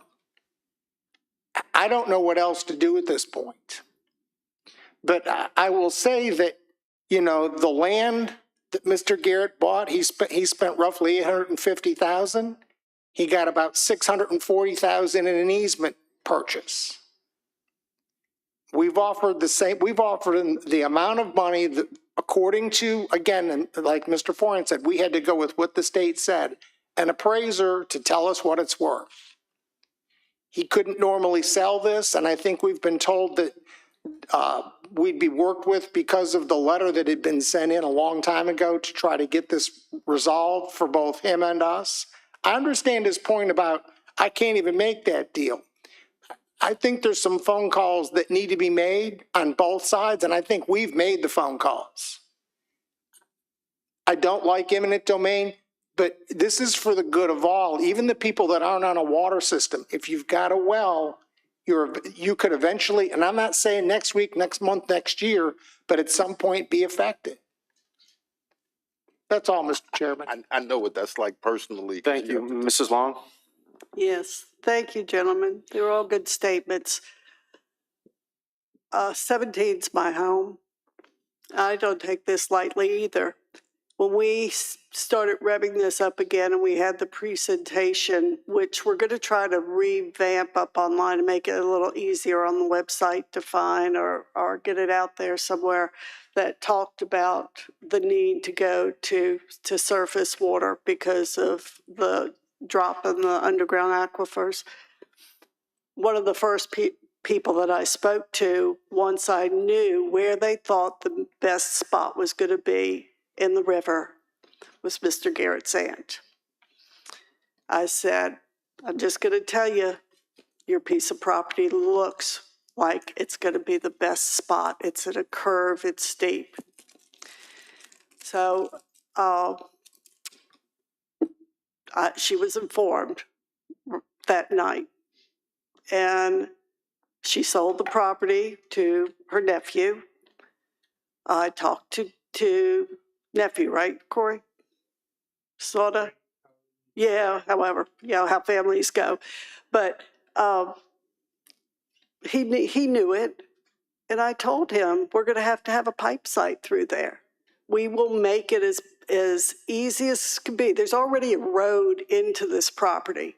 So we run the pipe down through there. We shoot another road over to the end site, and we build a barn-looking structure, probably like a small barn type thing, and we put all our equipment there. Pipes will be underground. The road will be accessible for his farm equipment. He will still be able to farm. He just has to work around the building and whatever a little fence that will be there for keeping people from exploring when nobody's on the property. The rest of the farm's going to be there for him to do. Yes, will he have to reconfigure his irrigation systems a little bit? Yeah, he probably will to cut around that house. But the farm's still going to be there, along with his other property, which is down over on Hazelwood. He's and farm all around 17. Mr. Garrett has a wonderful farming business. Hundreds and hundreds. How many hundreds of acres do you farm now? I don't know how you do it all. But not allowed to speak publicly. Yeah, well, you can tell me later. But I can't imagine that less than 11 and a half acres is going to put his farming business in any danger. We have worked, we have been open. And yes, to the gentleman who said this is a lot of money to get water. Yeah, in the long run it is. When your child wants a glass of water and you turn on the spigot and you don't have it, how much are you willing to pay at Food Lion or the drugstore or any place else for a bottle of water? People in Bowling Green are having to buy bottled water now. I don't want the people in my district to have to do that. We need to get ahead of this, so if we want to leave our land to our children, Mr. Garrett wants his two girls, right? I hope. I know there was one, to farm.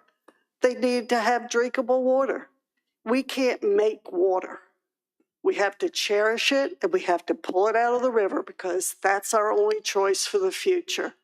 If we could put some magical thing up in the air and collect water, I would. If we could put big tubs on the ground and come out the next day and they were full of water, yeah, we could all do that to collect water. But I tell you, I have a town, I have Townfield subdivision, I've got Portabago Bay, all on that stretch of 17. So when somebody asks me, why is the pipe going up to possibly, if it's approved, to the intersection, it's because when the 70-year-old wells in Port Royal go dry, or the wells in Portabago or in Townfield subdivision go dry, you know, they're going to say, why didn't you do something? You knew this was going to happen. We have got to do something. And will it be great for everybody? It will be when you've got water 20 years from now. Thank you. Thank you. I'm going to take a little bit of a, I guess, a different approach, or maybe it's, I guess, the same approach. A lot of times people want to look at government in a Democrat-Republican kind of way. And I sometimes I run as an independent, even though I'm pretty conservative. It's because of the fact that I think at a local level, local decisions sometimes don't fit into the national politics. You got to do what's best for the people. And the ideologues and so forth, sometimes I think that actually ruins a county. And that's what I've liked about Caroline so far is we haven't been dominated. So why do I get to that? I get to that for a couple of reasons because, you know, as a conservative, you understand eminent domain is like the last thing you want to do. It is the absolute last thing you want to do. I agree with Mr. Forehand. Mr. Forehand's conservative. Mr. Seeley's conservative. It is the last thing that we want to do. I can't stress that enough. One of the things that board members, as we do, is we have to serve on other boards. And so when I was first elected back in 2011, one of the boards I wanted to serve on is the Rappahannock River Basin Commission. And the reason why I want to do it is because I like to go to the Rappahannock River to fish. And I got frustrated. I'm no longer on that board. I got frustrated because I felt like the board was meeting and giving a lot of information, but wasn't doing a lot. We were getting a lot of data, a lot of information about, hey, you know, what's going on with the river. And it's wonderful. Mrs. Long serves on it now. I enjoyed that part of it, but I didn't think there was a lot of action. And one of the data points that we got, which just kind of blew me away, and I didn't even realize that, is we started talking, DEQ would come in and start talking about groundwater management in the aquifer. And I've got actually, it's an article that I shared with someone, a constituent, when I was in France, because I was like, there's a lot of misinformation out there. And it says, this is out of Charleston, South Carolina, but they have a map of the eastern part of the United States. And it says the low country is getting lower. Here's why the South Carolina coast is sinking. Well, they have a map that includes all of the Chesapeake Bay and Delaware. And what's happening is the land is sinking. There's two things that are happening. Number one, the water levels are rising, melting glaciers. But number two, the reason why the Chesapeake Bay is coming so is the land is also sinking. Well, why is the land sinking? The land is sinking because the aquifer is getting drained. And because the aquifer is getting drained, it's allowing saltwater intrusion from the bay. So now imagine if you're that farmer, we talk about farmers, now imagine if you're that farmer in Essex or King William, and you're drilling down and you want to water your crops, and you're now getting salt water. What's that going to do? Or your well is now salt water in it. So DEQ, they know this. They're starting to tell localities, hey, groundwater is going to be off the table. And that's happening. That's science. That's fact. In addition, if you go into what Mr. Forehand said, permitting for they're not even really doing reservoirs anymore. And if you permit for one, it's like 20 years. So we can't do groundwater. Kind of off the table, okay? We really can't do a reservoir. Kind of permitting's going to take 20 plus years. All right, and then creating a reservoir means you dam up some sort of river, right, to create a reservoir. Then you're starting talking about fish, migration of fish, you're blocking that. So we really comes down to one option. And the other thing too that I know Mr. Forehand touched on a little bit is, and I don't know if Mr. Hughes has this number, today in Caroline County, if this Board of Supervisors did not approve a single subdivision, if we said today, hey, we're not approving any subdivision, we could double the number of houses. Already pre-approved. Go to Pendleton. It's growing like crazy. Hundreds of homes are being built, all from groundwater. All their water is coming from groundwater. There's a subdivision on 17, Haymount. If a developer wants to go there, it would be the biggest subdivision in Caroline County. Huge. We can't do anything to stop that.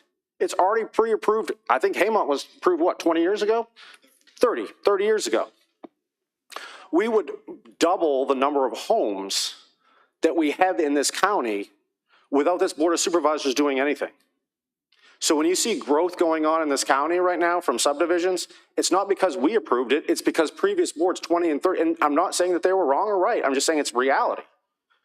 And so how are we going to, we're going to continue to take more out of the groundwater system.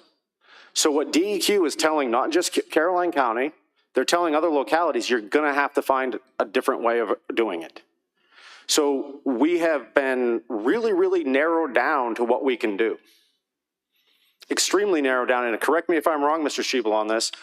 I don't know, about 10 years ago or so, I think we had a different location kind of in mind, and King George put in a sewer discharge. And we can't be within a mile of that. So then we had to go back to the drawing board. So there are very, very limited options that we have. And I can't imagine this room if the wells started going dry. I can't imagine what people would be like, what do you mean we're out of groundwater? Why didn't you, 10 years ago, why didn't you approve the Rappahannock River intake? So that's kind of the issue that we run against. So those are my comments. And if you want to read the article on the South Carolina thing, it's not just, it's Chesapeake Bay, it's coastal Carolina, North Carolina, Delaware. They're all having issues with groundwater because it's subsiding and the ground sinks. So if you want to read that article, I can send it to you if you email me. All right, so at this point, what was the board like to do?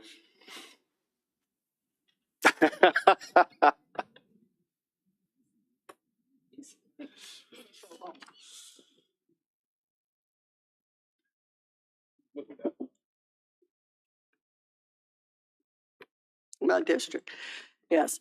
I would love this to go forward without having to go through the condemnation process. However, if that cannot be worked out, and Mr. Garrett told me back when we had that first sit down at his kitchen table that he was going to fight it the whole way, and I know he's a man of his word. I don't see him wanting to do that, and therefore I am going to move that we make a motion that we move forward with condemnation proceedings to achieve a easement for the installing of the water intake facility on the Rappahannock River Supply Project. And that would be you do that through adopting the resolution, including in your packet. Is it? It's getting late. Yes. So it's tab 6. It's the resolution that was in the agenda. The whole thing? If you just make clear that this is the resolution that you want. I move that we accept the resolution authorizing the acquisition for public purposes by purchase or condemnation of real property by Corey D. Garrett and Rebecca J. Garrett or their successors or assigns, having tax map numbers 4A, 15A, and 4A15. I have a motion. Let me repeat that. 4A15A and 4A15. I have a motion. Do I have a second? Second. I have a motion by Mrs. Long, and second by Mr. Underwood. All those in favor of the motion say aye. Aye. Is there any, I'll do a roll call vote. Mr. Forehand, yes. Aye. Mr. Thomas. Aye. Mr. Underwood. Aye. Mr. Seeley. Aye. Mrs. Long. Aye. And I vote aye as well. Motion carries 6-0. All right, we are now to agenda item number 8, which is Seven. seven, I'm sorry. Agenda item number 7, which is, Give them 5 to let them leave. all right, we'll take a 5-minute recess here at 11 o'clock. We'll be back at 11:05.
Okay, our next, we're ready for this. Our next item on the agenda is the agreement with VDOT to remove illegal signs from the public right-of-way and policy for implementing sign removal. I'll do this one too, if you don't mind. You can see from the staff report, but this came up at a previous meeting. The issue of the state statute relating to removal of signs from VDOT right-of-ways. There's a statute out there that authorizes VDOT and the county to enter into an agreement that lays out how that works. And we asked for some time to draft that agreement up for you and submit it for your review. That is the agreement that's in your packet. I think this has become a fairly standardized agreement. If you approve it, it needs to go to VDOT and make sure they consent to it, and we'll sign it as well. But this tracks very closely with other localities' agreements with VDOT under the statute. And in short, what it says is that we are given the authorization that the statute provides to go into VDOT's right-of-way and collect signs that are placed there illegally. And then we can, if we want, the statute provides the ability to collect penalties and fees for having to do that and reimbursement for the cost of having to do that. We've written the agreement in such a way as to make that discretionary for the county, because it may be that it costs more to go get that money than we actually get. But at least we have the power to do that under this agreement. And so that is really, it's a 2-pager. That's the agreement that you asked for, that we presented. And I think to kind of flesh things out a little bit more in conversation with staff, they suggested that we put together a policy document governing how this is going to operate with a little more detail. So specifically, for example, that if we take a sign out, we're going to store it for 5 days before it's disposed of. You can see there's 10 items there that just kind of detail a little bit more about how this process would work. But in short, this just gives the county the ability to take advantage of all the powers that are authorized by that statute if you want to. And so the action before you tonight would be to authorize the county to sign this agreement and submit it to VDOT and request that they sign it. And if you sign the agreement, to adopt the policy. Alternatively, if you aren't interested in acting within the VDOT right away, you don't necessarily need to take up the agreement at this time. But this is the document that was asked for at the previous meeting. Thank you. Does anyone have any questions regarding this? Mr. Forehand? Mr. Underwood? Mr. Seeley? Yeah, I got a couple questions. So, location within the right-of-way that exceeds 5 feet beyond the pavement or extends, I'm not, so we're only going to take things as long as they're within the 5 feet of the edge of the pavement. Is that how this is written? So this is the Mr. Seeley, this is the policy document that you're reading from, this paragraph 8. This is, again, just some kind of explanatory examples of what would constitute an illegal sign. I think the agreement gives you more breadth. So anything that VDOT considers illegal, you could remove as an agent of VDOT. But these are some examples of what are known to constitute illegal signs that could be removed. And let me give you my example.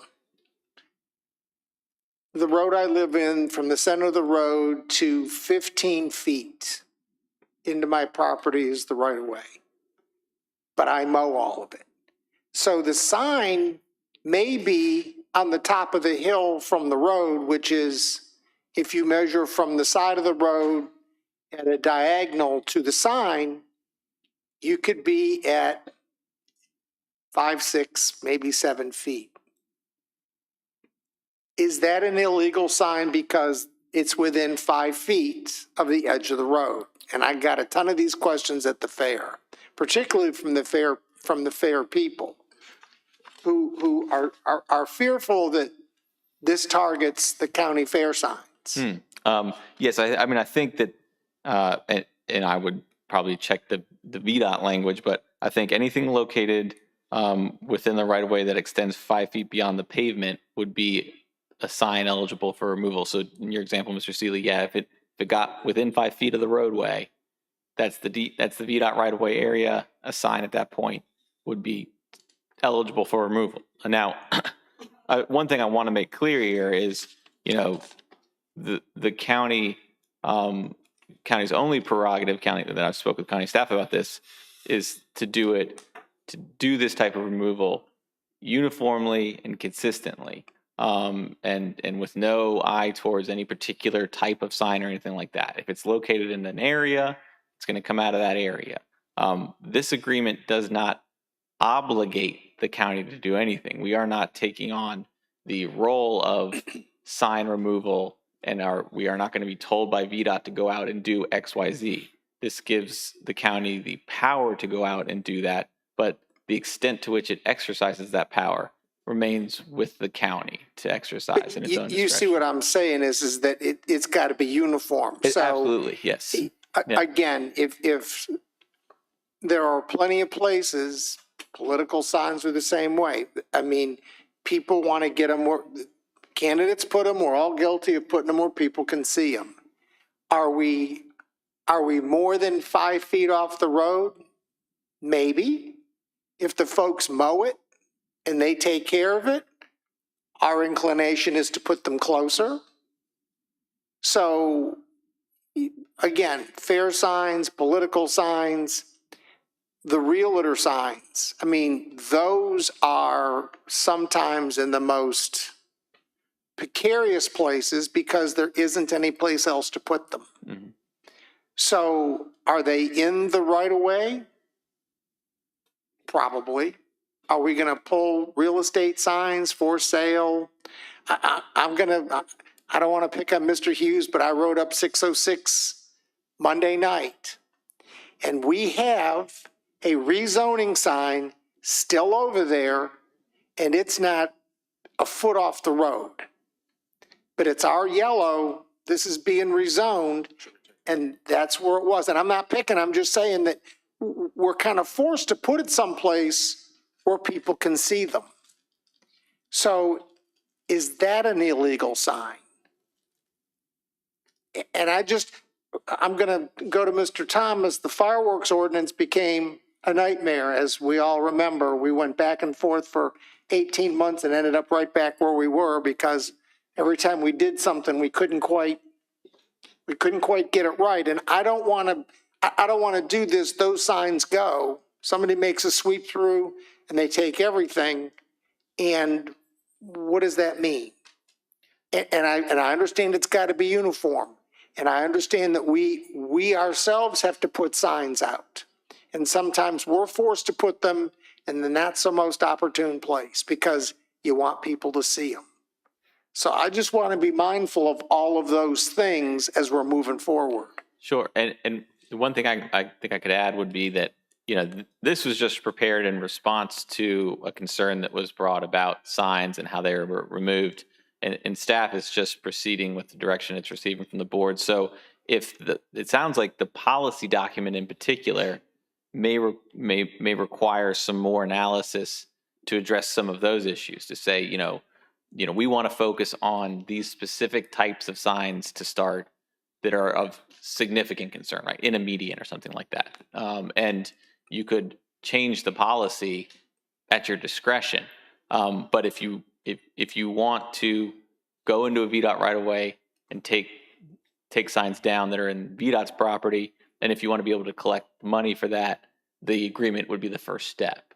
But it sounds like perhaps the policy needs some more fine tuning to address exactly what type of signs you want. I mean, that's another option. But I just don't want to be in the situation where we go through and there's some signs we can't take because they're of a nature that the county needs them there, but they're not, there's still signs in the right of way.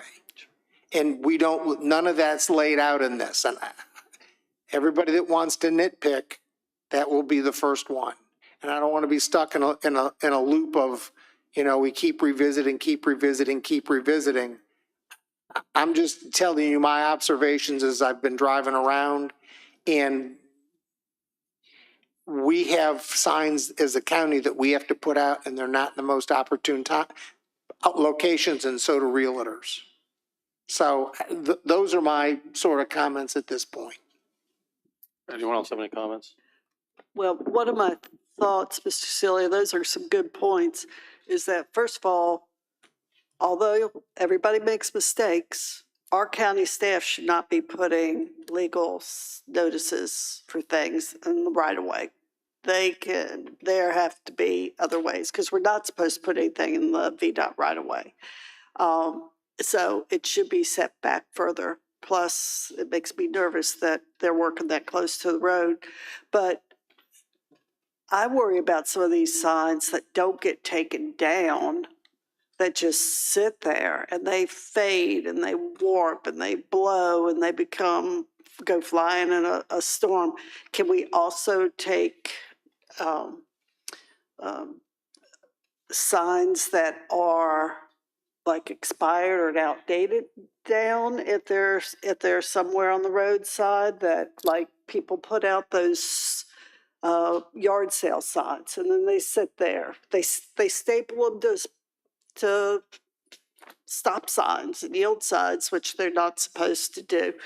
I don't know if we legally can take those down or not, but I'd sort of like to know.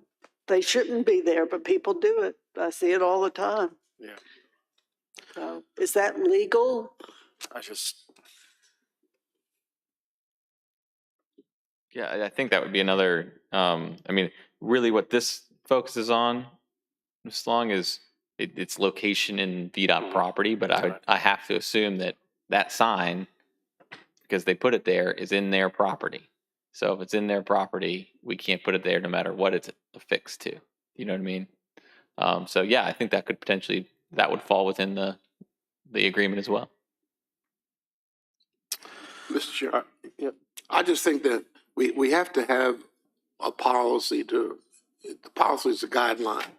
It's not going to hit every circumstance, but it will give us some idea of what we're trying to accomplish and give us some guidance.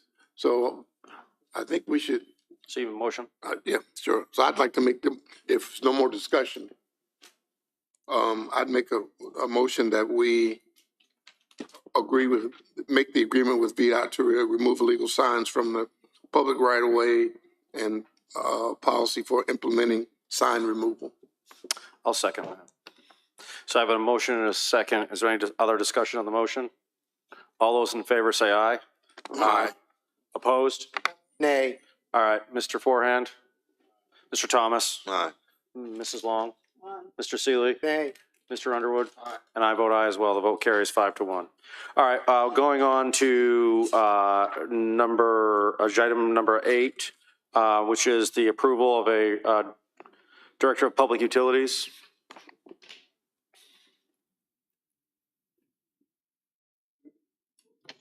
Good evening again, Chairman Black, members of the board. Before you tonight, you have the approval of the proposed Deputy Director of Public Utilities position.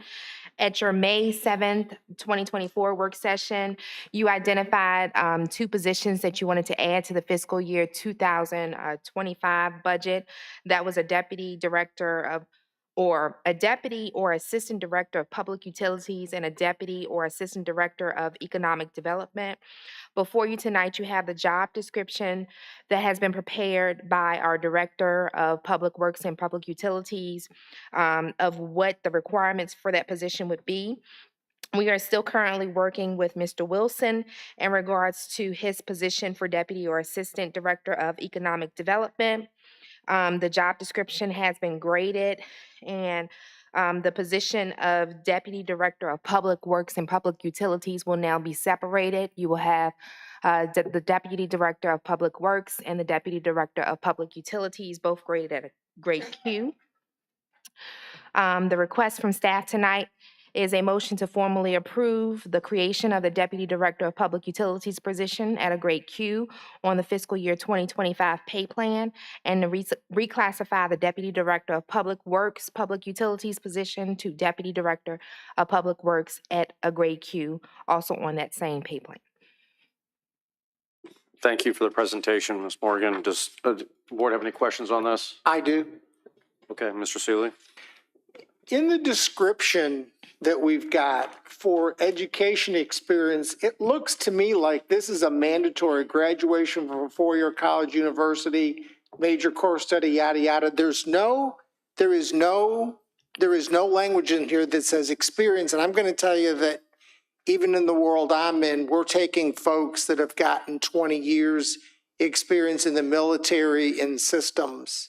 And all those degree requirements sort of get superseded by years of experience. And I read that in both, neither one of these, either in public utilities or public works, does it explicitly say that experience does count. We don't talk about it. We don't make the equation for it.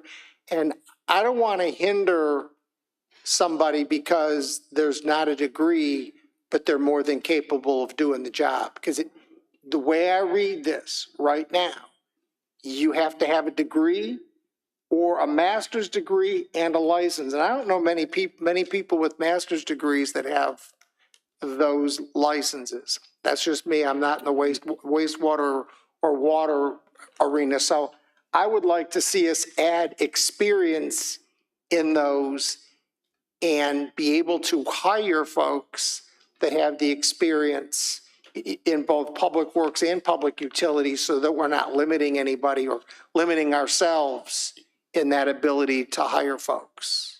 Go ahead, Mr. Schiebel. Yeah, as I'm listening, one of the things we used to have was a requirement for certain things. If it was required, as you see, this doesn't say this is required. It just shows what is in there. We could add language. I think when we cleaned up a lot of the job descriptions years ago, some of that stuff was taken out because this is what you would like for a candidate. And then we've always got the flexibility to hire the best candidate at that time based on experience. But this doesn't even mention experience. And I think that is a mistake that I don't want us to make coming out of the gate. I don't want somebody, because you may have somebody with a degree with very little experience and go, it doesn't say that you can have experience and get this job. It doesn't say that in either one of these descriptions. And we had to explicitly do this in all the submissions that I've done contractually over the years. This language has morphed considerably into experience-based. It was desirable, but not required, and we don't even say that. Yeah, this does say supplemented by 2 years of progressive responsibility experience in public utilities works is preferred. Yeah, but that's after the graduation sentence. They're Right. coupled together. So it doesn't leave us any ability to hire anybody with experience that's been doing it for, let's say, 15, 18, 20 years, even 13, 14, 15 years. We can definitely add that language. I would like to see us add that to both of those positions so that we don't do somebody in that we don't intend to. Yep. No, we'll be glad to add a sentence in there that a progressive experience will be considered in lieu of the education. But you had specifically said you wanted to have them have licenses, so that's why they were added. Oh, no, I agree with the licenses. What I'm saying is experience needs to be added to this language so that somebody who's got a degree and maybe will get their license or just got their license, and they're saying, This says you have to have a degree. I've got a degree and I've got a license, so I'm your only candidate because everybody else has got experience and maybe not a degree. We'll be glad to add that. Mr. Cully? You just need to add an or relevant experience right there at the. I'm okay with that. I don't want to negate that. We'll add that to it. All right, wonderful. Do we have a motion to approve this with, as amended by Mr. Seeley?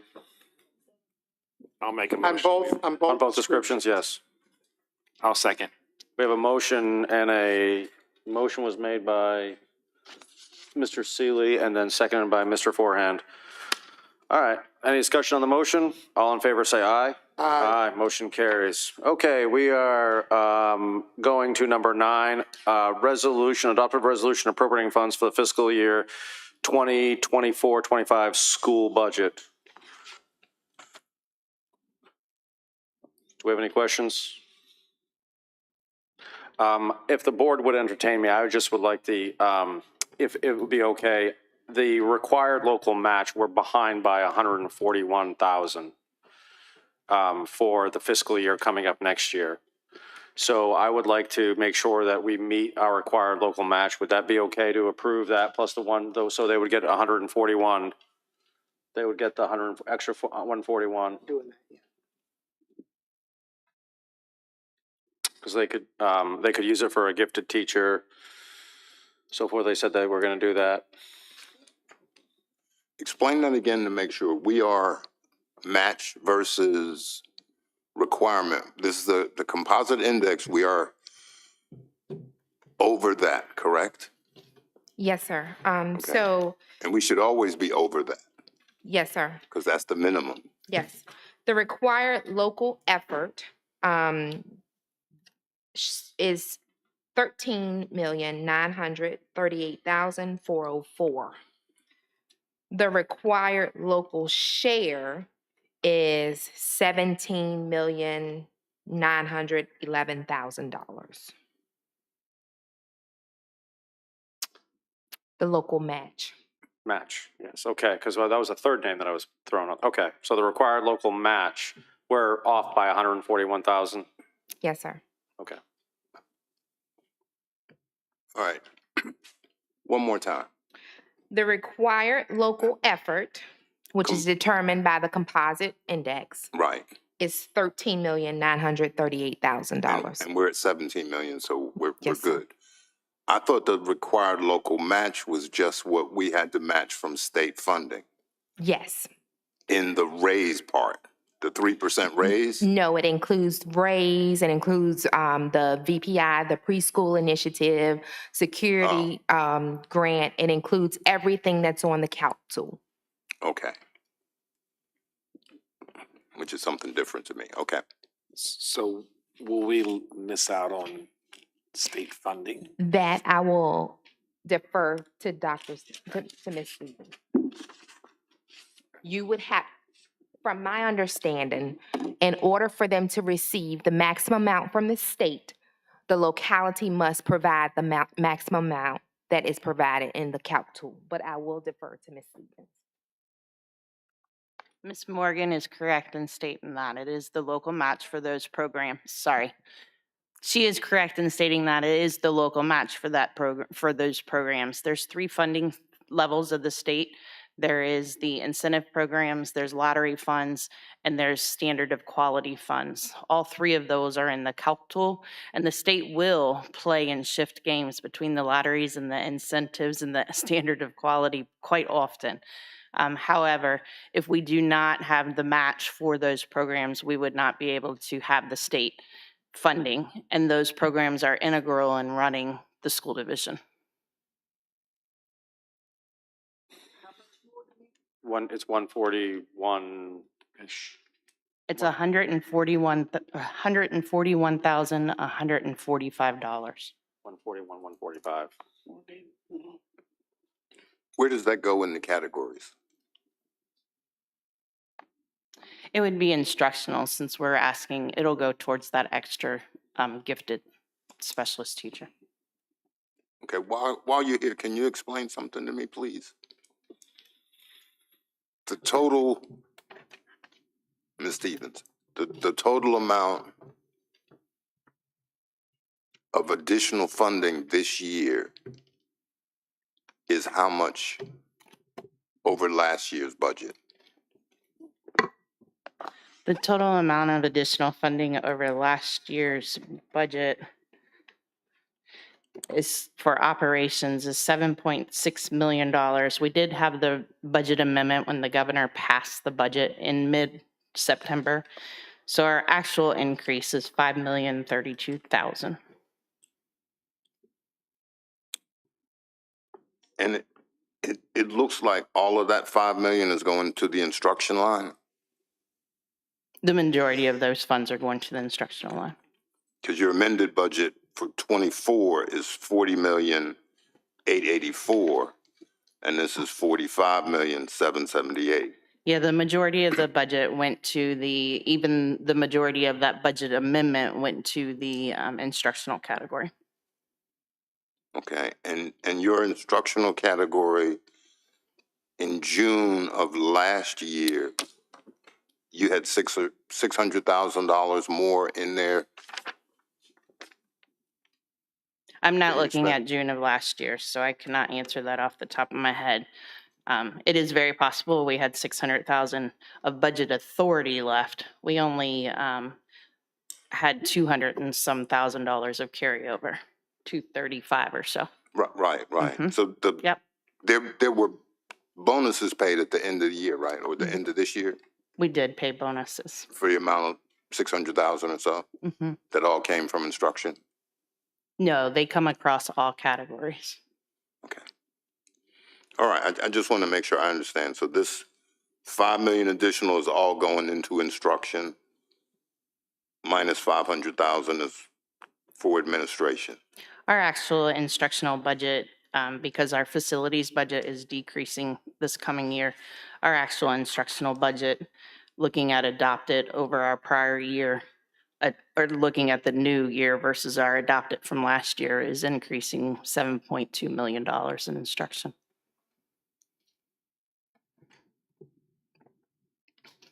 Over your adopted 24 budget, Yes, sir. but your amended 24 budget had 2 million more in it. Take about 2 million out. Okay, these are numbers we just pulled from the treasury system, I guess, so. All right, so we're basically going up 7 million this year in instruction based on what, and that's 2 steps? 1 step?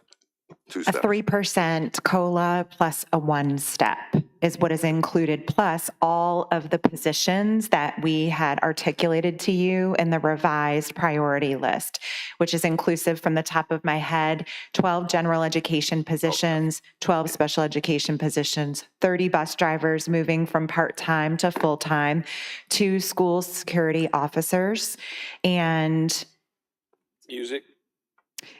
in the general education for Lewis and Clark, and the math coach as well. All right, I was just, I think I've said this before, it's no secret, but I have problems with the way our budget process works. I hear you. And, you know, on your side, on our side, on the state side,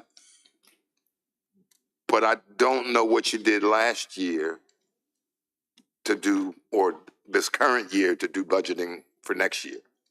You see what I'm saying? This year's not really over yet, but I'm budgeting for next year based on what I think you're going to end up with this year.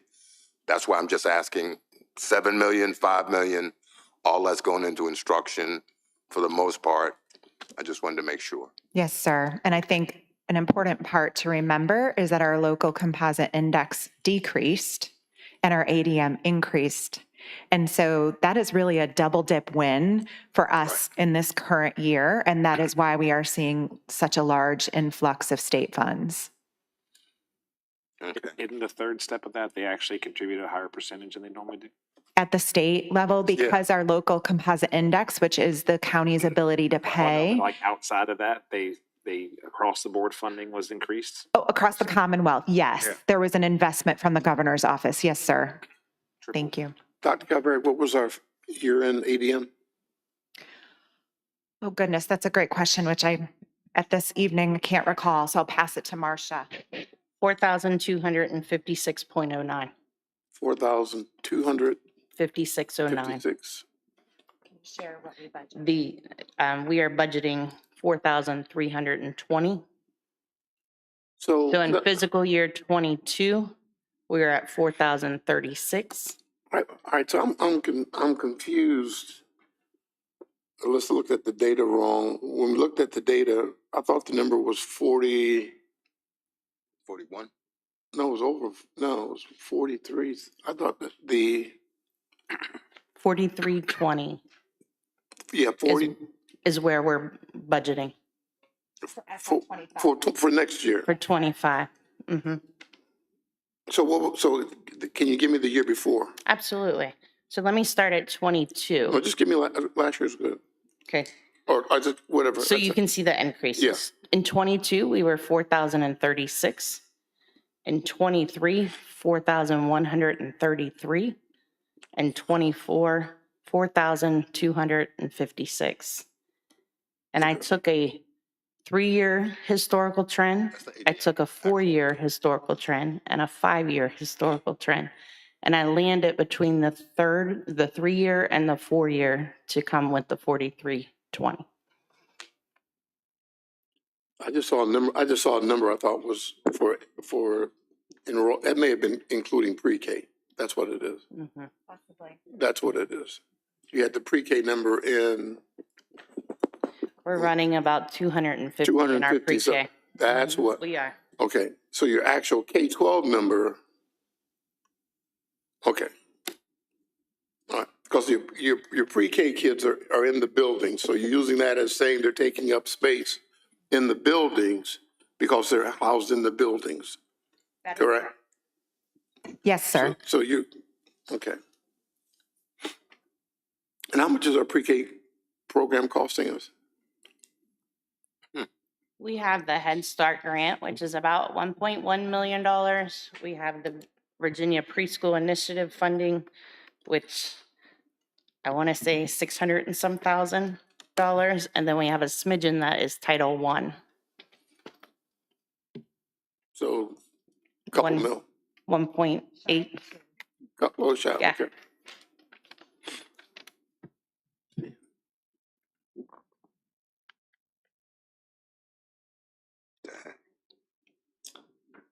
All right,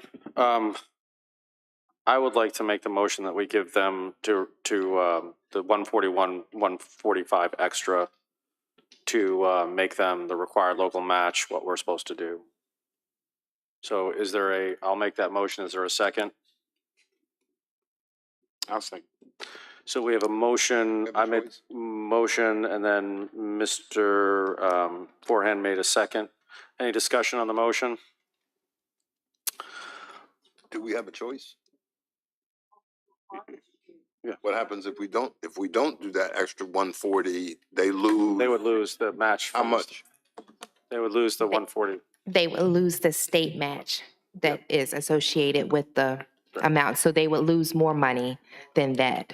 They would lose more than one. Yeah, I'm saying, do they lose 600,000, 700,000, 800,000? That part I can't answer.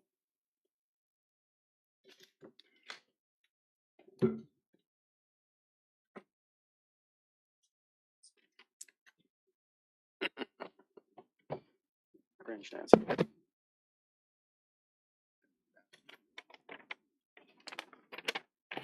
Problem with it. It would depend on what we would not do. So if we did not certify that we met the match on the compensation supplement, we would lose $703,000. If we certified that we weren't doing the pre-K, it would lose $654,000. If we, for technology, we certify on our technology funds, it's $180,000 for that, and we use those fundings to replace our devices. At-risk funding is 1.2 million. Okay, so we got the gist. All right, last thing before you leave. You got good transportation numbers this year? We are budgeting as what we can. All the transportation is in by the employees and what they elect.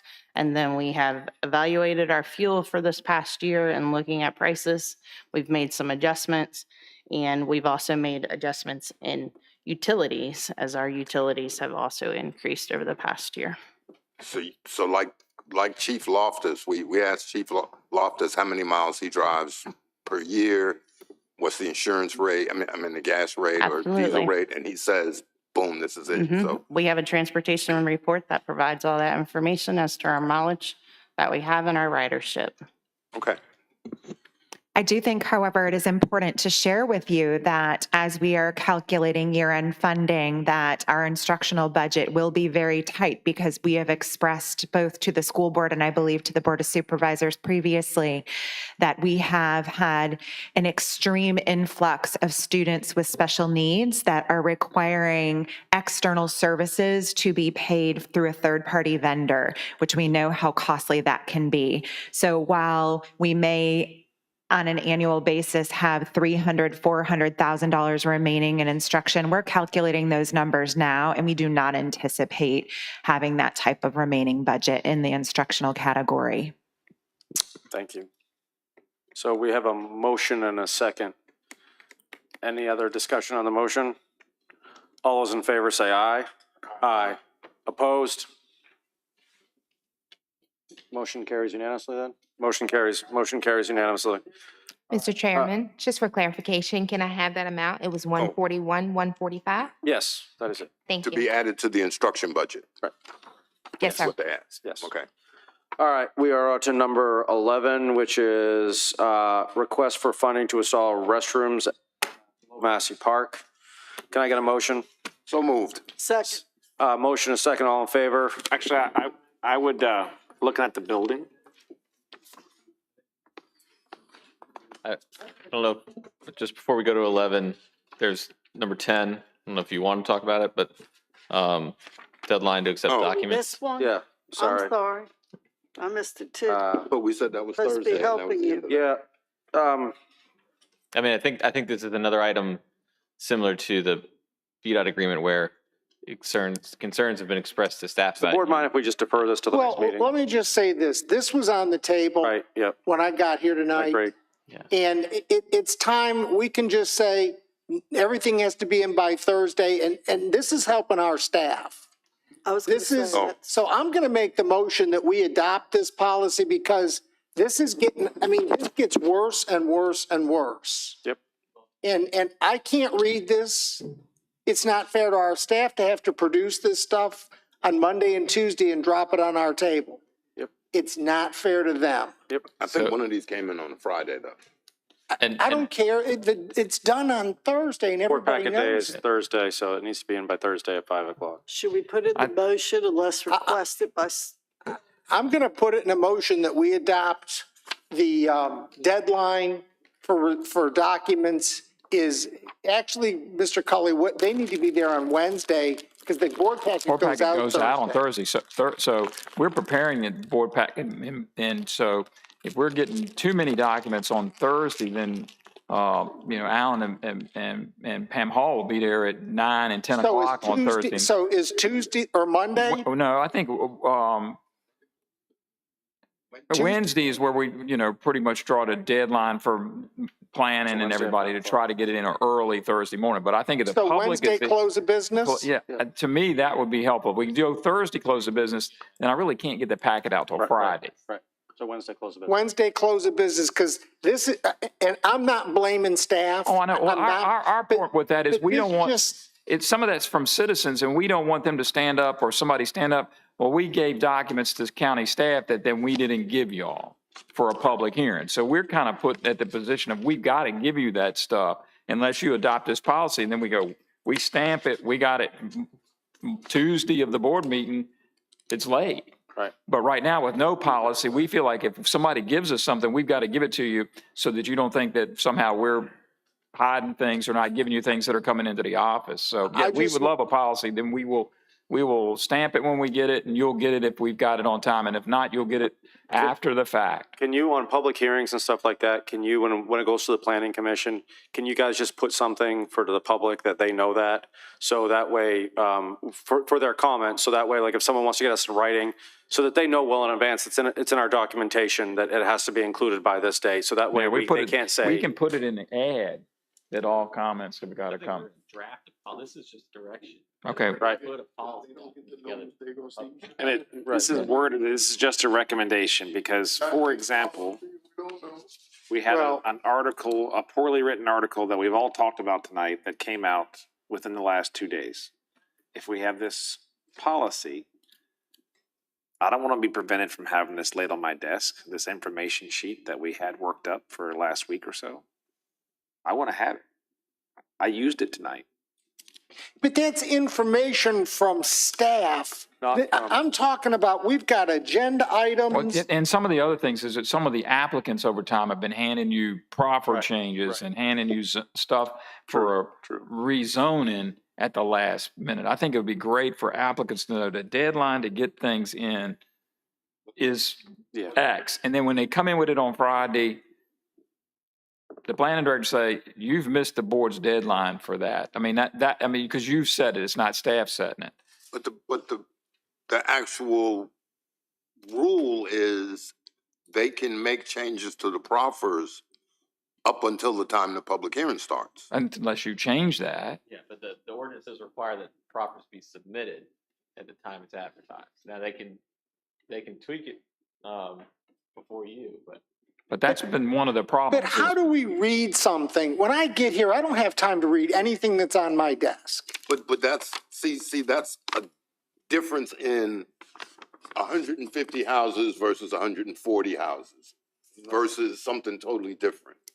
You know, if they come up at the time of public hearing and say, we're going to change proffer 7 to go from 150 to 140, they're allowed to do that. They can do, but we shouldn't have to get 3 sets of proffer changes, one on Friday, get one on Thursday, a change on Friday, a change on Monday, and then we get here to the meeting and they want to change them again. And I haven't read the ones from Monday and Tuesday yet because I don't have them. So it's just, you don't read them, so it doesn't matter. And so if we just and it's more work on staff that's got to then bring this to us and go, here it is. And again, here we are tonight with all this on the table. Who's going to pay for the re-advertisement? It's not a re-advertisement. We can continue. We can open the public hearing and continue it. You don't have to re-advertise it. They want to change stuff. They got 2 weeks. But once you open the public hearing, then you leave it open. You leave it open. But they can't make a change once you open the public hearing. We are running into this more and more and more. They go to the planning commission, they get a set of proffers. Then they're not happy with the planning commission vote, so they change the proffers. They go to see Mr. Hughes and they give him new proffers and he looks and goes, you know, some of this isn't right. And so then there's another change. And then the board packet comes out and they run in there on Friday and go, we want to change this. We don't see it till Monday. I'm not reading it. So it's defeating the purpose. There needs to be a deadline so that staff can go, they're not going to read this. You're not going to get, this isn't going to get to them. And if they want to defer at that point, they can, because we hear all the time they deferred, but it's got to be fair to us. We've got to have time to read this. Plus, it doesn't give staff enough time. Like a lot of people will say there's a conspiracy going on because it doesn't give the public enough time to, you know, like for our staff. If we get something at, like, I think there was one of the public hearings, we got something at 4 o'clock. Right. A couple, I don't remember which public hearing it was. You get something at 4 o'clock. Well, the public doesn't know about it. I mean, it's not up on our website. So the public doesn't have time. We may have it on our desk if we have time to read it, but the public doesn't have access to it. So, I mean, that's why it would be like, hey, we're voting on something that the documents are on the website. We're voting on something that here it is. Because I think a lot of times these developers, they see something's coming down the works that it's not going to go in their favor. They try to make a last minute change, and it's like, we don't have time to digest it, and it's not fair to the public. You know, it could be a very controversial issue one way or another, and the public doesn't have the real information that we're voting on. Because there's a new set of stuff that we're voting on. So I think this policy would allow, hey, look, this is what we're voting on, and it's right here.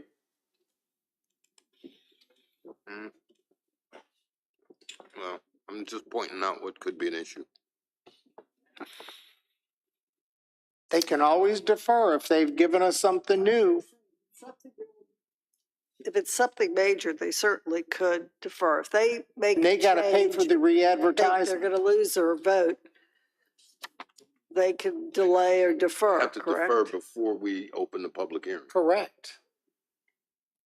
But this is getting, it slowed down and now the stack's just getting bigger and bigger. Well, this stuff here was from a petition. I thought some of this was emailed to us already. All right, so let's Some call of it it. was, but just make sure you had it. Yeah. All right, you want to call the question? Did I get a second? Did you make it? You made a I motion? made a motion. I'll second it. What date did we decide? Wednesday. Wednesday. Wednesday, close of business. So we have a motion and a second. Any other discussion on the motion? All those in favor say aye. Wednesday is Aye. Opposed? We'll write it up. Well, we've got a division in the House. So, Mr. Forehand? Who voted no? I'm a fence sitter. I can go either way. Well, we're voting. I'll abstain. I won't make the decision. Okay. Can't abstain, you know? Yeah, you can. You can abstain. Mr. Thomas, it's getting late. Yeah, I'm gonna vote no, just because All right. I think we should Mrs. have more Long? options. Aye. Mr. Seeley? Aye. Mr. Underwood? Aye, and I vote aye as well. So the motion carries 4-1 with an abstention. It's not going to stop staff from giving us All right. stuff. So next up on the This petition, next up on the agenda is request to install restrooms at Low Massey Park. Mr. I already made the motion. I did too. But he had a question on the No, I design. just had a, I About would, the building? if we're gonna Under build a building, I discussion. would like it to be attractive. I have also would like to recommend Mr. Shebel. I know you were nice enough to give us a cost, which I thought was very reasonable in our packet. But I think there is we need to look at putting a fountain. Oh, It will have a water fountain. It'll have a water fountain. it did have a water fountain. I wasn't real sure about It's not the shown, but it sketch. will have one. Where's the Okay. water coming from? So we've got a well at that location that actually feeds the Dawn convenience site as well. We got a septic system there too? So we do not. We actually have a Dawn decentralized sewer They got connection. their own system. And there used It to was be a there for the building there, building, so so there it's must still have been there. water. There's a Dawn step tank. So we've got a step tank. So we would end up with a new utility bill that we currently don't have. You say step tank, is that like a pump reservoir? Septic tank effluent pump. So it's a combination. We've got 230 of them in Dawn. That's what all the Dawn customers use. And it pumps to our decentralized system. Mr. Shebel, do you all also, you'll have a storage room there for cleaning products and stuff like that? It will You're have also a- going to add a hose hookup for cleaning and watering? Yep, there's a drain in the floor so we gonna can be a standard. hose it down and everything. Okay. All right. I'm also thinking outside if somebody needed to wash down something.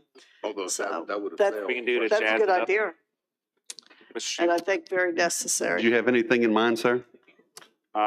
Maybe take the roof line past, have like a 1 foot overhang all the way around We could do that. on each end. And I think you have it on the eaves. Multiple color block or all one color?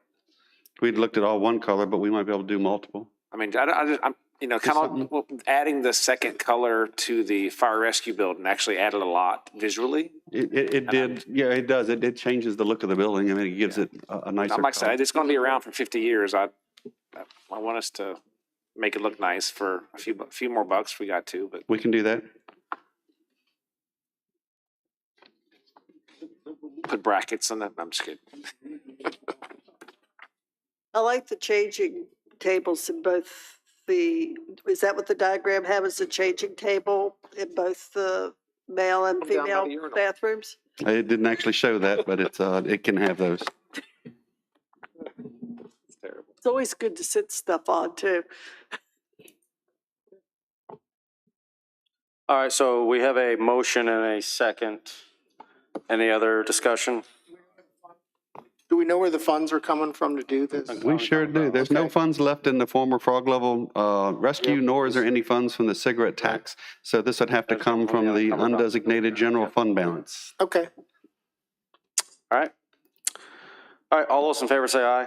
Aye. Motion carries unanimously. All right, the last one, I do want to point out, the word disparity was used at least 4 or 5 times, and I will point out that there are no parks in Ladysmith or Port Royal or in Western Carolina. And Bowling Green doesn't have a restroom at the Robert Farmer Park. Correct. So yes, I think it's an inappropriate use of the word disparity. I think it's necessary where it's going.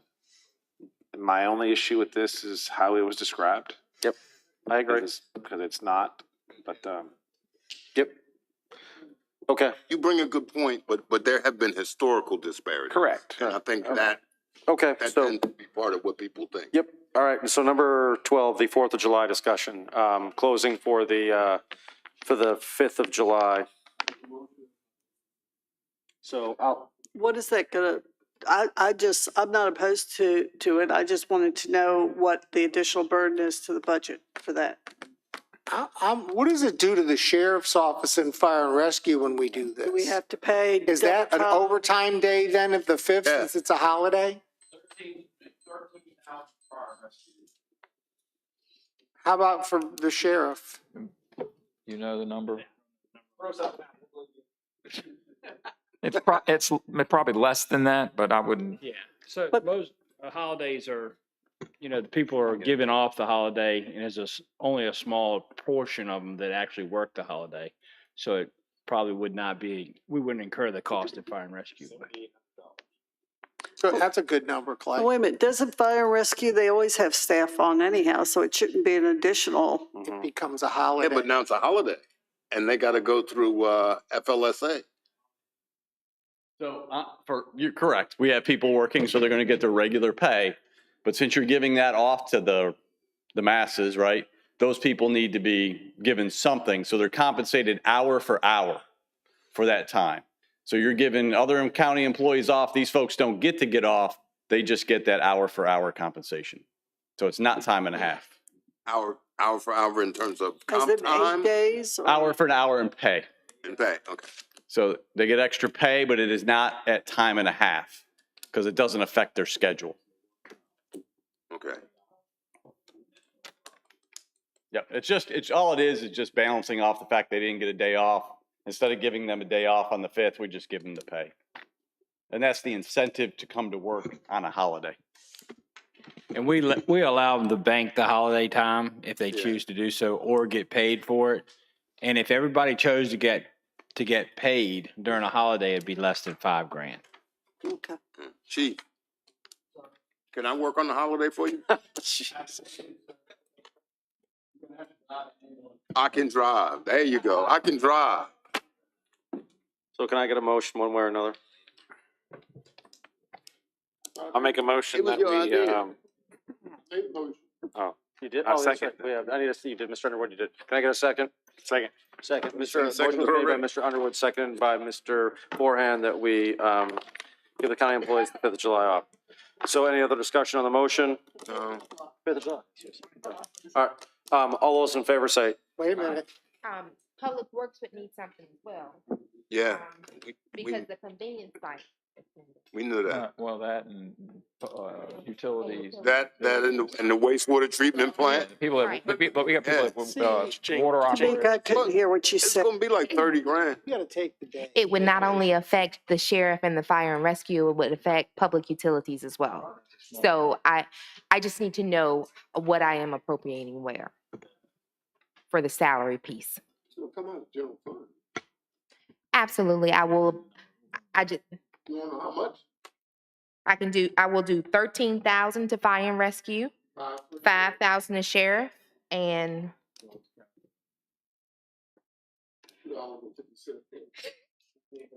Math after midnight takes longer.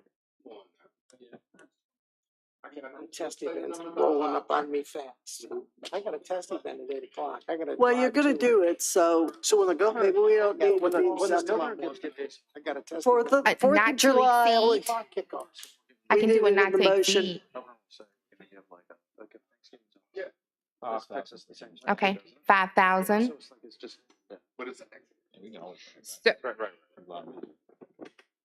So I would need an appropriation for up $23,000. Up to 25. Yes. Okay, so, all right, we have a motion for up to $25,000 for this.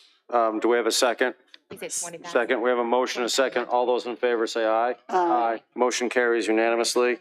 We have a closing, we have a closed board meeting. Do you still want to go for it, or do you want to do it for another? Let's say before another day. Okay, because I'm having that meeting. Yeah, that meeting is Friday. Okay, so, yeah. Because it could be 2:00. No, I've got a, we're meeting with the, probably. If she doesn't come, I'll let you know. All right. Okay, so, informational calendar items. I have a question. Do we have a board meeting in July still, or did we skip it? What did No, we- you have it scheduled for the 16th, July 6th. Good luck, Jim. Tuesday, the 16th. Yeah. I think we kind of need one in July just because of the fact that if we don't have one, we get backed up so much for the August meeting. It's insane. I just would ask you not go later because Mrs. Hall has her vacation the end of the month. Okay. So 60. Am I going this year? There's a lot of staff that are still sitting here. Yep. All right. And then, capital projects. Yeah, your report's in there on the projects that we have, and we'll obviously start a new one for the new budget year and finish up those projects. Reminder, we're closed today. We're close. We're on holiday pay now. Okay. All right. That's Closing board comments. Closing board comments, Mr. Forehand. Thanks for enduring my monologue. Yes, Mr. Thomas. I forgot one thing earlier. I meant to extend sympathies to the family of Miss Carrie Baker. She passed away a couple of weeks ago at 101 years old. I was able to give her a resolution last year for her 100th birthday and declare a Carrie Baker Day. So extend the prayers to her. That's Sharmika's grandmother. And I think she had 90 grandchildren or something like that. It was an outrageous number, but extend sympathies to her. And I just had my own personal heartbreak. Willie Mays, who is one of my heroes, just passed away today at 93, I think. And you get kind of sad when your heroes start dying. So that was it. Mrs. Long. Thank you, staff. We'll try not to keep you so long next meeting. Mr. Seeley. I have none, Mr. Chairman. Mr. Underwood. Just one, Miss Lambert, she comes to all the meetings about the fair. Her husband passed 2 weeks ago. So certainly want to extend her our sympathies. I talked to her today. She's doing well, but she did lose her husband. So. Okay. And Nicole is leaving us. When are you leaving? At the end of the month? Yep. All right, and then my only comment was going back to the just really quickly, of this board, we have really big differences a lot, on multiple things, but, as much as our differences are, I think that we, did a lot of research on the big topic tonight was the water out of the Rappahannock, and Mr. Underwood I can't even agree what day it is, and, so, that's a rare thing. Yeah, so anyway, I just wanted to say that is kind of something for this board to agree on that. So that's it, and I will motion to adjourn. So move. All in favor, say aye. Aye. Motion carries.